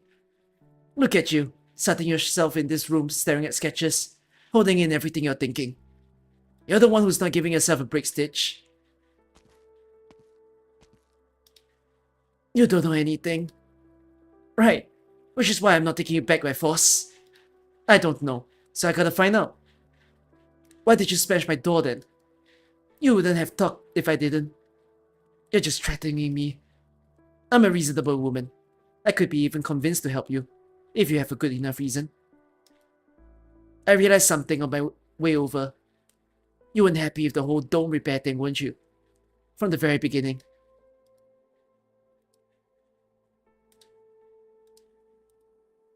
Life on the surface can be so colorful. I've never heard after you thought about it. Right, Master H? It's nothing. Rare to see you drift off like this though. What's the matter? I was thinking about Stitch. Stitch? Aren't Gaviel and Catch looking for him? Ought to be fine, right? The question isn't fine or not. Seeing him today made me realize that I may have pushed him too hard without realizing. You're talking about the dome repair? Yes. Of course, I was in agreement with not repairing the dome. But I was also anxious about the broken survey equipment. You know how Stitch has been since his teacher went missing. He submitted a series of proposals for the dome that got rejected. At some point, he stopped coming to design meetings, shuttering up in his room. I thought I could push him a little. If he could come up with a new plan to repair the dome, it would be an opportunity to bring it up.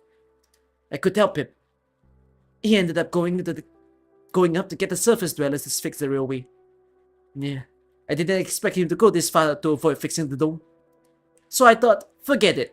The original vein takes priority. If he's so reluctant to repair it, just let it be. There'll be more chances in the future. Little did I know there would be no more chances. This isn't your fault. If anything, it's Stitch's for running away. But if this dome is so important to him, he'll regret it for the rest of his life. Even if he doesn't seize this opportunity. Why are you so against repairing the dome? Because of the job my teacher left me. Teacher? Jo, didn't Cash say that your teacher went missing? It wasn't a sudden disappearance. Though he didn't tell anyone else, he did leave me an assignment. I had to win everyone over with my dome design and make the dome of Zuretsa on my own. Only then will he come back to find me. Otherwise, he'll never come back. Your last name is Canvas too. Are you related? No, I changed it later. 8 years ago, I survived an original vein explosion. I had no home to return to, but my teacher took me in. So you're Oripathy? Yes, that was when I caught it. On the surface, people with this disease are called the infected and cast out from society. That's not the case among the Durians, but we can't fully cure it, only keep its symptoms in check. It's the same up there. So I changed my name to that of my mentor and studied architecture under him. I hear he was pretty famous. Of course, Finch Canvas was the design representative of Zuretsa. Surface dwellers would call our style minimalists. We oppose elaborate and flashy designs, seeing them as unchecked spread of desire, the product of a slothful life. At this rate, we will inevitably be swallowed up by our own desire. That's why we advocate a lifestyle that emphasizes the true nature of things. True nature? How things are in their most natural state. We oppose all unnecessary functions, trying to keep things the way they are. This is our rebellion against a life desire. Like the simple design of your room. No, my style is not exactly the same as that of my teacher. My style came from his, but in some ways, we go in opposite directions. Allowing the city to welcome destruction while looking its best is a luxury that comes only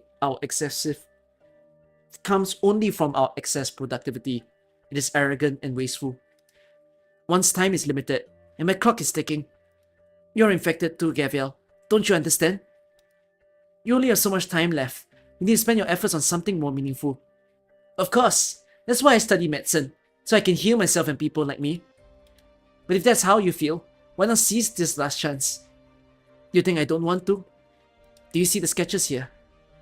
They are proof of my failures over the years.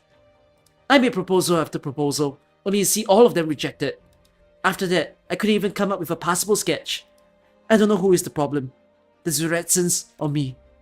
All I know is that the mere sight of the dome fills me with fear. It's like a cage that my teacher has locked me in, trapping me forever. Even if it's my last chance. Is there a plan to add a server tag for my Discord server? You mean the one that you can put your name beside yourself? I'll try to do that soon. I can't do it anymore. Even if I came up with a new plan, there's no hope of it getting through. And you tell me how I'm going to come up with a new plan that can pass review in such a short time? I'm not coming with you, Gaviel. I'm a failure. Tell my sage that if he wants the dome fixed, he can have Cash do it.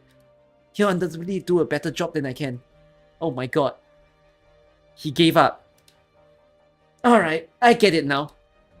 All the more important for you to come with me. Have you been listening? Yep. But you're the one who's got to explain it to the gang.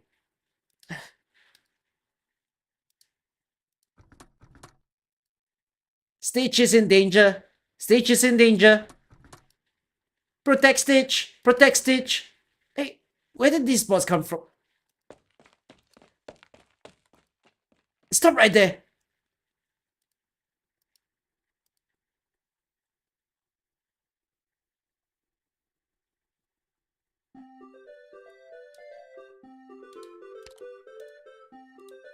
Brain rot. Oh my god, this story was so short. I gave up too... No way. I gave up too soon. How did I die here? There was only 3 left. I didn't know. I didn't know there was no double story.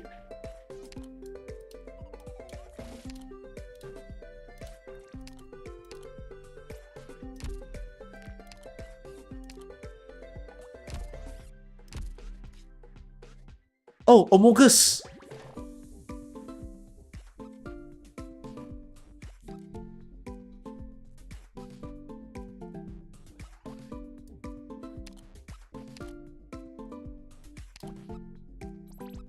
Cold. Contact. Stun. Can it be double cold? I can't remember. I guess you can't. Am I on the banger car?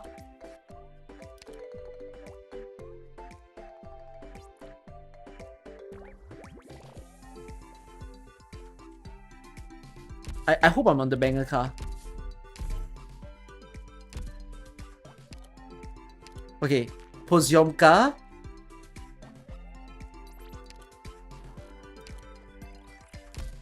Oh yeah, the Iberian team can leave now. So I'm done playing Iberia. Poziomka. Gaviel.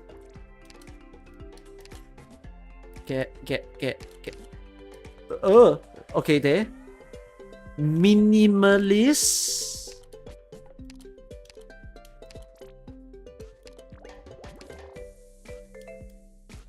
Where's the boy? Oh. Elysium? That's not Elysium. And then what? Wait, is that everyone? Am I forgetting a main character? Eunectus.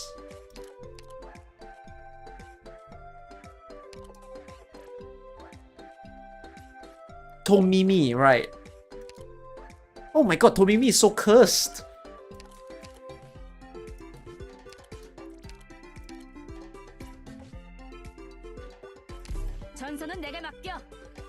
Where's Irene, the special guest? Wait, that's alright. Wow, I'm screwed. No medic.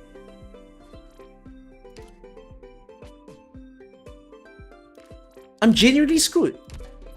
I guess I'll have to take normal Gaviel just to save my ass. What's his... Wait. Periodically locks onto units with the greatest amount of surrounding units and then continuously deal arts damage. Lock onto the friendly units with fewest units and then stun that person. Okay. I remember that this boss was a bit finicky to play. Use car to heal. Oh, that's an idea.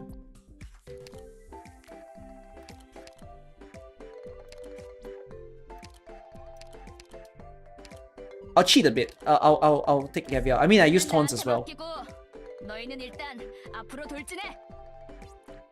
Should we add Durin? But who are all the Durins? Myrtle? Durin herself? She could be my bait.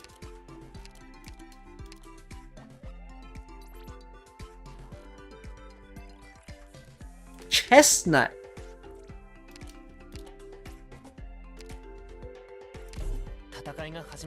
Heck no! Okay lah, Techno was not released at this time, so it's fine.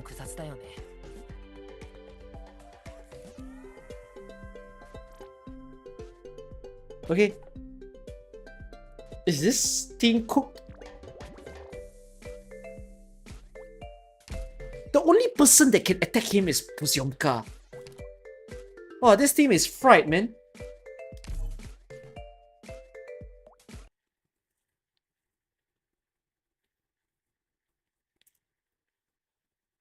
Yeah, but Poziomka deals damage, but it's a lot to do against one boss. Well, let's see it. Oh yeah, this event had the banger music as well. I wonder who their target will be. Sigma, sorry, but I'm really not religious.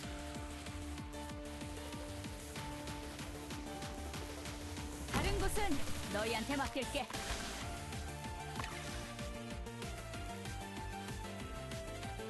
안심して背中をつけていいよ.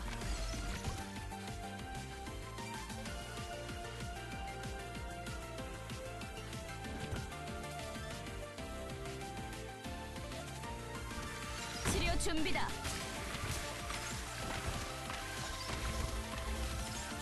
정신 차려. 와, 미나, こっち来て. ここを守るのか? Sorry, but I'm really not religious.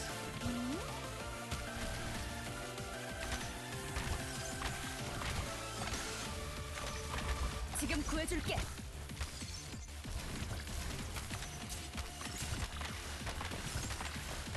와, 민보장, 今日もよろしくね. Visibility. 치료받고 싶으면 먼저 Let's get this done quick. わあ、そういうところだった。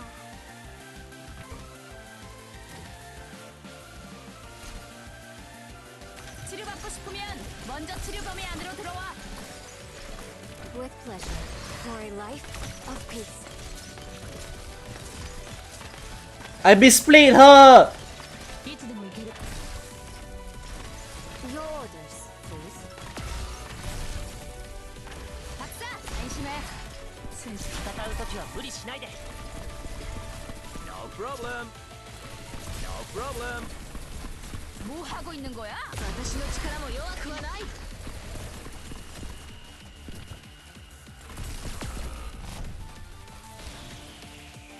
What are you doing?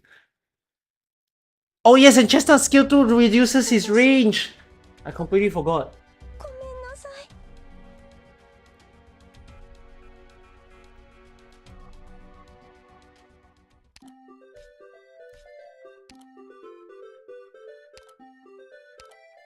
戦いが始まったらチームのみんなが怪我してしまうかもしれないって思うとちょっと複雑だよね。 Tricky stage. Does Minimalist run with his HP going down? No, right? ドクターも行くのか。 It's not the same as Unecta's boss. I wonder who their target will be. So I still have to kill him somehow. わあ、リンゴちゃん、今日も Let's get this done quick.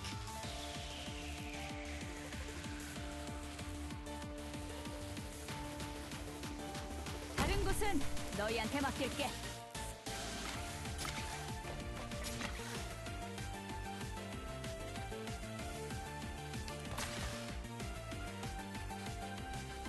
私に合わせる者がいれば効率が上がる。安心して背中を預けていいよ。リンゴちゃん、今日もよろしくね。 치료받고 싶은 녀석은 Now we'll see them. I'll cover my allies.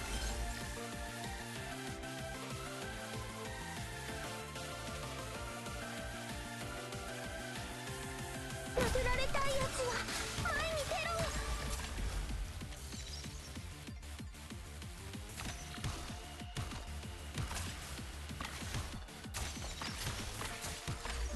リンゴちゃん、今日もよろしくね。 지금 구해줄게.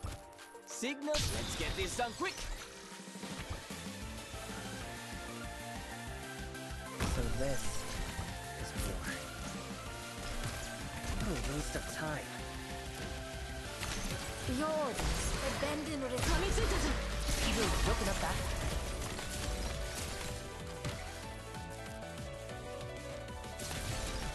We're not here to be courteous.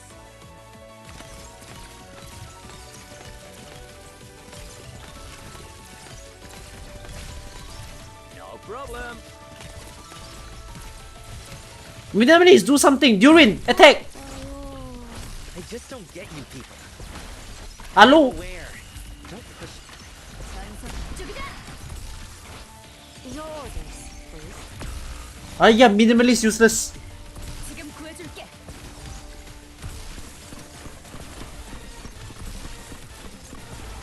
Doctor, 気分良くなった？ For how long does he spin? 戦う時は無理しないで。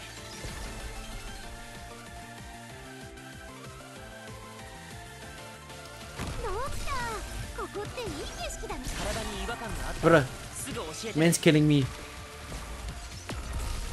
뭐 하고 있는 거야?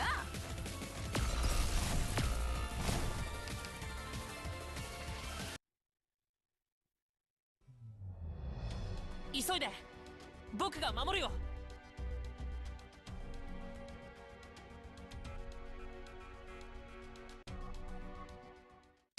Yeah, actually all of a sudden if I do it like this, I could have ran Chestnut skill 2. I lined them up in a line. Would have been better, right? Oh, maybe I should. チームのみんなが怪我してしまうかもし God れない。 damn you, Minimalist. ちょっと複雑だよね。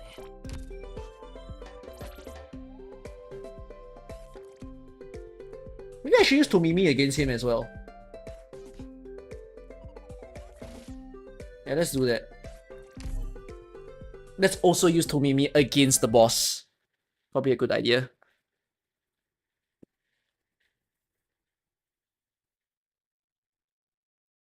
Tomimi only hits ground units using skill. Oh, fuck me. Okay, she just damage. Let's go then. Everyone, follow the route I drafted. The problem is that these guys also have dodge, right? They have physical dodge. So I'm also using Gaviel against them is not the right way to do it as well.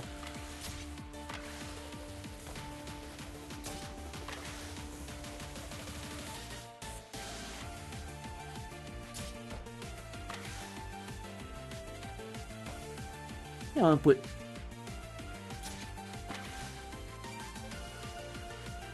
I'll put Unectus here instead. Actually. 傷も痛みも僕が消してあげるよ。本気で行くよ。 치료받고 싶은 녀석은 앞으로 나와. Now we'll see them. 殴られたいやつは前に出。 So this is war. No problem. Good visibility. I'm ready to fight. みんなこっち来て。 지금 구해줄게. No problem. Sorry, but I'm really not religious.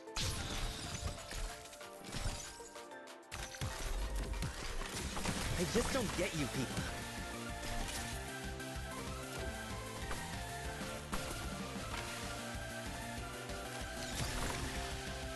Yours first. Fire! 전선 안심해. リンゴちゃん、今日もよろしくね。指示に従うよ。 뭐 하고 있는 거야? いつでも行け。お前たちはガビルには及ばない。指示に従うよ。戦うときは無理しないで。めんどくさ Signal stable. 정신 차려. For the love of me, I can't destroy that guy! Fuck you, minimalist! い。ごめんなさい。次からはもっとちゃんと戦う。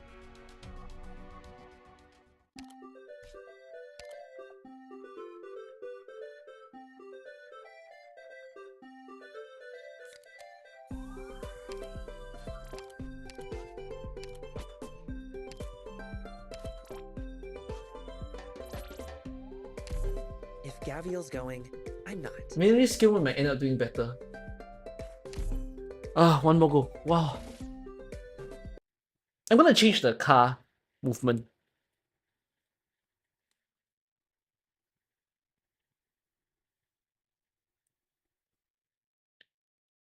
Wait, can Tomimi not attack flying units at all? できれば It's only when skill is on, right? 地面に穴を掘 Ah, って okay, good. シェルターにして一眠りしたいな。 Gather under this banner in the name of the Lord. I've always wanted to try saying that. みんなこっち。 Who would use a flag as a weapon on the battlefield? 傷も痛みも僕が消してあげるよ。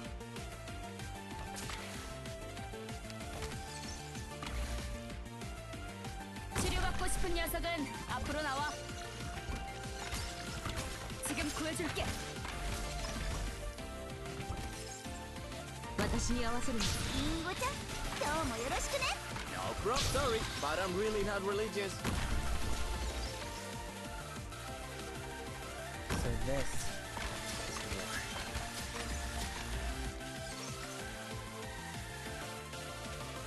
行くぞ。あ、本気で行くよ。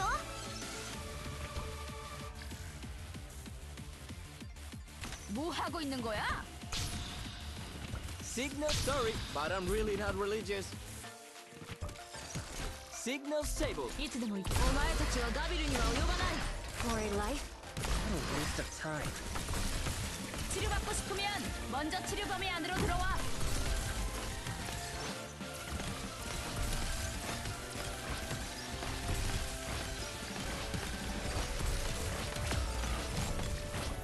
Yours. Oh. 먼저 치료 범위 안으로 들어와.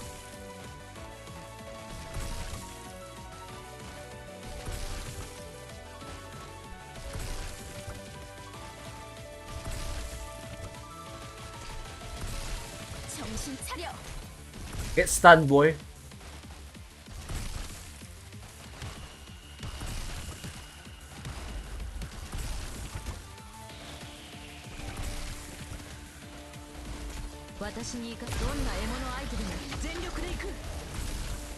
I'll cover my allies. 정신 차려. Wait, so Minimalist is a boss because he's running away.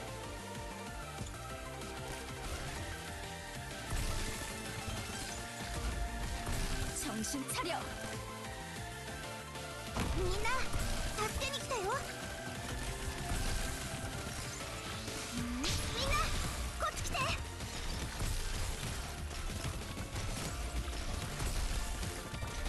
치료받고 싶으면 먼저 치료 범위 안으로 들어와. I probably want to change the sticker. Yeah, it's not ideal for me changing the sticker. 정신 차려. 박사, 불쾌한 걸. Your orders, please. With pleasure.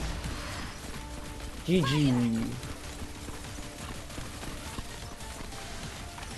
Mission accomplished.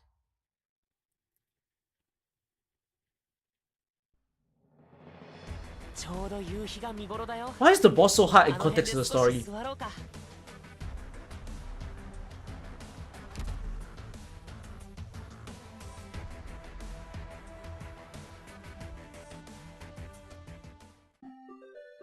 How OP for sure. I realized that we don't really see the description of Ka as much in the story.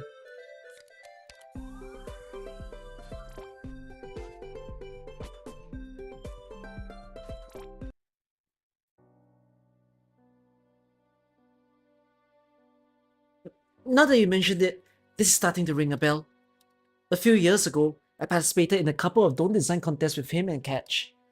Master Finch had just left not too long before that, and our rising new stars both wanted to prove themselves with their dome renovation plans. Catch was an incessant one at the meetings. He kept selling his ideas and the advantages of his design. As for Stitch, all he ever did was lay his designs on the table before standing aside. It seemed like he would rather we see his ideas for ourselves instead of wasting his energy to explain them. Some preferred Cash's detailed way of thinking, while others acknowledged Stitch's confidence and even egotism towards his work. Both of them were undoubtedly rising stars. This rivalry continued for several years, and neither of them were able to truly obtain the recognition of the majority and get his designs passed. Until one day, when Stitch stopped showing up. Finch actually brought it up to me before, back when he was still around. He told me he was worried about his students' future. But those problems you can fix by talking sense into him. He has to think things through himself and set his ego aside. Only then will he be able to hear another opinion. Otherwise, forget Catch. Not even someone as strong as Gaviel could do anything about him.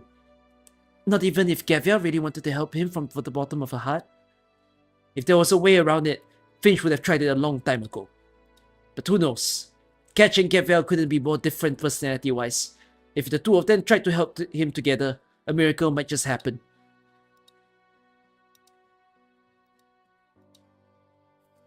These are Zumama's friends. It's such a pain when I can't just wreck them. Okay, you guys know Zumama, right? I'm her friend. Zumama, confirming identity. Zumama's friend, Gaviel. Zumama told us we can't hurt Gaviel. We won't hurt Gaviel.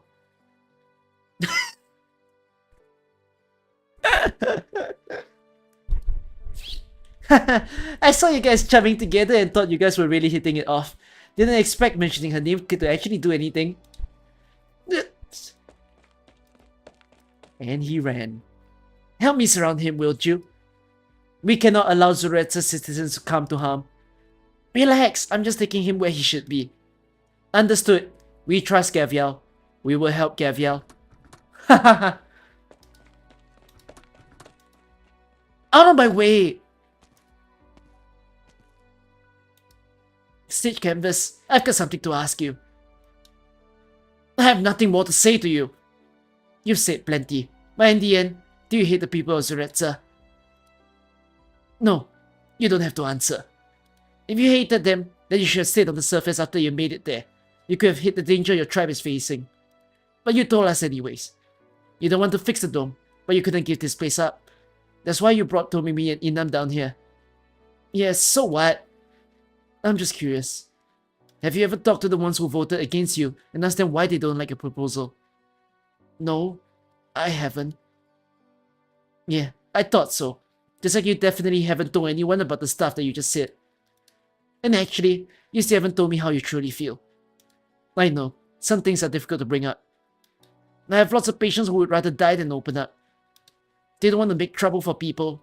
They don't think anyone understands them, or they're just too stubborn to actually say it. You name it, I've seen it. But whatever the deal is, if you keep it to yourself all the way to the day you die, no one's going to know. I'm not saying that you've done anything wrong, but I need you to give it a shot. How I really feel? Not even I know how I really feel anymore. Then I've got it at least. Hold up. Gaviel, wait please. Catch? What are you doing here? The forum is dead silent. All the Durians are attentively listening to Avdotia tell her story. Though her story starts off warm, it slowly deteriorates into something more sinister as it progresses. When the story gets going, the audience holds their collective breaths, only for Avdotia to explain how she survived, sending out a collective sigh of relief.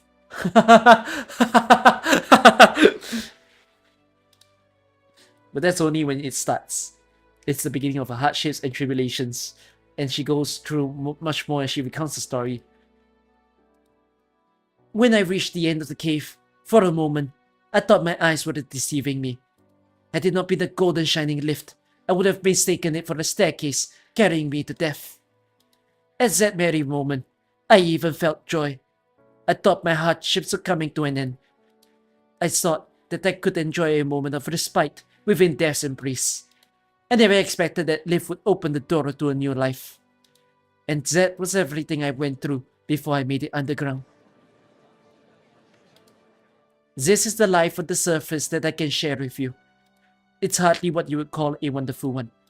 But looking back, it wasn't actually as hard as I remember it. Anyways, I'm sure that the starter ones around you already know what I'm getting at. It's true. Based on our discussions, we've arrived at 3 possible evacuation plans.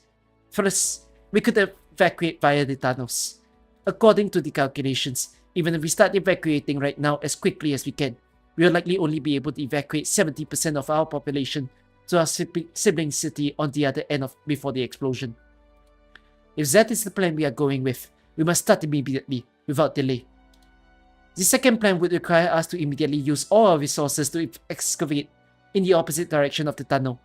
In other words, take towards the hole on the other side and open up a safe shelter for our temporary refuge. As it stands, this proposal gives us a higher chance of survival than the previous one, but our tunnel is the only connection to other cities. This disaster, I can't be Russian. Anyways, we'll destroy most of our facilities, and under those circumstances, let's not mention the issue of whether this newly excavated shelter will be able to hold everyone in the city. Even if we manage to save everyone, it's questionable that we would last much longer after disaster strikes. As for the third proposal, it takes us to the surface.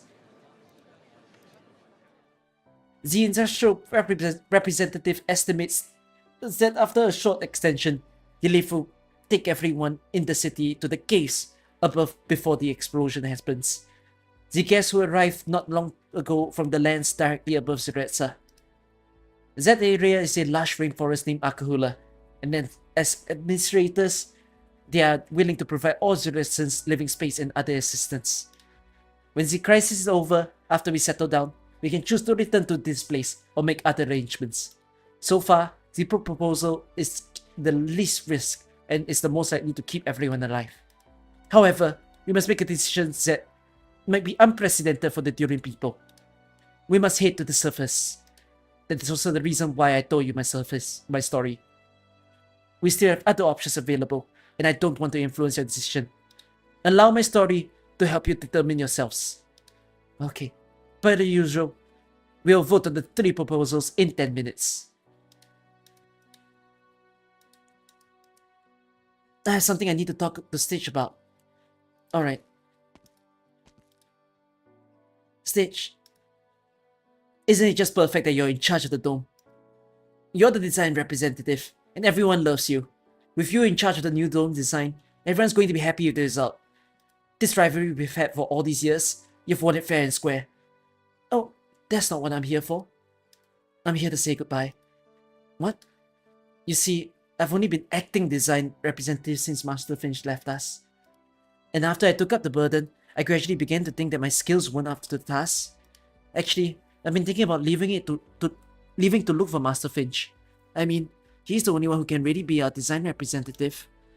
And after I'm gone, as his disciple, you'll be the most suitable one to take the job.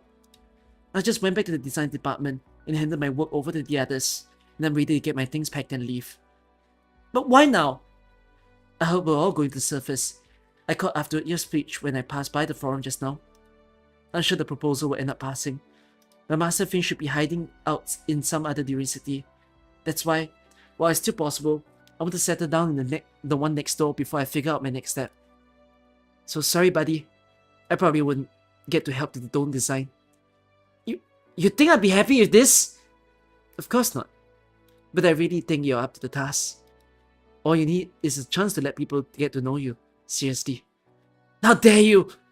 In his anger, Stitch raises his fist against Catch, but it stops in his tracks mid-air before falling down powerlessly.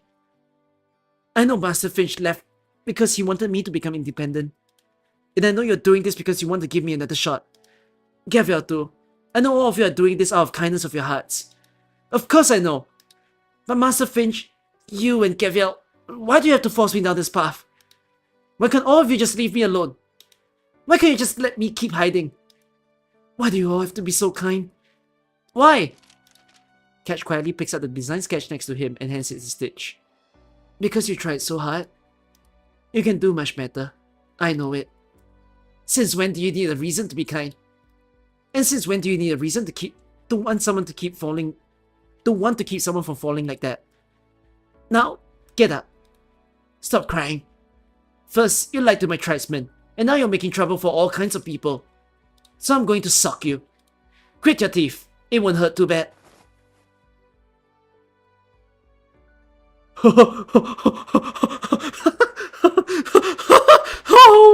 Oh my god. I feel bad for him. Stitch looks at Gaviel's fist. In an instant, many things flashed through his mind. The joy he felt when he listened to his teacher's lectures. The hatred he felt when his teacher left. The disappointment he felt every time he walked out of the design department after losing a design contest. Before he knew it, whenever he looked at the dome above him, it was anger that he felt, not excitement. He thought the feeling was his alone, and that he could not truly understand, and that no one could understand him. He did not need to be understood by anyone. But at this very moment, now that he's finally learned that there are those who truly want to understand him and help him, he realizes that perhaps it's time to set that something down. He then thinks to himself, he should take this punch. Yet, even though he was anticipating the pain, he doesn't feel a thing. He looks down to find a deep, fist-sized pit in the table. Ha! Now you're scared! Relax, my face only for bad guys. You're not a bad guy, you're just a knucklehead. Why should I beat you up? You're the knucklehead! Well, look at you. In such a good mood that you can still talk back, huh? So how about it? Wanna come along now? Fine. You know, minimalists should be grateful. Genuinely just grateful. Many people would die to be in this position. Okay, let us proceed with the voting. If you're voting for the first proposal, please raise your hand. A sparse number of hands go up at the forum. Those with their hands up appear very calm, as though they've made up their minds, even though they know there won't be many people voting for this measure. And Anastasio knows that those who have voted for this proposal are always the ones who are willing to give their lives. Record keeper, please record the number of votes for the first proposal. Okay, please put your hands down. If you are voting for the second proposal, please raise your hand. This time, there are a lot of people with their hands up. Some of them even have bottles in them. Most of them have rather sturdy builds. Undoubtedly, they are very confident in their excavation skills. Record keeper, please record the number of votes for the second proposal. Okay, please put your hands down. If you are voting for the third proposal, please raise your hands. The forum is dead silent. No one has a hand up. Anastasio knows that this outcome is only to be expected. Heading to the surface is a big decision, and a speech alone could hardly be enough to persuade them. When she looks at the Durians whispering among themselves, she knows that her story has had no effect on them. The Durians are not afraid. All they need is an opportunity. They still need a push. She also feels guilt deep in her heart. The old her definitely would have been leading the opposition against moving to the surface, but now she is doing other Durians' work for this. Her guilty feelings quickly disappear, as she knows she is doing what is right. I have a few things to add about going to the surface.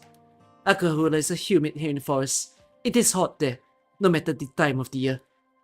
Even without any temperature control, we should be able to get used to life there. Besides, Akahura is rich in lake water resources and is home to the natural waterfall. In other words, it's an all-natural great aqua pit. Furthermore, Akahura has also a large amount of mineral resources and land. If we wish to, we can build a new city there. Of course, we also have the Pride of Zuretza, a new landmark that will once again put the smiles on everyone's faces. So, we'll have to discuss this with Akahula's leader we can make a decision. Inam will agree to it. Gaviel? Yeah, look who I brought here. Who is it? It's Stitch.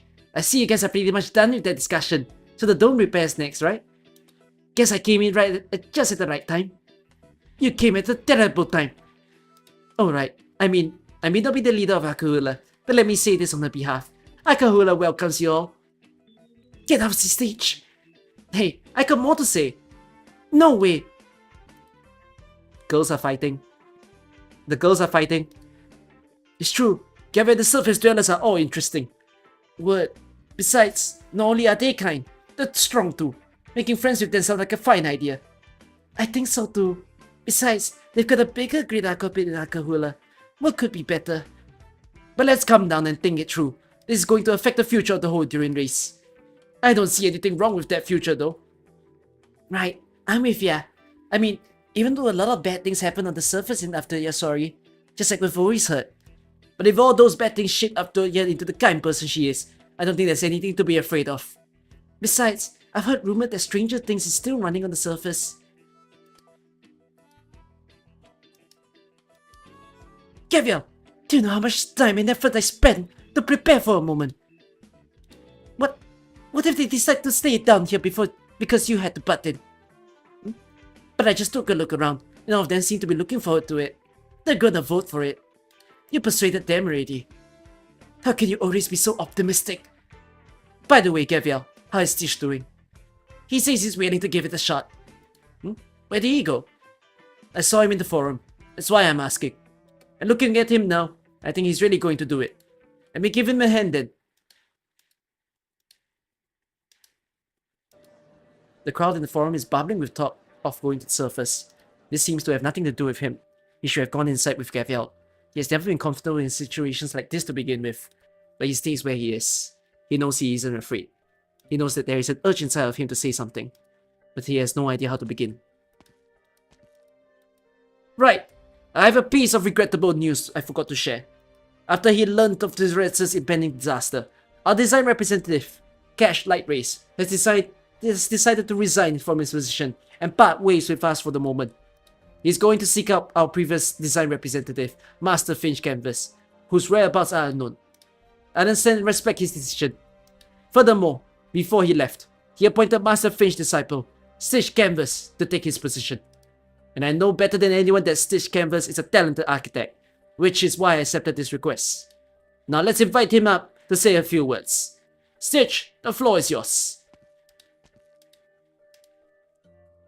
I'm aware you don't really know who I am, just that my teacher is the famous Finch Canvas. My style is very different from my teacher's. His is more about resisting materialism, while mine is more leaning towards... Sorry, that's not what I wanted to say. I want to talk about the proposal, the one about going to the surface. I know this is an easy decision to make, but I think it's the safest option available. And if we choose this plan, we still have time to dress our Doom City. There's not much I can do, but I'm willing to spend the last bit of time we have to come up with a plan to repair the dome. And if at all possible, I want to make the dome even sturdier. Even though it is impossible to keep an original ingot vein from exploding, that should still buy us some time. So please everyone, let's head to the surface. I'm sure my teacher would have wanted that too. The audience is silent. Master H, did I say something wrong? No, you did very well. Good kid. I knew you could do it. Very well then. Let's take the votes again for the third proposal. As though Stitch's speech has unified their opinions, the very next moment, the During starts raising their hands one by one. All of them chanting something different. Stitch is unable to make it out, but he can barely hear some of them complimenting him. He notices that on the platform high up above in the distance, Catch is faintly waving to seemingly congratulate him.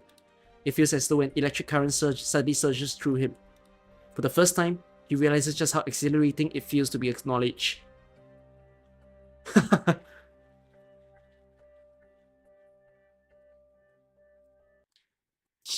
I didn't like that.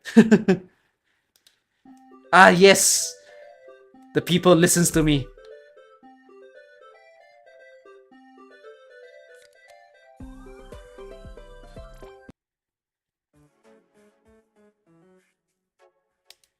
A few days later, Stitch is working hard at the forum again today.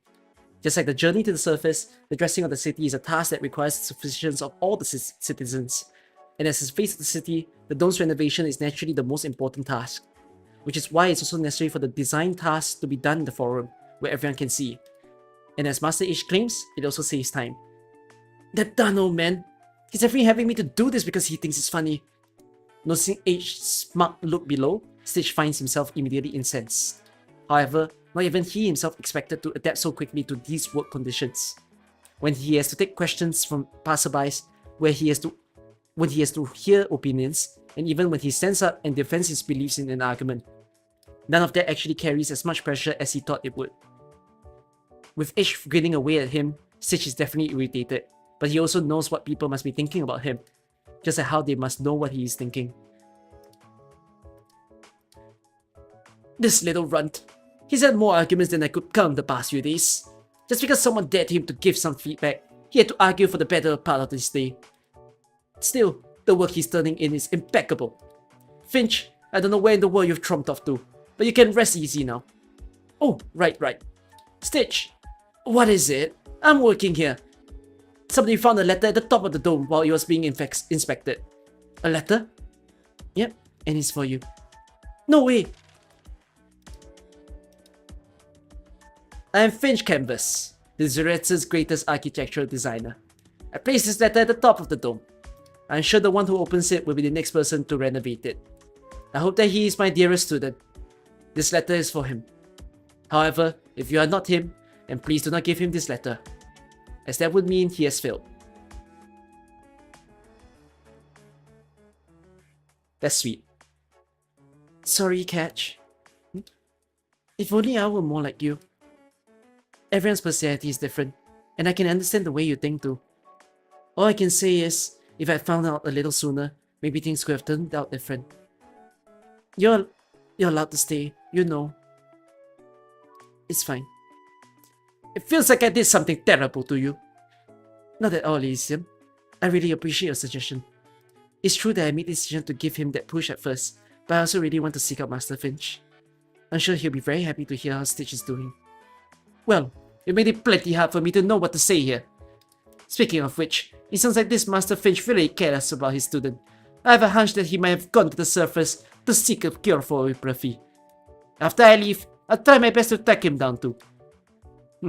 Perhaps one day, he will find his way into Rhodes Island. So you didn't track him down. He went on a pirate ship. Oh, now there's a plan. You know what I'm trying to say, right? Yeah, we'll meet again. I know I want to help out when we finally reveal Zoretsa. And when the time comes, I'm going to work together with Stitch to put out some amazing designs.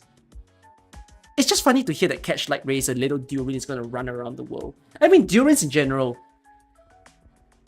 But then again, we do have Durins in real life. It's quite a sight, really. He's gonna run around every city he can to find a person. Like a statue of me. Well, maybe not that. A shame. First, I must apologize to you for my departure. But if I had not left knowing you, you would never become truly independent. Alright, truth to be told, if I decided to say, I know I wouldn't have known how to stop caring for you. You have a gift. Oripathy has greatly limited your lifespan, but at the same time, it has made you see life in a more profound way. Thanks to this, your star has greatly transformed for the better. I can tell. What's that? What is this? Is this a second letter? Who's saying this to who?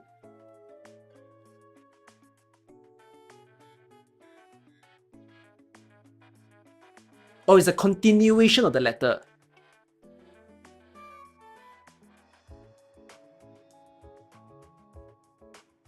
Okay. Here we go. Let's pull it together.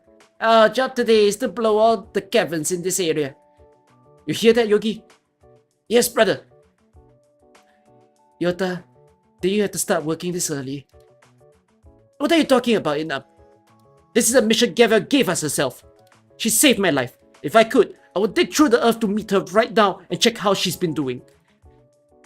She's still alive and kicking. Well, after you're dead. Now that's for sure. Right, I'll be leaving tomorrow to meet Pasha and discuss the Lord Amir business. So starting tomorrow, Zumama's in charge. Got it? How about I come with you then? Didn't you say Pasha is a pain to deal with? For you, yeah. The Pasha will grind you until there's nothing left. Don't worry, I haven't been a messenger for all these years for nothing. Alright, Zumama, I'll leave this to you. Don't worry, we've installed the Mountain Breaker MK tree on the Raging Iron Height. That'll put up the efficiency up 3-4. You can even leave me this whole place. Sometimes I feel like you're even scarier than Gaviel. At the same time, this has made your style more and more extreme. And the more you stood firm with your style, the more you despise working with others. This worried me. By the way, yeah, what are you going to do once you make it to the surface? What else can I do? You can't believe I will settle down for a life on land just because of the speech I gave. Once Zoretsa is rebuilt, I will be back. Is there a problem? Right, actually, this only just came back to me, but I made a promise to Inam. We agreed that if I ever went to the surface, I would do business with her, and she would introduce me to a place called Rhodes Island.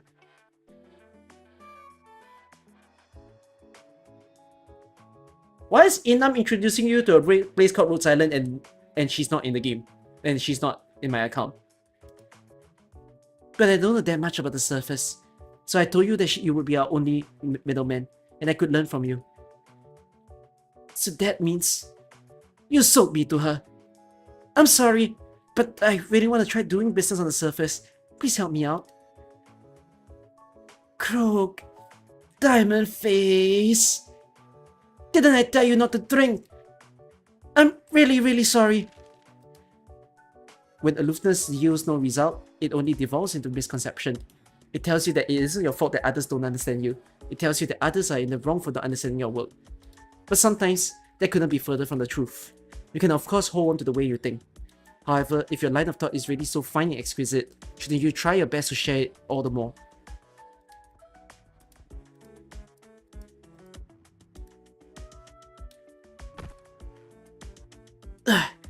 This pillar would look just fine here. I didn't expect them to want to renovate the forum too. The Durins are a thorough bunch, aren't they? Gaviel! Do you realize that you are making history? Is that right? The Durians have lived underground for ages without making any large-scale effort at communicating with the world on the surface. Yet your choices have persuaded an entire city to relocate to the surface all at once. Who would have thought that Arknights would be the first place to know such an intimate level of exchange with a Durian city and its people? And when future generations look back, it will probably never occur to them that this all happened because of an off-end idea you came up with. Now that you mention it, I guess you're right. But there's nothing wrong with that, is there? There's of course nothing wrong with that. What I'm saying is, history is always like that, Gaviel. It might have been an accident that the Durians were able to put down roots underground too.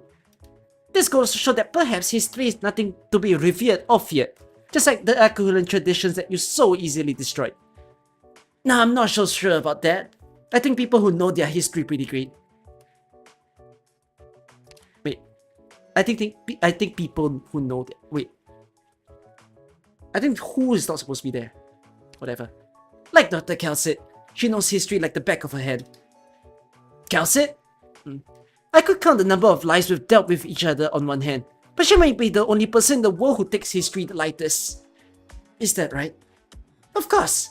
I suspect the way she goes about it might even be a kind of helplessness. The kind that comes from knowing nothing can be done. Now then, let's change the subject. Zumama told me that you wavered in your decision, but you persisted with it nonetheless, and that you plan to continue doing just as much. Yeah, I mean, they all told me that they'll help me. Speaking of, you're gonna stick with us till the end, right, old man? Oh, look at you. Won't even give an old man a break. It's probably obvious that I'm very happy to be researching technology with Zumama. But did you know that the longer you live, the harder it is to find direction? I'm not sure I get it. Well, that's good. That's what I like about you. Keep going down the path you're on. I'm curious just how far you'll make it. So how come you're here to talk to me instead of following Zumama around? Well, naturally, that's because she kicked me out. I told her the Durian machines are nowhere near as cute as the big ugly thing, and she got mad at me. How could she be so protective of her new friends? Now I'm mad too. Oh, that's so sad. There's certain things that you will never understand until you experience them yourself. And so I'm leaving you with a problem. Until you become the next design representative, and until you manage to persuade all Zuretsu that your work has profound meaning within, I will leave your side. You are not allowed to come look for me. We are architects, and our job is to provide designs that satisfy the masses. You will come to understand that this is the greatest challenge you will ever face. Not a design flaw, not a construction problem, but rather something as simple as being persuasive.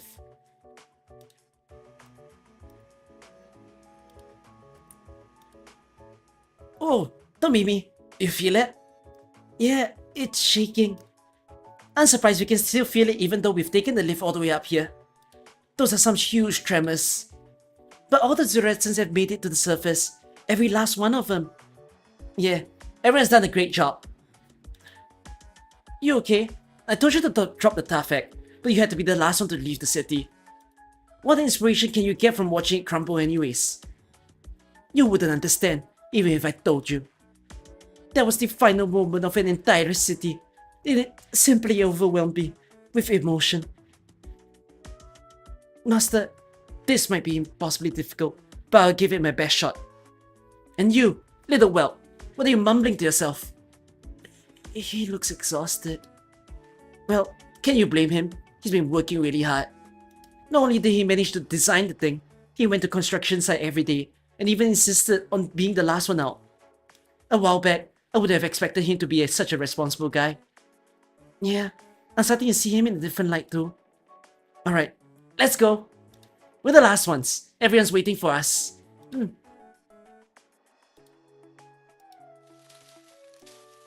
How come Gaviel isn't back yet? She didn't get into trouble, did she? Don't jinx it. She's here. Now where is Abdul? Yeah, I'm eager to see the waterfall. You could go on ahead. Now that won't do. This is a... how do you say this? Right, a historic moment. A large crowd of Jurins and Tiaka have gathered in front of the mine.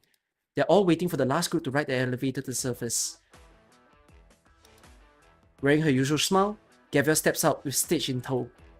She raises her right hand and greets the crowd, all of whom are beaming. Imagine being carried like that. is that a disgrace or an honor? Today's a good day, everybody. Let's head to the lake for some fun. Before she can finish the sentence, the crowd has already erupted in cheers. Today, Akahula is a tad bit more lively than before.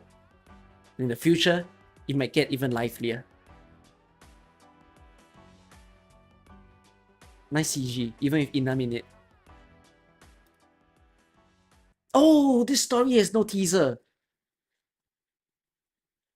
This story doesn't feel like it has a continuation. At all. The end. Okay, that's the first story that I read that feels like nothing continues. Yeah, it's one and done.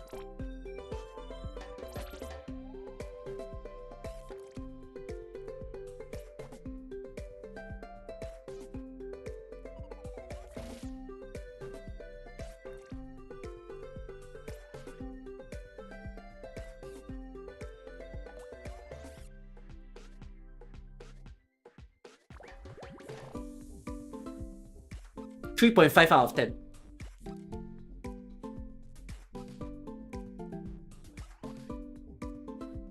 It's a very like it's so it's a story that I don't need to read. Right? It's a very pointless story. I learned nothing from reading this story apart from the fact that Minimalist is an annoying bastard. That's all. It's like, oh cool, I learned, but like the problem with yeah, I don't learn much about Durin as well. Just because the Durins don't... It's just a city. But it's a city that isn't representative of all Durins. Right? It's like, this might just be the weirdest Durin city across all the Durin cities. Because that's just how they chose to live. No, I think the thing is, I feel like even Obsidian Festival felt better than this. Cause like, yeah, strangely Obsidian Festival felt nicer than this. How does it compare to Unecta's story?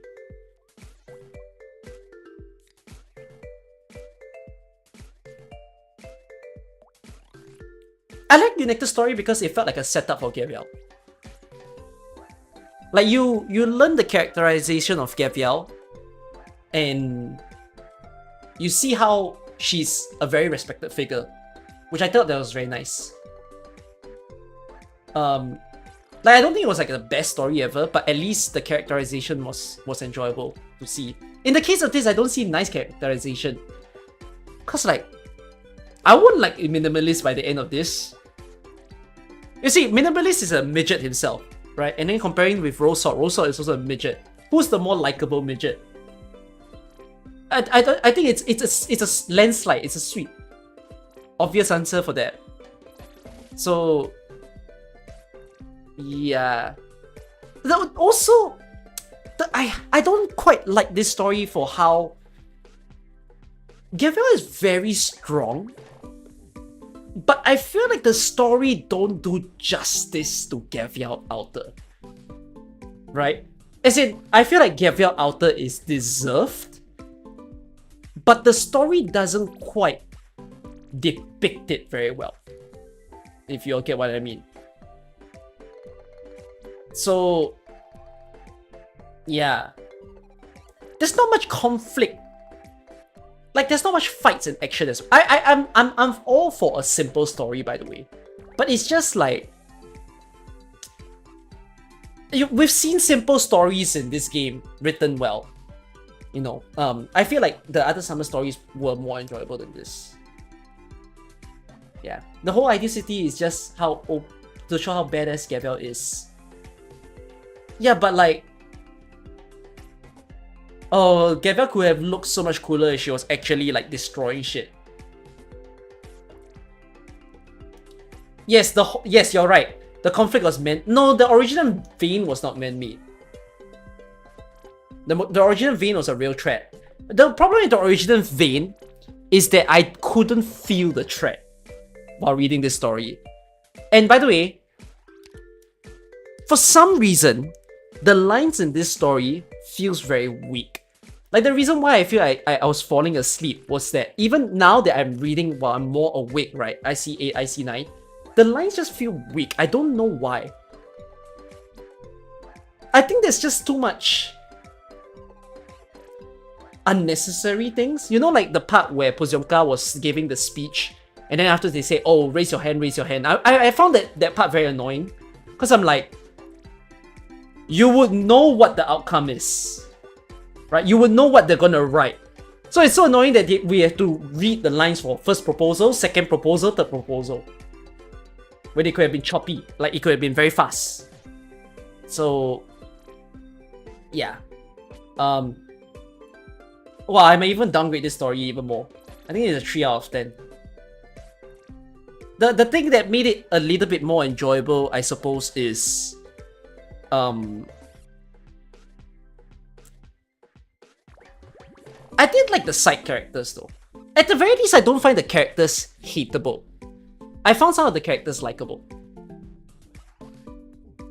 So, I think that's what keeps me from giving this a very low score. They needed to show the vote. No. For the CG sake, but nah, they really didn't have to. So yeah. Let me see Minimalist files really quickly, because Minimalist file might explain where he came from.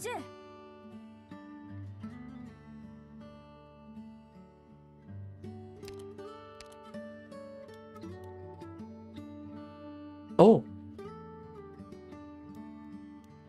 Okay, cool. I wanted to do a AK birthday calendar. To know. Wait, is there a thing?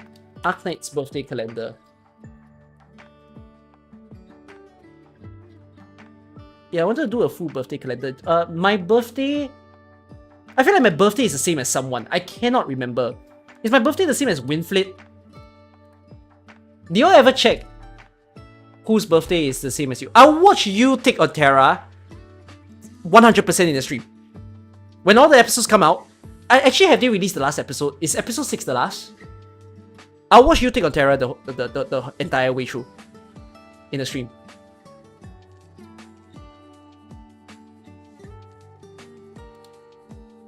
It's not all out yet. Okay. Wait. Birthday-wise, my birthday is the same as...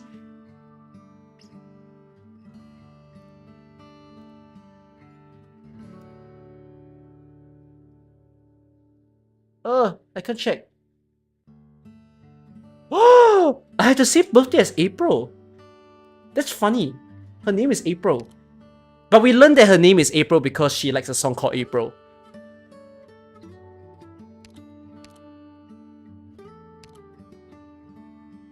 Yeah, this is my birthday. You should go and find out. Which operator do you share birthday with?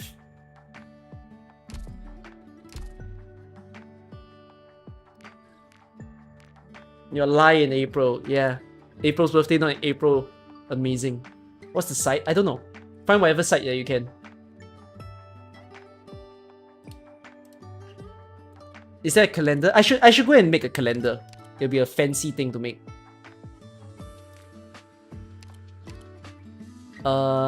Sorry, I was at Minimalist.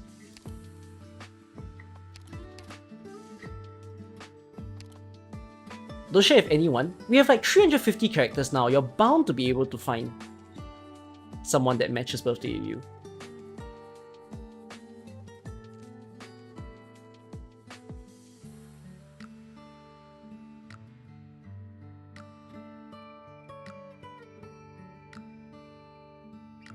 Our operators had wonderful illusions about the durian.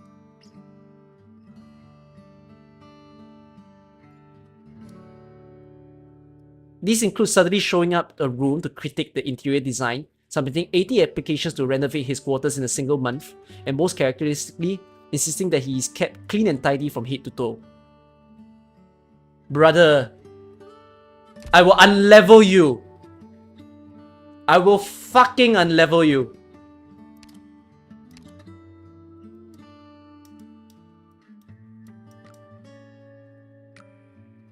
Not all the operators' birthday. Oh, okay.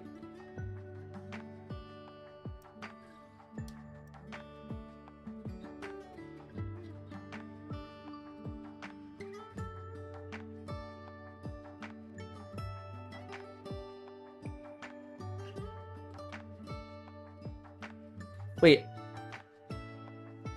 On the other hand, Minimalist's talent for design is beyond question. His interior design proposals are simple but effective, and many have reluctantly admitted that they have gained useful inspiration from his incessant nagging. As for the positive side of his personality, there are no missing record. I'm sorry, I should not have overwrite other people's documents. I should not delete data from the terminal without permission. 100 repetitions omitted.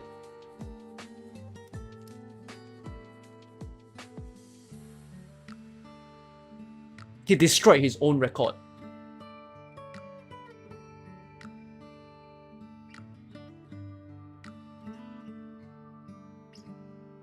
Operator records is fancy. It makes it seem like, yeah, I really like the visual. Like if you imagine it, there's someone working in Rhodes Island, just keeping all their reports and information. No operator truly dislikes minimalists. He's experiencing growing pains while trying to learn how to get along with others. No, I dislike him. I'll be the first. Number one hater.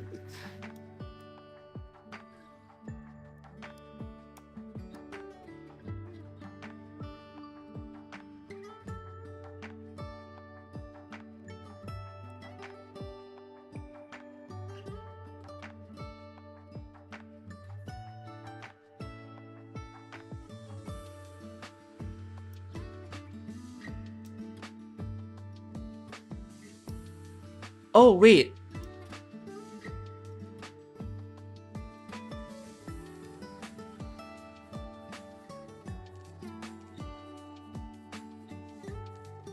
Zuretsa is dead.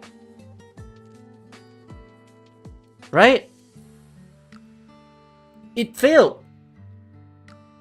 It was a happy ending story, but in truth, the supposed it's a sad ending for minimalists. It was a happy ending for every other druid.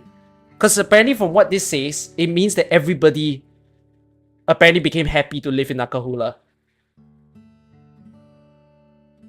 No one cared to go back anymore.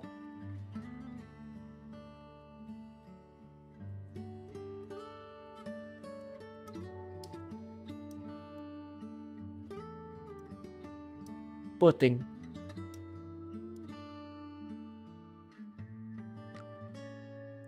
There's somehow a continuation of the Durins in Angelina comics. Reminds you of Farewell Rashki. Oh, it's quite similar, although Farewell Rashki was a lot sadder than this. Minimally sad means we get a happy ending.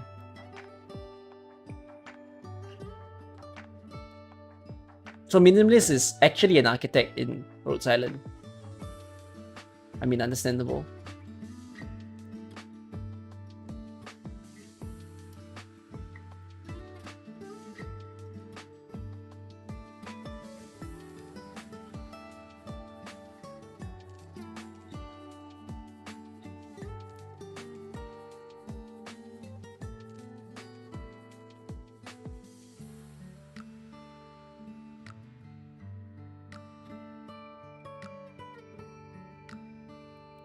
In Gaviel's words, minimalist design is finally suitable for habitation.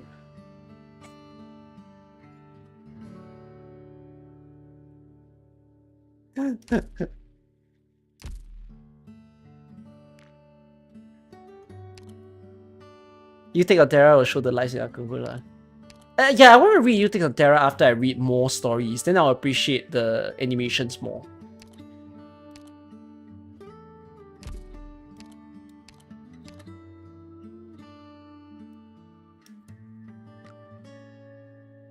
Gaviel is very pretty. Actually, right, Gaviel is probably one of my more liked characters because she bears some level of similarity with my favorite character. which is Ibuki. Ibuki not from here. Ibuki from Dangan. Not shadier. Why?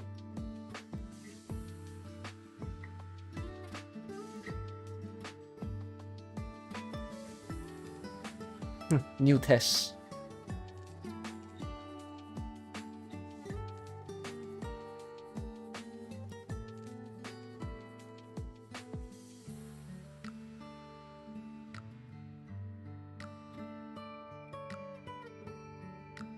Gaviel once used the axe to cut open a waterfall at the highest cliff of Akahula, creating a new landmark there.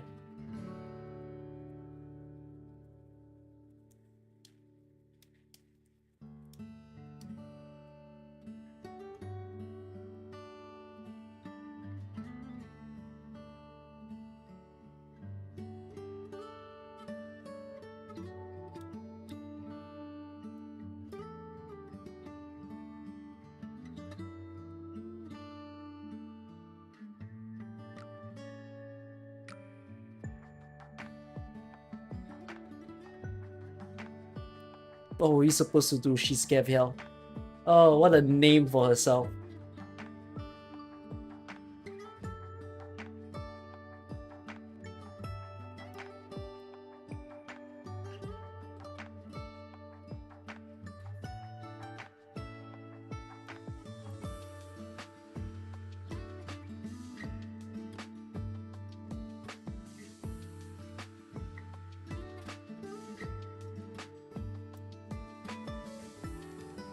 This is interesting. So she doesn't talk about her land when she first joined Rhodes Island.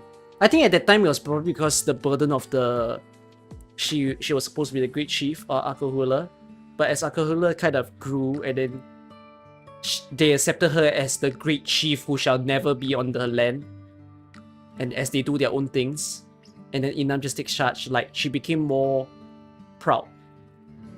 Yeah. She became more proud of where she came from, which is nice.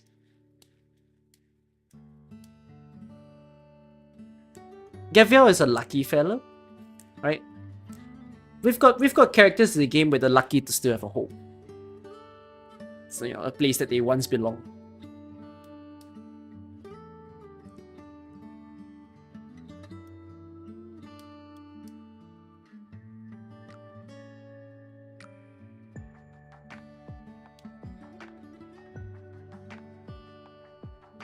Thanks to their ingenious camouflage, they have been able to hide Akahula's industrialization.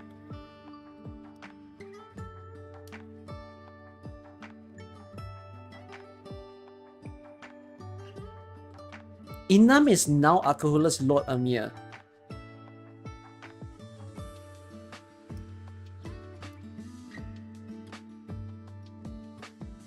While they do not know the change in ranks or like territory because of the Durin coming up the surface.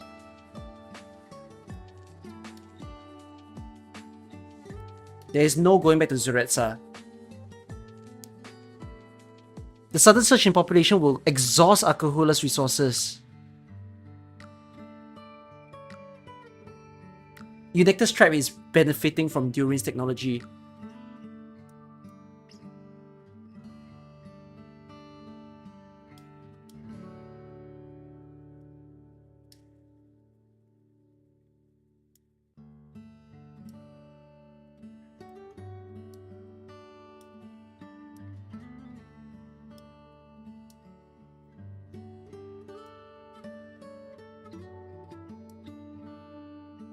Gaviel will go back to her homeland if something is wrong again. Wait, can I just check? What is reclamation and algorithm about? Because I played it, but now it makes me need to like re-look at this again and then be like, what exactly was the story? Because I know I understood nothing about the story.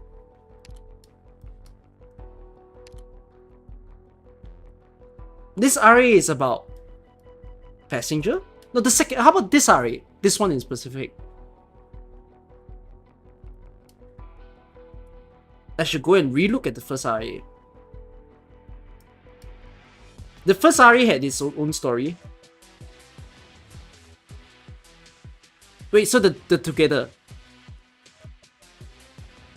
This RA is to set up for Pepe. Inam is in this RA, right? Is she? Who are the main characters of this game mode?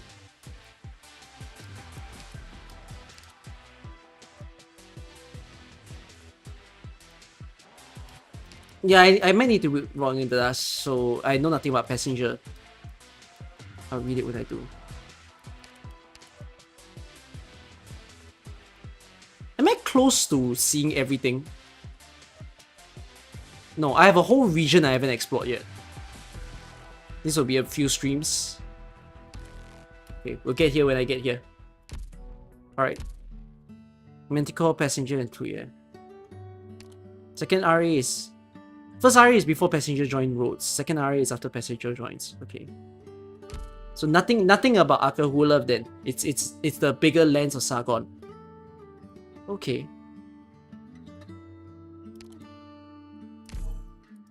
I mean, yeah, cool. Well, so I haven't read stories in so long. My teammates are always fighting each other, Doctor. But don't worry, I know what to do. That it's time to see where I am. So I'm done with Ideal City. Say goodbye. And I'm done with Exodus to Pale Sea. So the next one in line is... Sui is coming, right? Oh my god, Sui is coming big time! Cause Sui is halfway.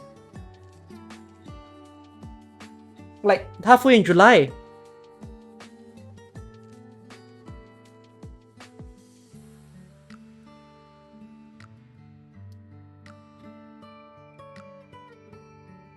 Okay, that means the next stories I have to read is all the Chinese New Year stories. Yeah, I had to string the Chinese New Year stories together. So we're gonna read Who is Real. We're gonna read Invitation to Wine. We'll read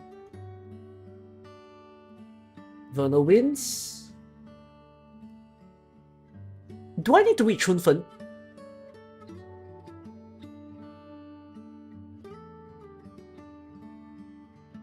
I can't read Shibanaha's because Shibanaha's needs swing story.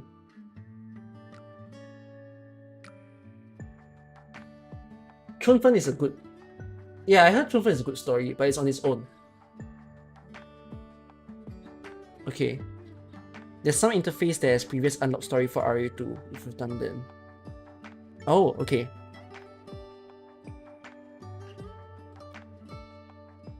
Yeah, but I'm sorry, I won't be reading Shibanaha's during the rerun, just like how I didn't read Zuringstrand during the rerun. I'll be reading them when I can. So yeah, I have 4 stories to catch up on. I mean, probably I'll do 2 stories a week before the Yu event comes. So yeah, okay, let's do it as that. Fun. That's how it shall be. Okay, I will be back. Wait, I'll be back for IS tomorrow, right? I'll be back to play IS with you all, I think, in tomorrow's patch to see ending 5. Friday? It's on 20... Yeah, tomorrow. Tomorrow is Friday. 20th. So yeah. Oof. Wait. By the way, tomorrow is not relative... Okay, hold on. Sorry. It's not today. Today is Thursday for me now, at where I live. Tomorrow as in Friday. I'll be back. I think I will not be streaming tomorrow. Wait. You'll see me online tomorrow. It was a Twitch only stream. I'll be editing some videos tomorrow. I haven't edited videos in a very, very long time. So I wanna start scripting for more cooking for you guys. So yeah. Okay. Fun times. Thanks for joining on reading streams. Always appreciate that you all tune into reading streams. especially when not everyone is into the reading stuff. Hopefully I made it fun for you guys. See you in more streams or videos. Bye-bye. I'll sleep early today. Finally, I sleep early today. You know why? Got no Valorant match to watch. I can sleep. Good night. Bye-bye.